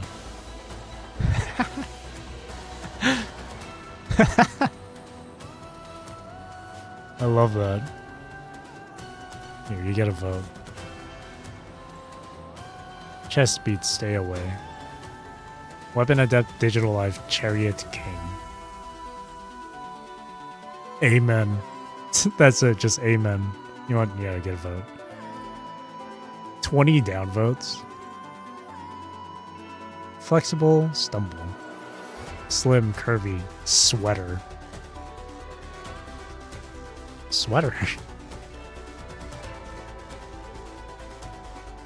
This design's crazy, though. Backstabber, Pro, Matrixer, and Cyborg.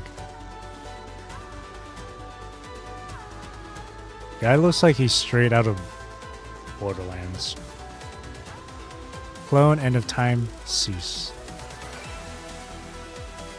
Blazing Blade and Radiant Wings.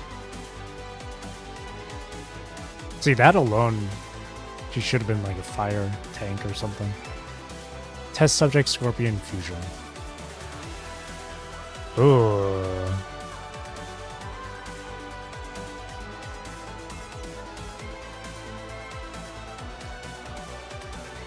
Thug in a suit. Barefoot. Cute, drill. Cuteness, drill, pierce the something. It's a wrap. Bravo. See this enemy trait right here? It's a wrap, bravo. That's something you'd see in freaking like Nier. That's something you would see in like Nier. Like Nier Replicant or Nier Automata, I swear. Like as like a trophy or an achievement title.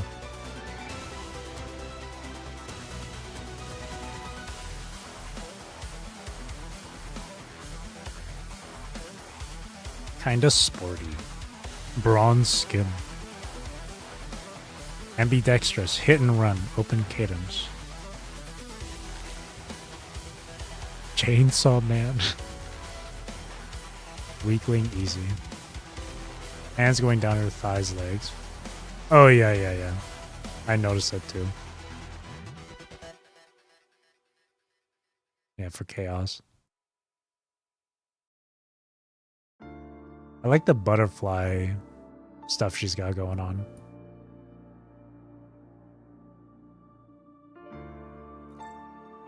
And then it goes into just her hair turns into like wings, or like her hair goes like bird feathers, and then like transitions into like either like butterfly wings or moth wings or something.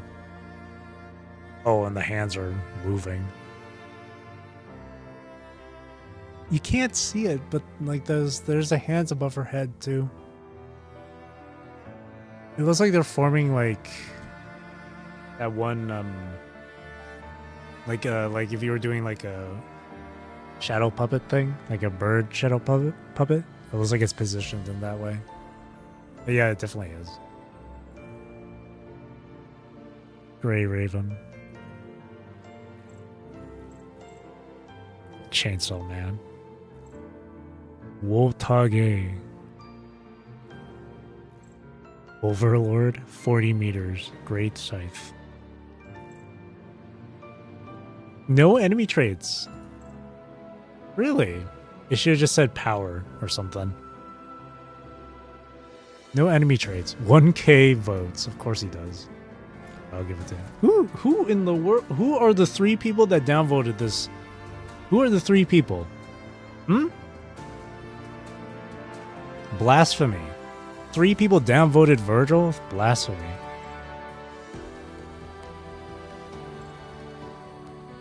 Nero mains. The 3 people who really wanted Nero in the collab. 3 deadweights. Wet, imprisonment, tentacle. Well, that's good enough then, I guess. Chico. Fun, surprising, easy. Didn't take a closer look at this model design too.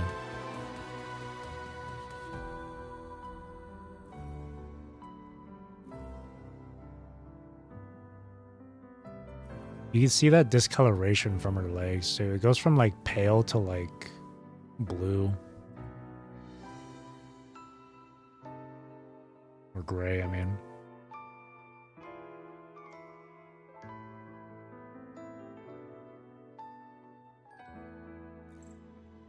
Crazy. Cutie?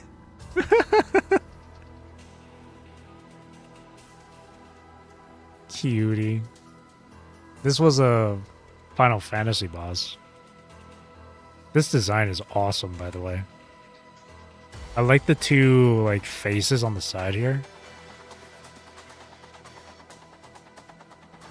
Really cool.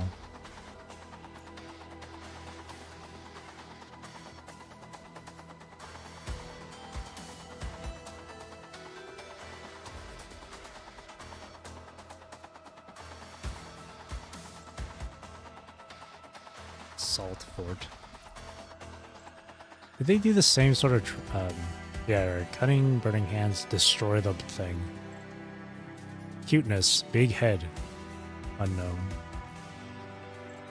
Little spider. Star Devourer. Stomp Stomp. Shinka's car. This one's just emotes, emojis. Waterborne, elegant, frail back. Parry, please. Torturous, fun. Torturous. Pikmin's really that difficult for people?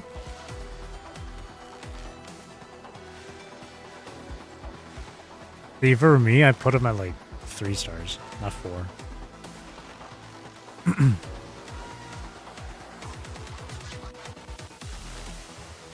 See now, there's still one enemy I haven't discovered yet.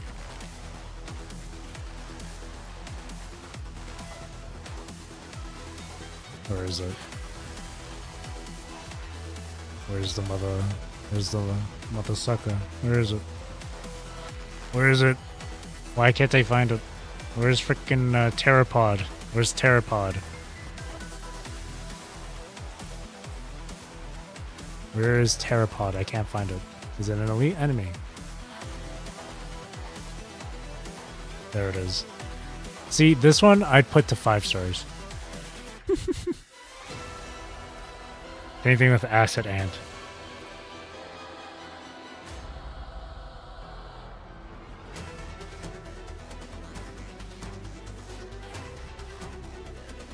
Where's the common construct? 5 stars. 5-star difficulty.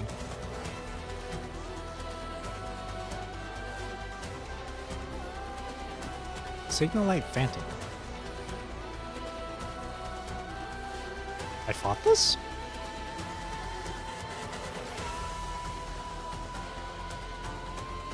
So many of these I recognize. I remember fighting. I don't remember fighting this though. I killed it once, apparently. Dragon. Errand Boy. Spelled with an I.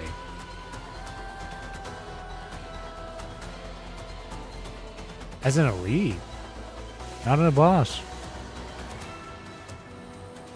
Molian. Sag. Cool design though.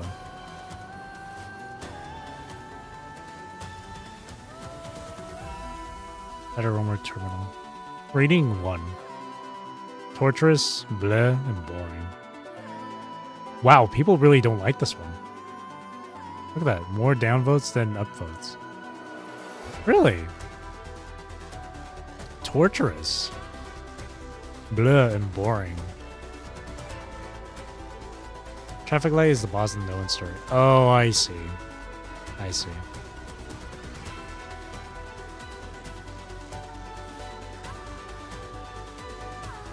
I'd agree with this one being boring, but I don't know what the torturous one is all about. People really don't like this one.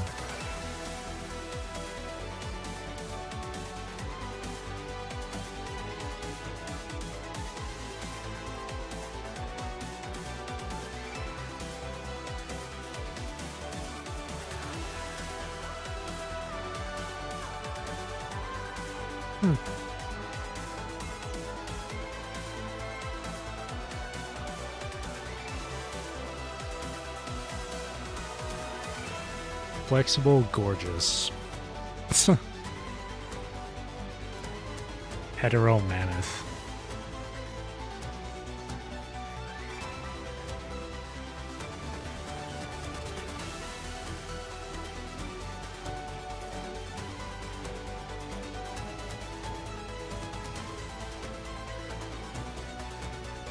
Little bat. Oh, it's coming out of the eyes. Those horns. Lightning bee.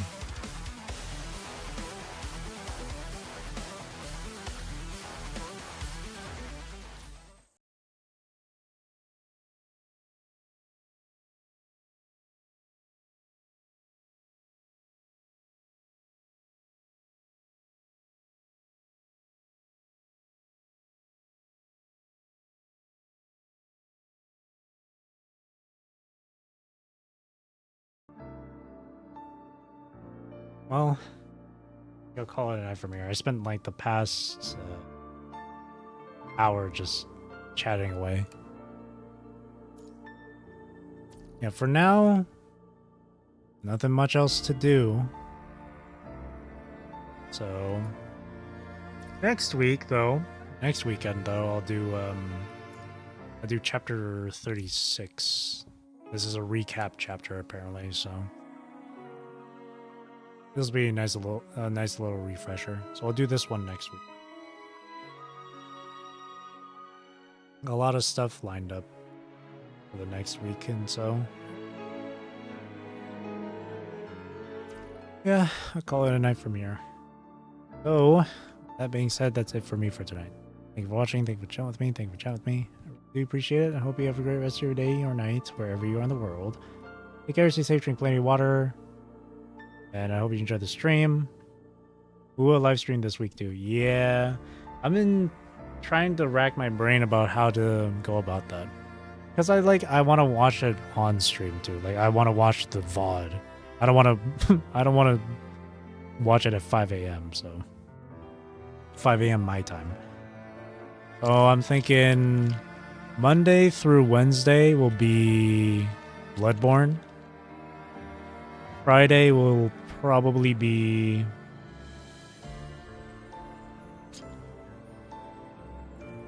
might be PGR chapter 36 because I don't think it's going to be a long read through for chapter 36.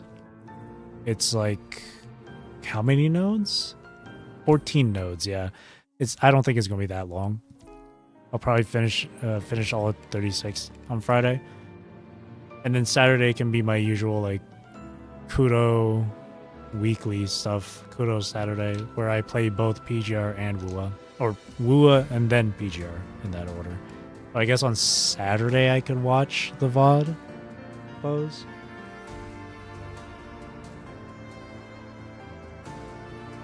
I think that'll be the plan. Most likely. Alrighty. So, again, thank you for watching. Again, I hope you enjoyed the stream. We'll see you later then. Thank you, and have a great rest of your weekend. Bye-bye.